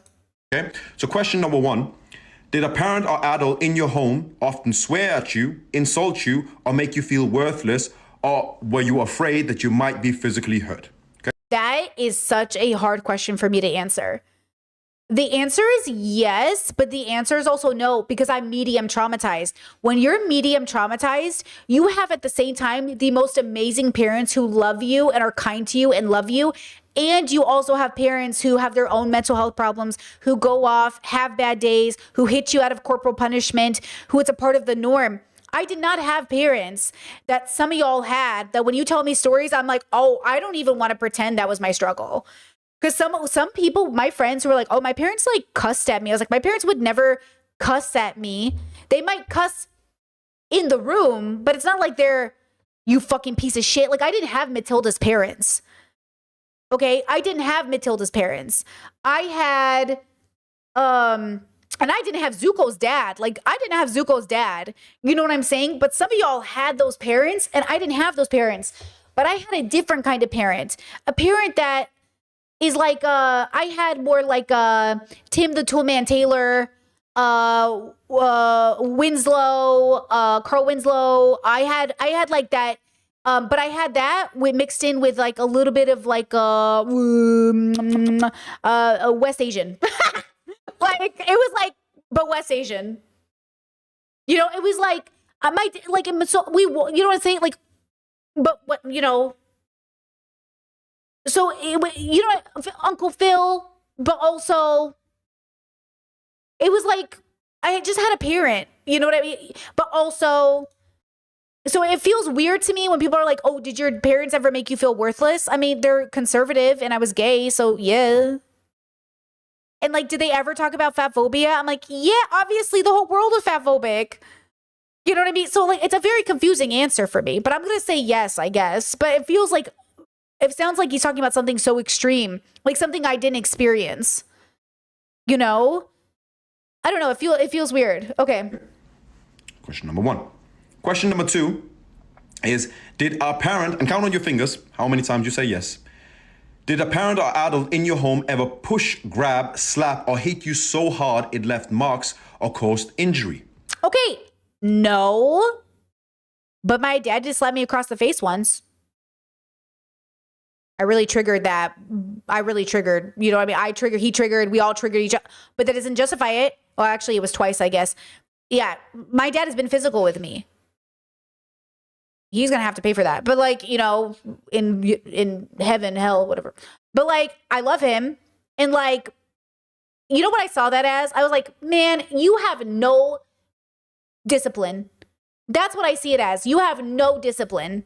You threw hands because you were triggered the way we're all triggered in a fight, only you forgot I was your daughter. That's why it was disappointing, because I was like, you don't have the discipline. You have the audacity to be the elder in the room. Move over. I'll do it. Like, as if, you know what I mean? You throw hands with your siblings. You're like, you know what I mean? You're like, you're getting mad. You're pulling each other's hair. You're fighting. But you don't expect that from the adult in the room. But when the adult in the room is also triggered, you're like, oh, you want to talk about elders. Like, oh, you want to be the adult in the room and you can't even be it. I expect it from my peers. I didn't expect it from you, bro. Right? It's like, and that only happened, you know, that was really like a life-changing moment for our family, I think. You know, it's like, you know, but it didn't leave a mark. It didn't traumatize me in that way. I mean, it impacted me. Obviously, I was traumatized in a sense, but I was traumatized about everything else leading up into that moment. You know, I'm traumatized with everything leading up into that moment. So obviously it should never have happened. And obviously a big part of the reason I shouldn't even be talking about it now. But the truth is like it happened. It happened many, many years ago, 21 years ago. Whoa, I'm old. Oh, I just got a headache. That happened 21 years ago, bro. Okay. But I also know why it happened. But I'm not justifying it. But I think it's hard for me because I'm like, you know what I would love from our elders is to admit that they are weak so we could be strong. But they don't have the real feelings. They don't have the real thoughts. They don't have the real ability to say, I did that and I should never have done that. Instead is, I did it and that was the culture I was raised with. Well, your culture fucking sucks. Okay? Your culture fucking blows, bro. I see it all the time. People hit each other. They slap each other. It is not your culture. It is bullshit. Okay? Slapping people is not culture. But that's what they say. Okay? That's what they say. Next. Okay. Did an adult or someone at least 5 years older... Oh, pause. This could be really triggering, guys. Just hold up. These questions are really triggering. Everybody ready? Okay? Everyone take a deep breath. They're very, if you guys need to opt out, it's about essay and stuff. This might be too triggering, okay? So wait, what do we say as you guys think about that, if you want to stay or not? What do you think about that second question, though? Like, has your parent ever hit you enough to leave a mark? Not me, personally. You know? But, like, that's just my childhood. I don't know if any of my other siblings have a different childhood, but, like, no. Like, that's not how I identify all my corporal punishment. I got hit a lot as a kid, but like I was never bruised and you know what I mean? So like I feel like so even the first question, like, did your parents ever yell at you or make you feel little or small? I mean, just them existing made me feel bad because they are literally anti-gay. Do you see how confusing it is to grow up medium? Like sometimes I wish it was just black and white. So I could just say like, yeah, they fucking sucked. You know? Yeah, Chess says, what's a mark? Like a bruise or just inflammation? See, I don't know. Now, some people in the chat, in their chat, was like, hey, guys, I have to apologize for all your childhoods because I had none of this. Some people had none of this. So some people grew up with parents where, like, none of these apply. So it's like, okay, what does this even mean? You know? Ever touch you sexually or try to make you touch them? No. So did anyone 5 years older or more in your family ever molest you or... you know, have you touched them back? Like, I've never had that. That's not my lived experience. You know? Because I'm assuming this is also... yeah. This is like, only, like, you know, sexual. Now, the next question, which is, did you often feel that no one in your family loved you or that your family didn't look out for each other? This is a very interesting question.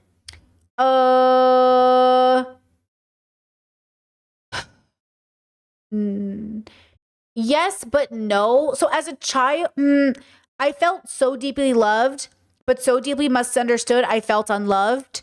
But I always felt like my family was there for me. But I never felt like my family was there for me because they couldn't see me.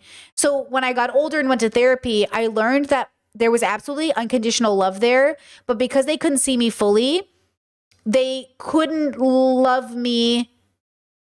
They could love me unconditionally, but they couldn't see all of me. Right? So the question was, hold on. Or that your family is, did you often feel that no one in your family loved you, or that your Often. That's complicated. family didn't look out for each other? Well, I didn't feel anyone in my family is crazy, right? Because there's 12 people. So I always felt deeply loved by my siblings. And the siblings definitely like rallied around each other. But it's family. So I would say no, I guess, because I always felt loved. Even if I didn't feel seen or loved by my parents always, even though I knew I was, I just didn't, because they didn't do it well. See, these are very complicated questions because I'm coming at it too philosophically and understanding how brains work. So a mix of them, a mix of it. Okay, be honest with yourself. Now, question number 5. Yeah, and how extended does he mean by family? Yeah, that's a good question. Did you often not have enough to eat, have to wear old and dirty clothes, or feel that your parents were unable to fully take care of you? No, I'm very privileged in that way. No, I always felt like we didn't get the newest things or name brand, but I always was fed. I always had clothes. I always had tools for school. My parents were always very focused on that. So I'm very lucky that way. Okay. Were your parents ever separated or divorced? No. Next question. No. Was your mother... Were your parents ever separated or divorced? No. That's another privilege that I have that like my 2 older brothers don't. My 2 older brothers are from my mom's first marriage and I love them so much, but I see the impacts of that divorce, bro. I see the impacts of that. It is real, y'all. Like my mom did the right thing by getting divorced 100%. But that shit still impacts your kid even if it's for the right reason. You know what I mean? Okay, next question. A stepmother ever pushed, grabbed... Next question. Was your mother or stepmother ever pushed, grabbed, slapped, or hurt physically? Wait, was your I gotta rewind that. Next question.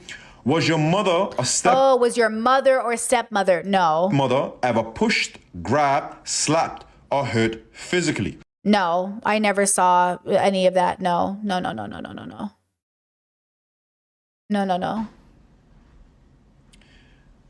Domestic violence on your mothers. Did anyone ever see you don't have to share this, of course. No, my father would never. No, but my brothers did. My mother's first marriage was abusive. So I know my mother's been hurt, but I never witnessed it as a kid. But my brothers had to deal with a very toxic relationship between the parents. They were very, very young, like really little, but they have memories. So I never witnessed my mother experiencing domestic violence. Question. Did you live with anyone who had an issue with drugs? Started that again? Next question. Did you live with anyone who had an issue with drugs? No. Bear in mind. Oh. And that can also be high dose of use of pharmaceutical drugs. No, I didn't have any drug abuse or alcoholism in my house. No. The next one. Yeah, this is really back. Come back. Come back.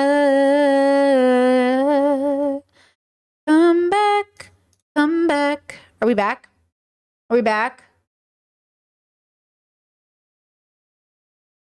Hello? Are we back? Okay, we're back. I was just going to say, if this was your childhood, if you had, 10 out of 10, 7 out of 10, 6 out of 10, 2 out of 10, like you deserve so much better than this. This is why I believe in breaking generational curses, because I think the world is suffering and it starts, it doesn't even start in our home. It started in our grandma's home, in our great grandma's home, our great grandfather's homes.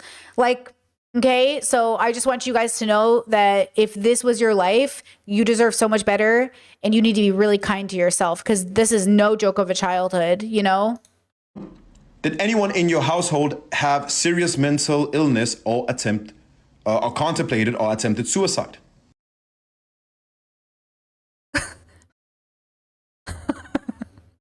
Me! Me! Oh no, it's me. I'm the... me.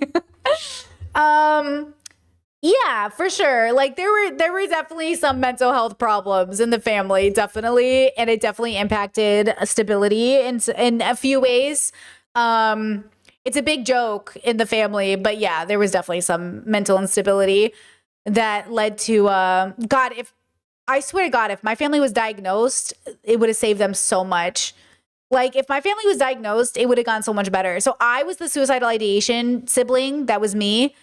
Growing up my whole life. I think all of my siblings though, everyone in my family could be diagnosed with something for sure. And the next question, which is, did anyone in your household go to prison? No. Okay. No prison. So now that we've And got I'm assuming family means parents and siblings. the school. Well, if you have the baseline, which is you got 0 to 1, well, it's still 1 in 3 will face mild anxiety or depression at some point, which is just normal human thing. 2 or 3 score, right? Risk for clinical depression is roughly 2 times higher. And risk I got 2 at least, right? of heavy drinking, obesity, and sleep disturbance is about 2 times higher. Now, if you score more than 4, this is where it gets really wild, is that there's a 4 times higher chance of chronic lung disease, 7 times higher chance of alcoholism, 10 times higher chance of injected drug use, 12 times higher suicide attempt, and 2.5 times higher chance of a heart disease. Damn, bro. Chad said, why are we laughing and joking about it though?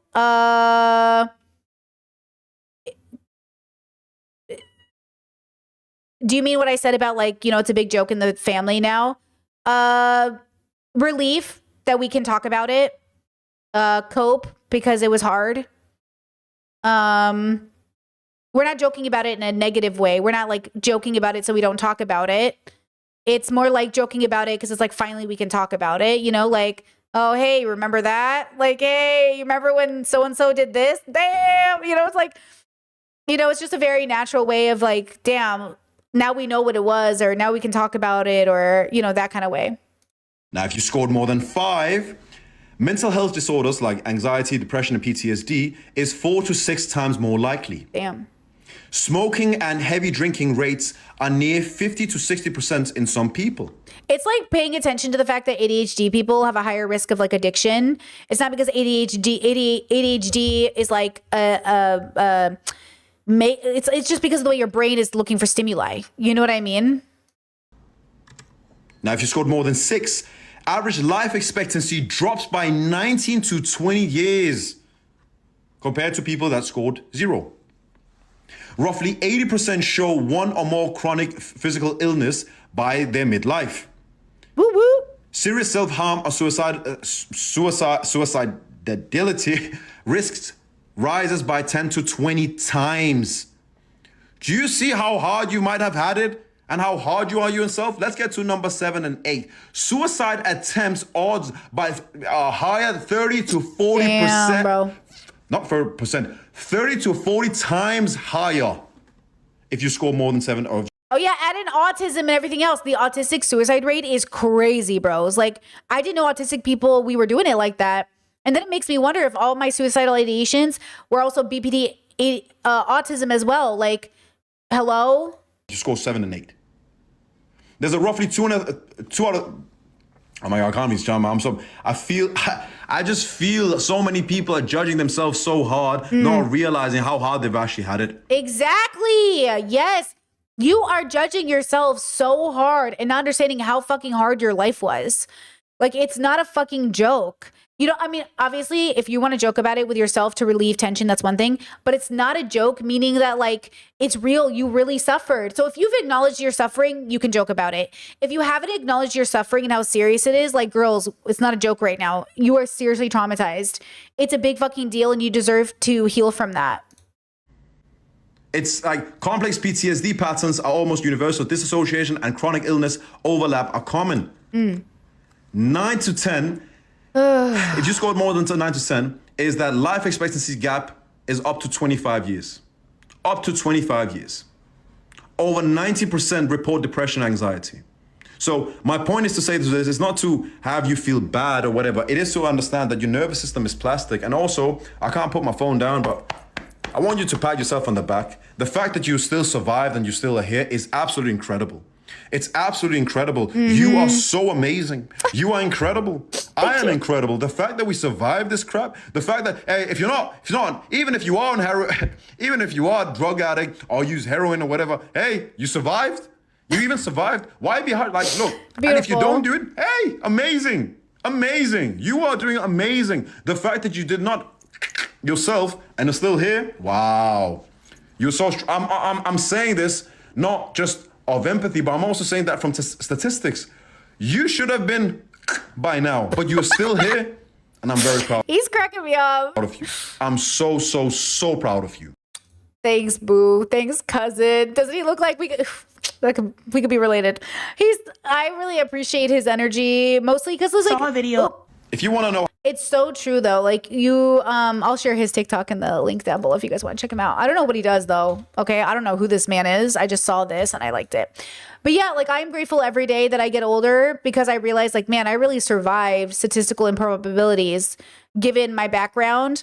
And I think that's why I'm so proud of my audience and why I try so hard to encourage you guys to recognize like what a struggle it's been.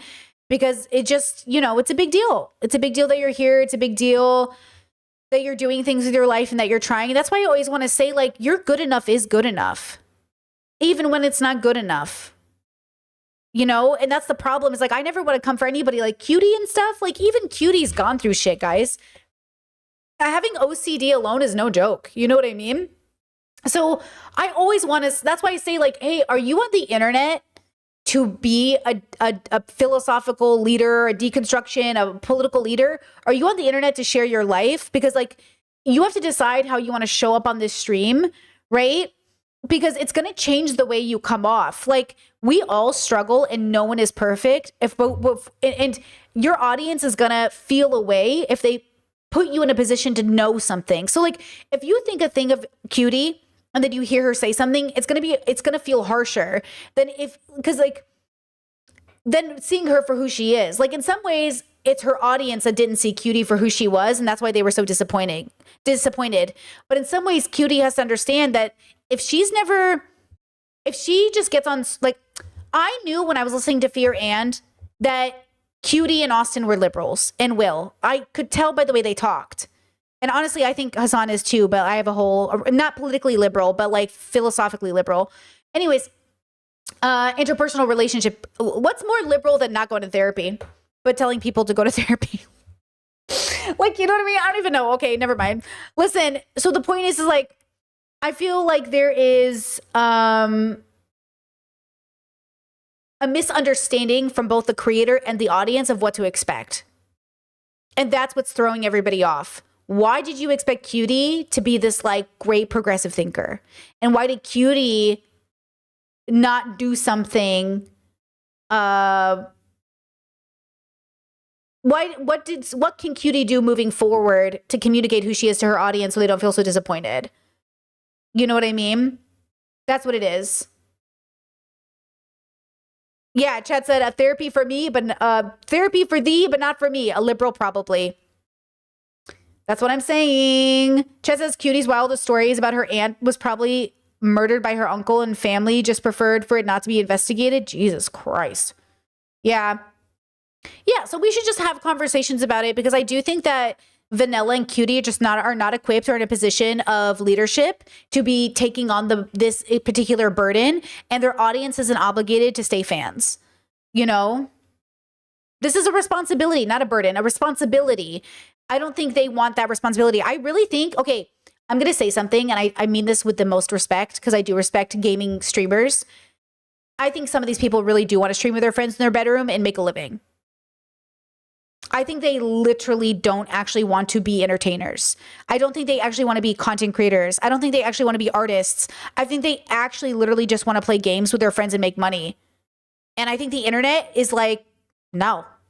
Like, the internet is starting to expect more from streamers. Like, yeah, we're going to need you to do more than that.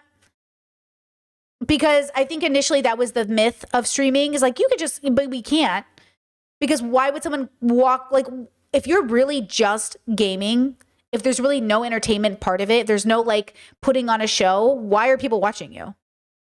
Like realistically, like most of these streamers who get big force parties, they do competitions, they make something crazy happen, they wear a costume, they're doing something. Yeah, just like sex work. People think like, oh, I want to be a sex worker. I just want to like show up and be pretty and you pay me. Is that what you mean? Because I mean, people are like, oh my God, I could just have sex for a living. Like guys would be like, oh, if I could just have sex for a living, I would. You could. But that's not what it is. That's not what sex work is. Sex work isn't having sex for money. It's a whole job, girl. It's a whole job. So like, I think people just literally think like, oh, I just want to be able to show up, you know? So I think they have to make a decision. Do you know you're coming to work? Do you know this is a job?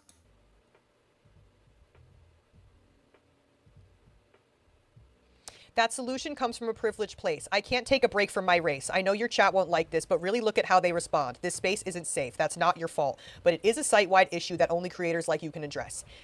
And see, that's the thing. Of course, there's people that are here. There's how many people are in here right now? Can I get I can't even tell, but I saw someone say like 13,000. My average is like 5K on a good day. So there's obviously a lot of people in here right now that don't normally watch me on a normal day. So I know there's a lot of people that are just coming from what they've seen like clips of and stuff.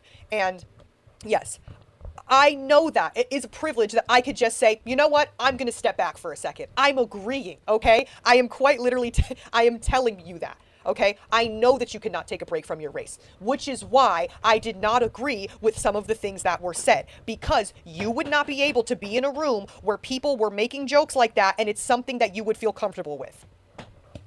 Point blank fucking period. Okay. And I know that, and we all fucking know that. That's not rocket science. Okay?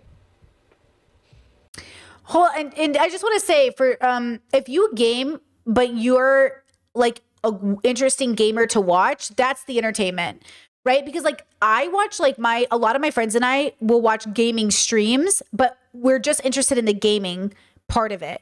Like I used to watch a lot of, Rust gaming streams. I just liked the game building and I did like the commentary, but like I liked how this person played. So like there is value in that, but the value is in the gameplay. So then the value, you know what I mean? So, but there has to be a value to the stream that allows the viewer to know what they're doing there. Like I can't remember the people I used to watch because I was just there for the gameplay.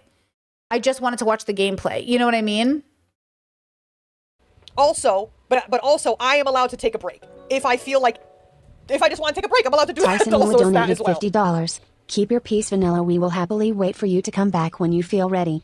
The internet is wild at the moment. I really don't like it, but keep yourself safe. Sending Miso and Chai some love as well. Tyson with a $50 dono. Thank you, Tyson. I appreciate you always donoing in here. I really appreciate it. But always donating $50. Yo, y'all better not be putting any of your shit on a credit card for me. Okay? Because, okay, y'all better only be giving me petty cash that you don't need. Or really you can't give. You better not be out here putting Brittany Simon on a credit card. I do like to pride myself on somebody who I have had people, you know, come up to me in real life and tell me, like, your community has helped me so much. Like, and stuff like that. So I do pride myself on my community of people that are normally here, and my normal community. I do pride myself on creating kind of like a safe space for people, and I do think that people enjoy being here. No, I create a safe space for people, but not all people. It's only certain people. This is not a universal safe space. That's the problem. Who saves? Because I had some misogynists come into my chat. They're like, I thought this was a safe space. Well, not for you. We need to make a safe space away from you. This is a safe space away from them. So who's the safe space for? That the people that are normally here, and that they feel safe with me, and that they feel safe talking and stuff, and you know, whatever. So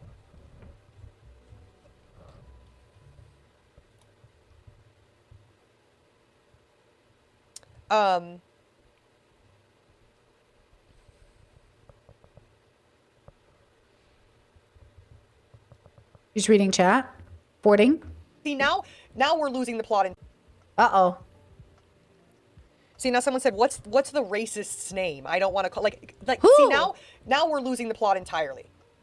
Like, cause, What? oh my God. We're just like, it's just, we're losing the plot. Like, you know, okay. That's not what, like, Cutie is not racist, okay? Cutie is not racist. Did she maybe make a fucking take that came from a space of privilege that she has now fucking agreed to, like, and realize? Yes, okay, whatever. But would Cutie ever say she's done a racist? This is my new litmus test for people. Have you ever done a racist? And then if she says no, she can't be trusted. Racist, like, see, now that's where y'all lose me, and it's like we're just going off of, like, TikTok comments and shit.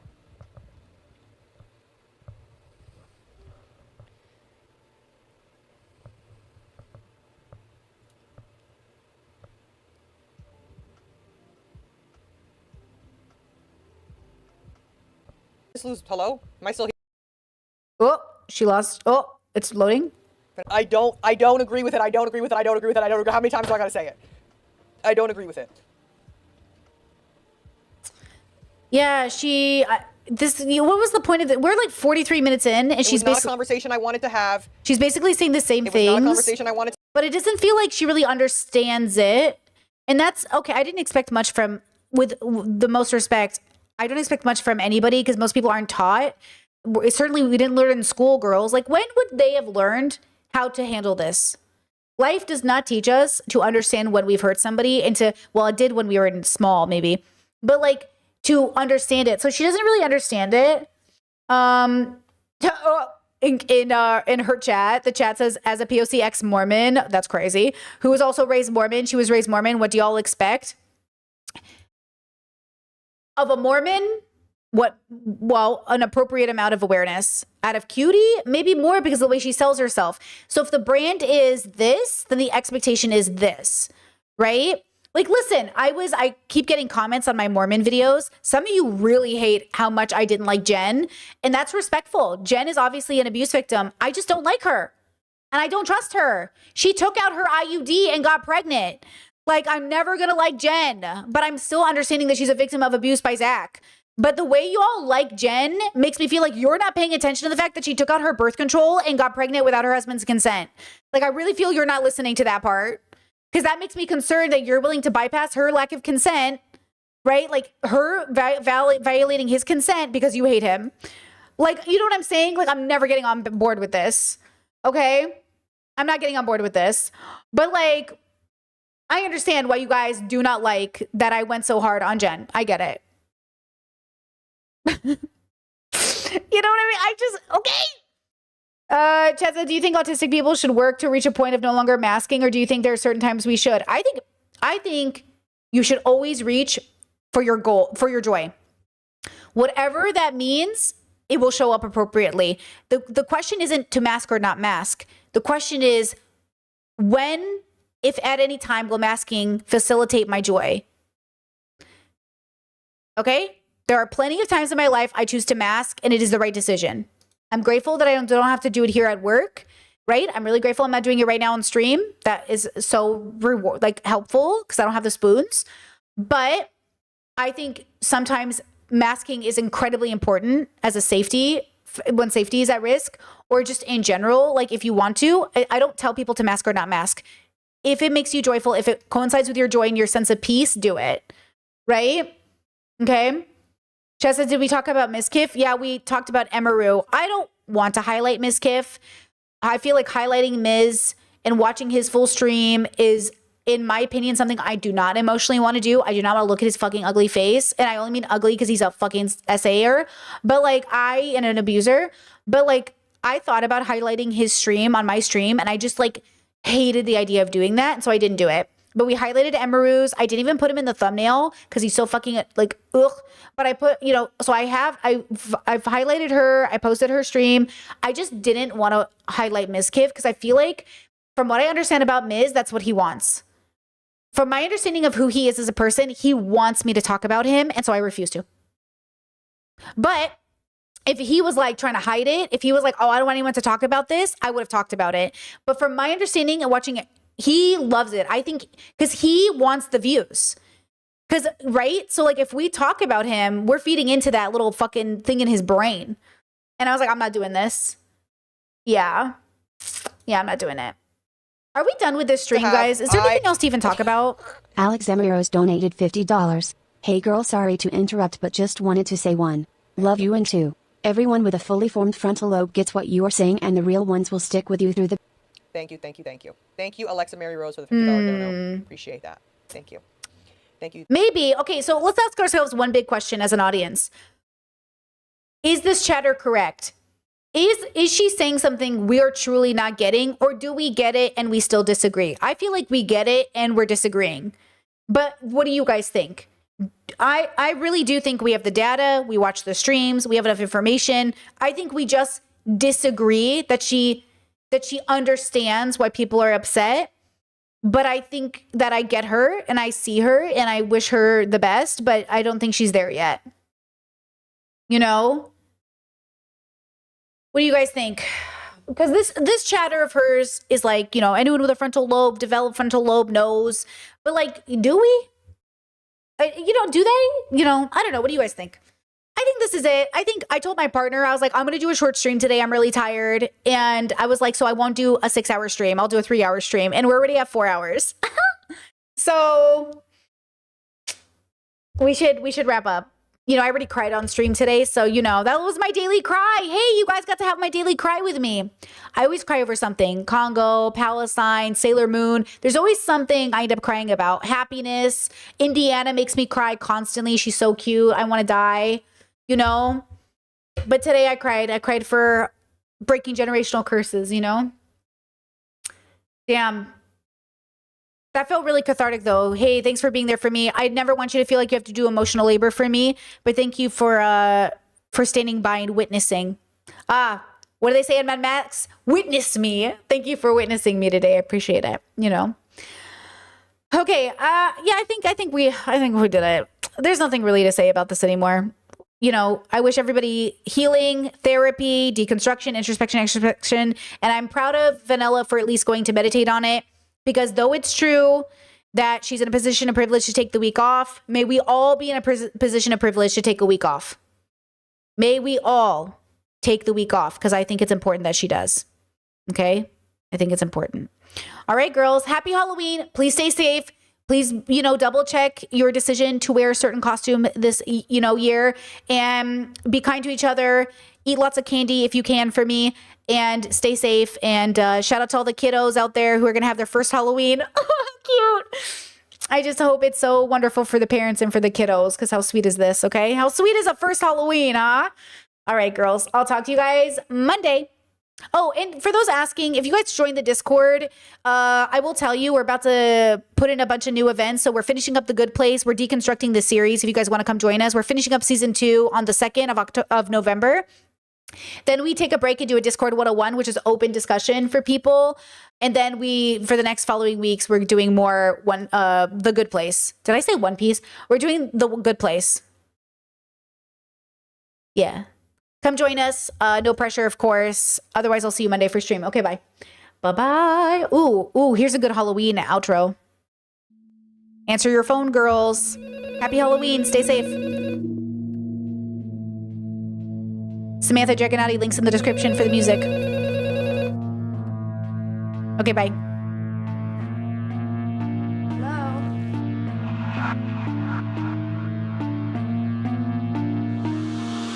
What's your favorite scary movie?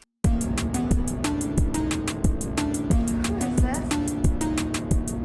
You tell me your name, I'll tell you mine. I don't think so. Why don't you want to talk to me?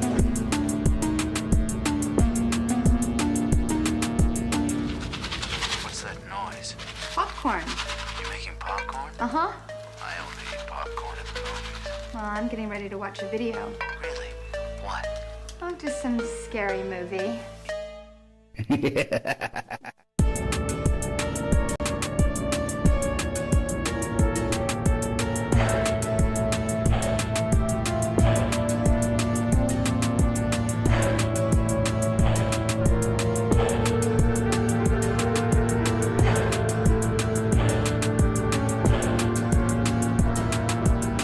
Can